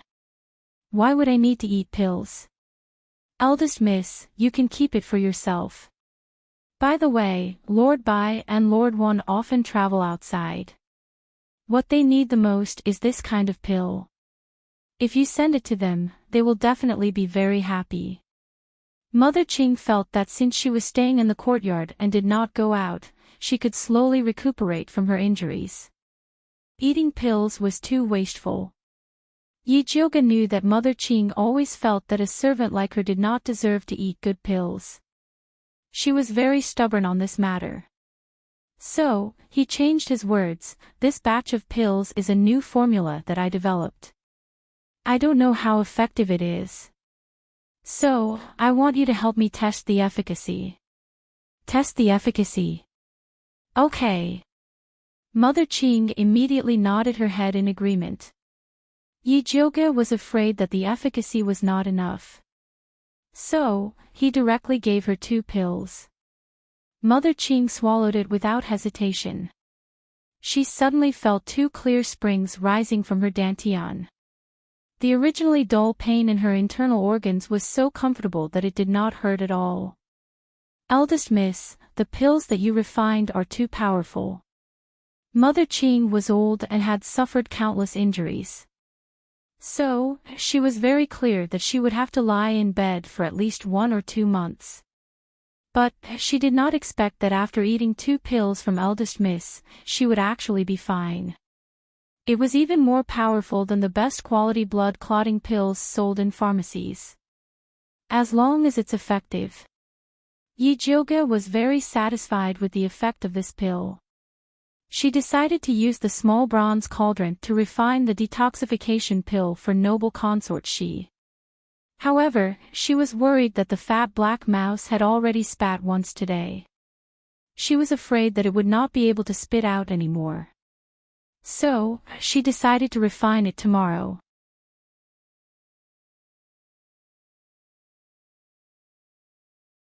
Chapter 107.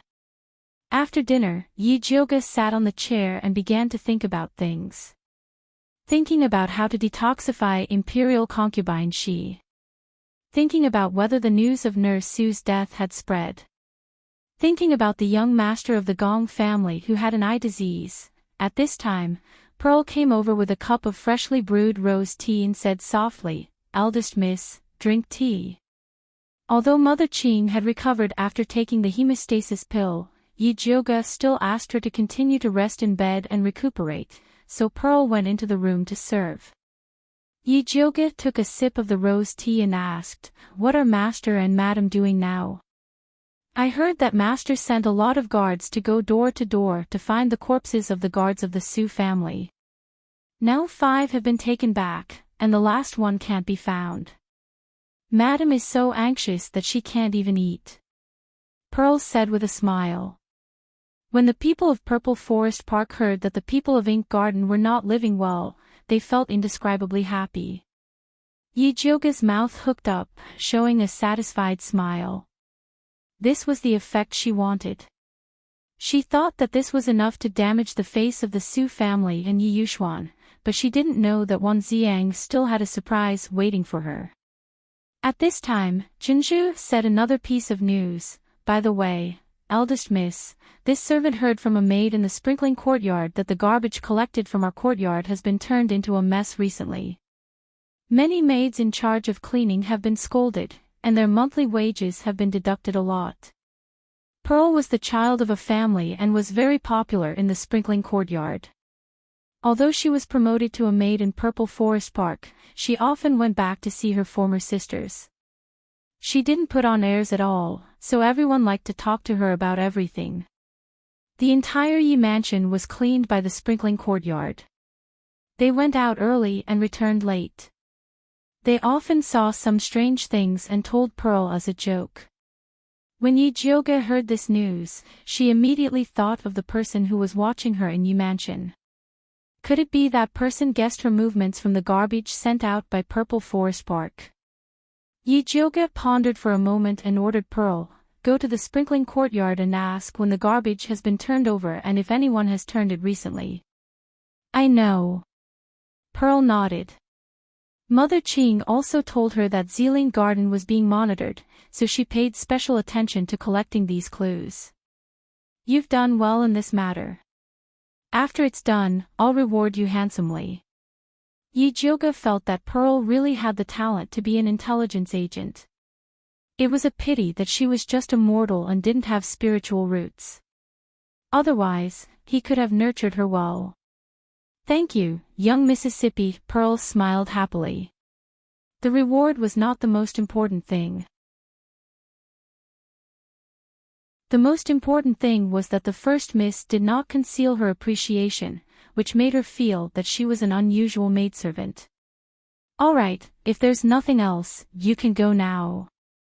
Yi Jyoga looked at the dark sky outside the window and decided to go out for a stroll. "Yes." Pearl retreated tactfully. Yi Jyoga returned to the inner room and changed into his night clothes. Like a ghost, he evaded the patrolling guards in the manor and sneaked into Yi Yuxuan's study to search for the place where he hid the medical records. At this moment, Zi Shang's lazy voice rang out, "Left corner. You're awake." Yi Jyoga immediately straightened up. Zi Shang had just woken up and was using the soul contract to secretly read Yi Jyoga's memories so that he could understand what had happened while he was away. He just happened to read that Yi Jyoga wanted to find Yi Yuxuan's medical records, so he casually gave her some pointers. Although Yi Jyoga had a lot of questions to ask Zi Shang, she knew that now was not the time. She followed Zi Shang's pointers and walked around the left corner. Sure enough, she found a secret compartment under a floor tile. There was a large brown book and a small red booklet inside. The large booklet recorded Yi Yuxuan's connections. The small booklet recorded his most important clients. The medical record of Gong family's young master, Gong Baiyu, was in it. Yi Jioga carefully flipped through the case and found that Gong Baiyu's illness was indeed very strange. No, it should be said that he had no illness at all. Aside from being unable to see, he didn't feel any discomfort. His pulse was also very healthy and strong, and there were no signs before he lost his sight. This kind of illness without any evidence was the most difficult to treat. Yi Yuxuan didn't dare to randomly prescribe medicine, so he only prescribed a series of medicinal pills to nourish the eyes and liver for Gong Baiyu. The liver governed the eyes, and most eye problems were related to the liver. There was no problem with Yi Yuxuan's prescription. However, the problem was that the liver was of the wood attribute, while Gong Baiyu had an earth spiritual root. Wood restrained earth, so blindly nourishing the liver would only make the wood spiritual root flourish, and it would instead restrain Gong Baiyu's spiritual power. Yi Yuxuan was treating the symptoms but not the root cause. If Gong Baiyu continued to treat him, he would be crippled sooner or later. However, she couldn't find a way to treat Yi Jioga. Moreover, Yi Yuxuan was a 5th-rank alchemist, while she was only a 2nd rank. Even if she told the Gong family that Yi Yuxuan treated him incorrectly, they might not believe her. This matter still needed to be planned slowly. Fortunately, Yi Yuxuan didn't dare to use too much medicine, so Gong Baiyu wouldn't have any problems for a while. There was still a lot of time for her to consider. After Yi Jioga put the booklet back into the secret compartment, she quietly returned to Purple Forest Park. She was just about to ask Zishang about the origins of the small bronze cauldron and the fat black rat when she heard Zishang say viciously, "Su Clan's old bastard actually dared to treat you like this." So he had already read the memories of old Master Su taking advantage of his position to bully others.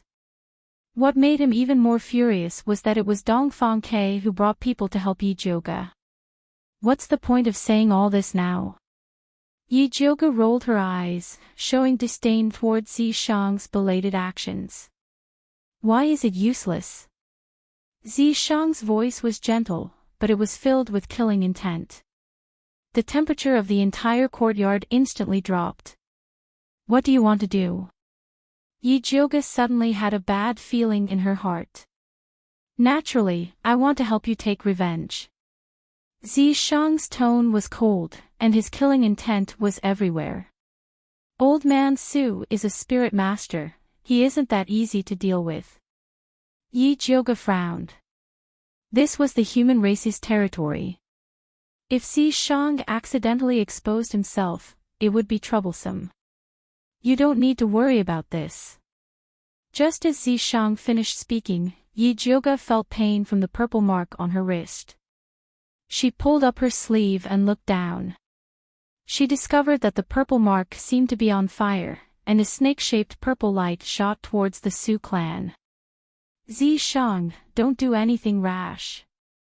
Yi Jioga yelled in exasperation. Old Master Su was considered to have some status in Shangjing. If something really happened, the Su clan definitely wouldn't let it go. What if they found out that it was her? Don't worry, this sovereign won't kill him. Zishang said calmly.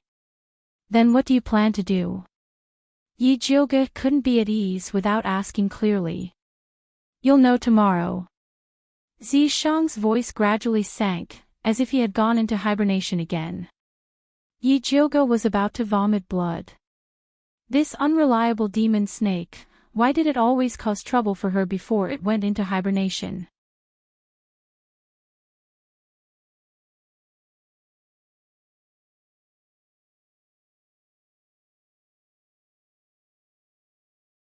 Chapter 108. How could Yi Jioga wait for tomorrow?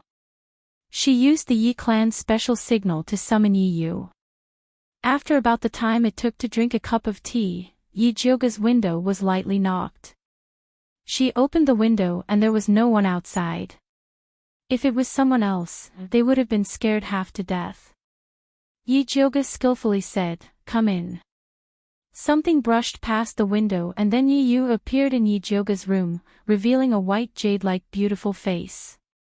Big miss, why are you looking for me? Yi Yu had been cultivating and hadn't been summoned by Yi Jyoga for a long time. Help me keep an eye on the Su clan. If anything happens, report to me immediately. Yi Jyoga said and then added seriously, keep an especially close eye on old man Su. Yi Yu was a bit shocked. Although he was in closed-door cultivation, he knew that today was the day old man Su was going to hold a banquet to welcome guests. Did Big Miss Yi mean that someone would dare to cause trouble at this time? However, he saw Yi Jyoga's serious expression and didn't dare to ask. He nodded and said, okay, I'll go now. Be careful, don't let them find you. Yi Jyoga said. Although Yi Yu's cultivation had improved a lot, old man Su was still a spirit master, so he had to be careful. Big miss, don't worry. I know what to do. Yi Yu said and disappeared into the night. That night, Yi Jyoga couldn't sleep well. She kept calling out for Zishang in her heart but didn't get any response. Yi Yu didn't come back for the whole night and didn't know what was going on with the Su clan. Before the sun rose, Yi Jyoga couldn't lie down anymore. She got up and looked in the mirror to find that her face was unspeakably ugly. Her eyes looked like they had been punched twice. Pearl fetched water and saw Yi Jyoga's dispirited appearance. She was shocked and quickly asked, Big miss, what's wrong? Didn't you sleep well last night? Nothing. Yi Jyoga took the warm cloth that Pearl handed over and wiped her face. She was really worried about the Su clan and was thinking whether to look for Dongfang Ke to help her gather information or Wan Xiang. Jinju thought that Yi Jyoga was worried about the traitor in the Yi mansion, so she said, Eldest miss, I went to the sprinkler room last night and asked carefully. During this time, 7th concubine's maidservant, Yuan Yang, often inquired about news in the sprinkler room. She liked to ask about our purple forest garden the most, so they all suspected that it was Yuan Yang who went through the garbage in our yard. 7th aunt. Yi Jyoga raised his eyebrows. He didn't expect it to be her. As a concubine, why didn't she want to fight for power and favor with Su Yufeng? Why did she come to oppose her? Could it be that she was a spy that the Empress had placed in the Yi mansion? I heard that 7th concubine's cultivation base has improved again recently, and she's ready to become an intermediate spiritualist. Jinju revealed another piece of gossip. She advanced again. Yi Jyoga was shocked. She remembered that 7th aunt had entered the family 2 years ago when she had just become a rudimentary spiritualist. Although her cultivation base had improved a lot with the help of Yi Yushuan's medicinal pills these years, there should still be a long way to go before she became an intermediate spiritualist. Unless she got a good medicinal pill that could improve her cultivation base while crying.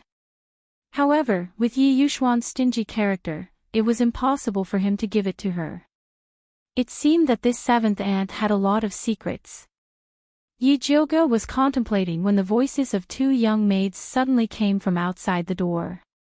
Eldest miss, slaves Yuri and Hua Dai have something to report. Yuri, Hua Dai. Yi Jyoga came back to his senses and thought about it. He remembered that there were indeed 2 such maids in his courtyard. They were the descendants of the Yun family's elders. Their aptitudes were good. Mother Qing had recently begun to let them train their bodies. Let them in.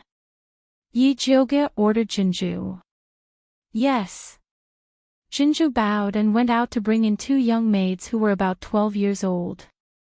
The one wearing green clothes was Yuri. Her eyes were quite elegant, and it could be seen that she was a calm and steady person. The one wearing pink clothes was Hua Dai. The corners of her mouth were curved like a smile. At first glance, it could be seen that she was a clever girl. Both of them had very mixed pseudo-spiritual roots. Although they could not advance to spirit practitioner, they had no problem in training their bodies.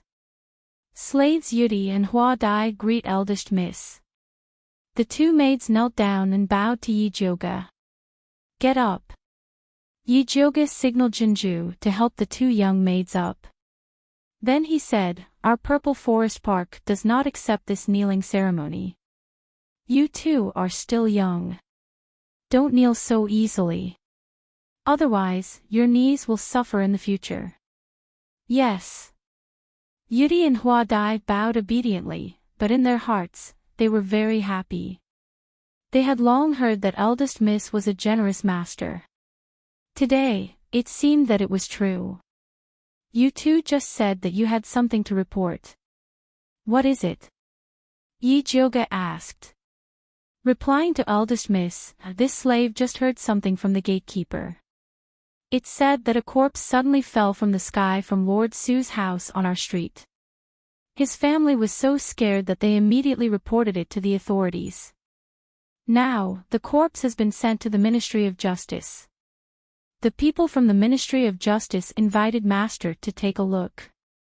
Needless to say, this corpse was a Su family guard. This Lord Su is really a wonderful person. Yi Jioga couldn't help but laugh. Yesterday, the quarrel between her and old man Su should have been heard by everyone on the street. Everyone else gave face to Yi Yuxuan and returned the corpse of the Su family guard. Only this Lord Su wanted to send it to the Ministry of Justice. Clearly, he wanted to make things difficult for Yi Yuxuan. I heard that Madam is so angry that she is bedridden. These few days, she has been taking medicine to protect her pregnancy. Hua Dai said boldly. The corner of Yi Jioga's mouth hooked up. He didn't have any sympathy. Su Yufeng came back and caused trouble. She deserved to get sick from anger. Jinju, tell the carriage house to prepare a horse for me. I want to make a trip to the Ministry of Justice. Yi Jioga believed that with Wan Ziang there, the matter of the Su family guard would not be easily settled. She could go over and help out. Yes. Jinju nodded and asked, does eldest miss want to bring people out? When Yuri and Hua Dai heard this, their eyes immediately lit up. Let them go out with me. Yi Jioga usually didn't like to bring people out. But now that she thought about it, it was necessary to cultivate some capable trusted aides. Thank you, eldest miss. The two servant girls immediately bowed to Yi Jioga with joy. Eldest miss, do you want to tell Mother Qing? Jinju asked in a low voice. N. Yi Jioga said. These servant girls had always been under Mother Qing's control. She did need to be told. Yes. The two servant girls could already imagine Mother Qing's nagging. They drooped their shoulders and walked out. Yi Jioga suddenly found it a bit funny. It seems that I'm not the only one who is afraid of Mother Qing's nagging. When Yi Jioga was ready to leave, Yuri and Hua Dai walked out of Mother Qing's room. The two of them seemed to have been reprimanded. Their little faces that were full of joy just a moment ago became very calm. They didn't dare to say a word. Yi Jioga was very satisfied with this. After all, she was going out. It was good for the two servant girls to be more steady. She brought the two servant girls to the carriage and walked towards the Ministry of Justice.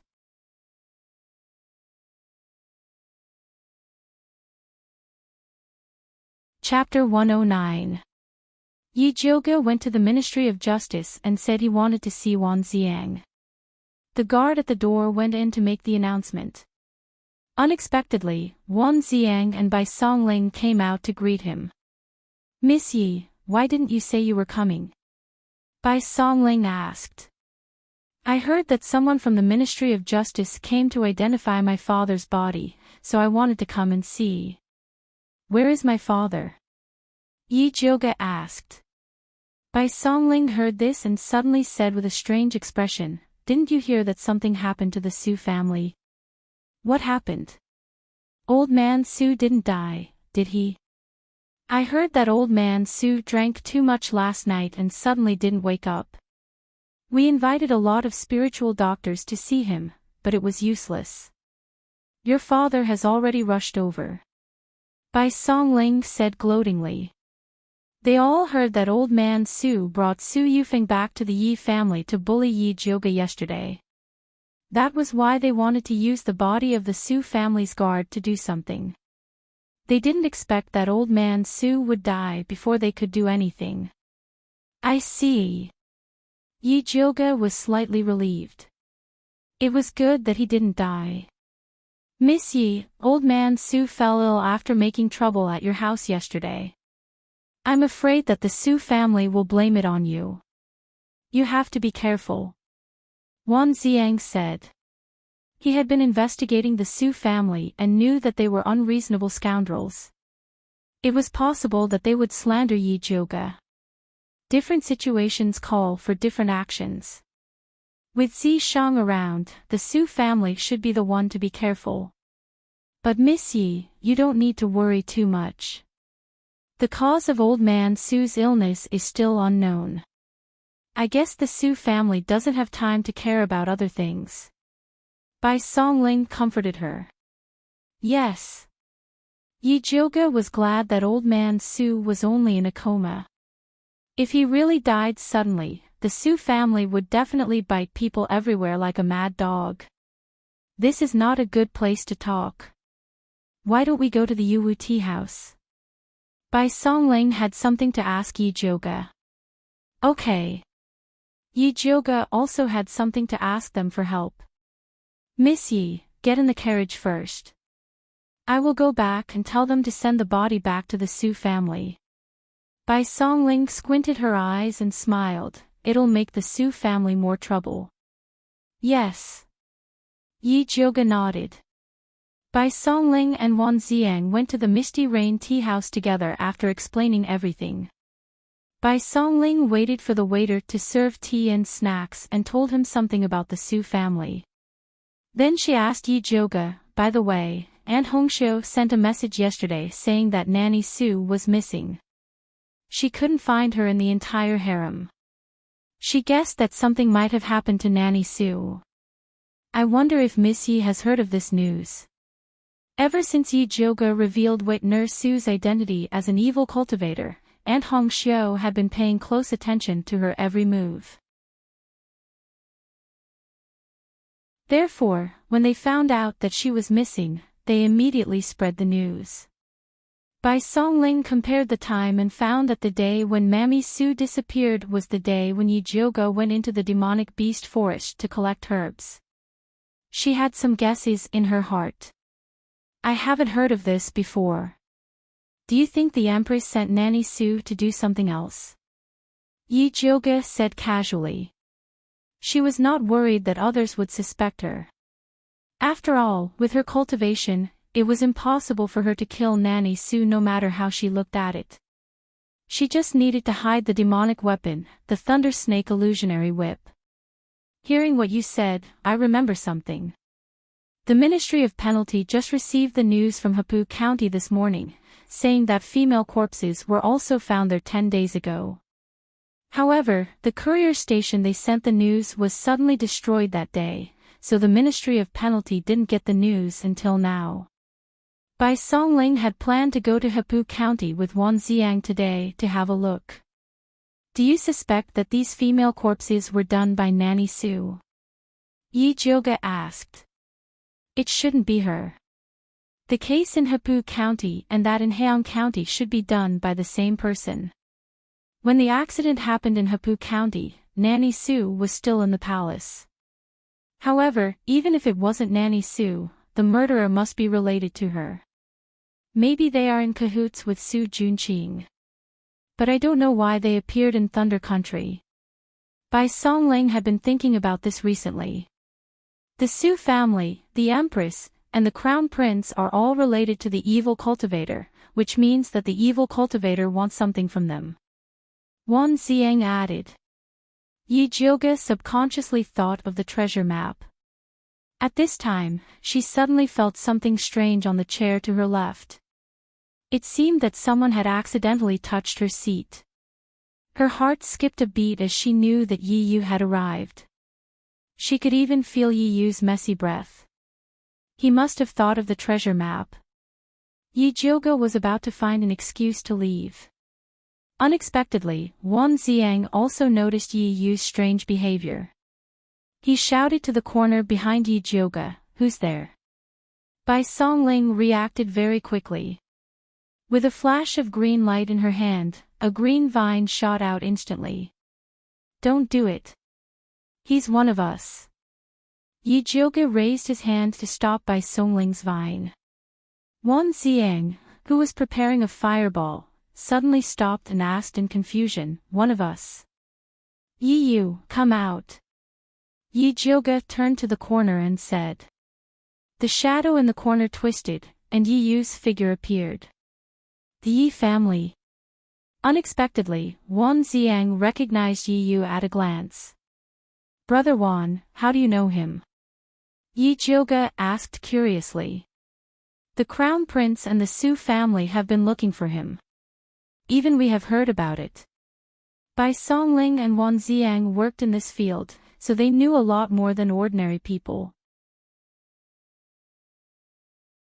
Why are the Crown Prince and the Su family looking for him? Yi Jioge pretended to ask. She wanted to test whether Bai Songling and Wan Xiang knew about the treasure map. "You'll have to ask young Master Yi," Wan Xiang said. It seemed that he didn't know anything. Yi Yu didn't say a word. He completely ignored Wan Xiang and Bai Songling. "Ahem, it's fine if young Master Yi doesn't want to say it. I've heard that the Yi family's invisibility technique is extraordinary. It's really amazing today." Bai Songling saw the awkward atmosphere and quickly tried to smooth things over. "You flatter me." Yi Yu only replied with 2 words for Yi Jioge's sake. Wan Xiang looked at Yi Yu and suddenly said, "Are you interested in going with me to investigate the whereabouts of the evil practitioners?" He was too famous. Most of the time, the clues would be destroyed when he went to the place where the murder happened. He needed a partner to secretly cooperate with him. In the past, it was Bai Songling who cooperated with him. But recently, there were many things in Prince Dongling's mansion, so Bai Songling couldn't leave. He didn't like the people in the Ministry of Justice, so he turned to Yi Yu. Not interested. Yi Yu refused coldly. He didn't want to have anything to do with the people in the Ministry of Justice. "If we can catch this evil practitioner, we might be able to find evidence that Su Junqing practices evil arts." When Wan Xiang said this, he looked at Yi Jioge. He could see that Yi Yu trusted Yi Jioge a lot. If Yi Jioge spoke for him, Yi Yu would probably agree. You're tuning into the LoveLore Library YouTube channel. We're so grateful for your support, and don't forget to subscribe to join us on this incredible journey through captivating stories. Your generosity through donations truly makes a world of difference, as it's the primary source of revenue that allows me to expand and enhance this channel for you. Thank you from the bottom of my heart for being a part of this adventure.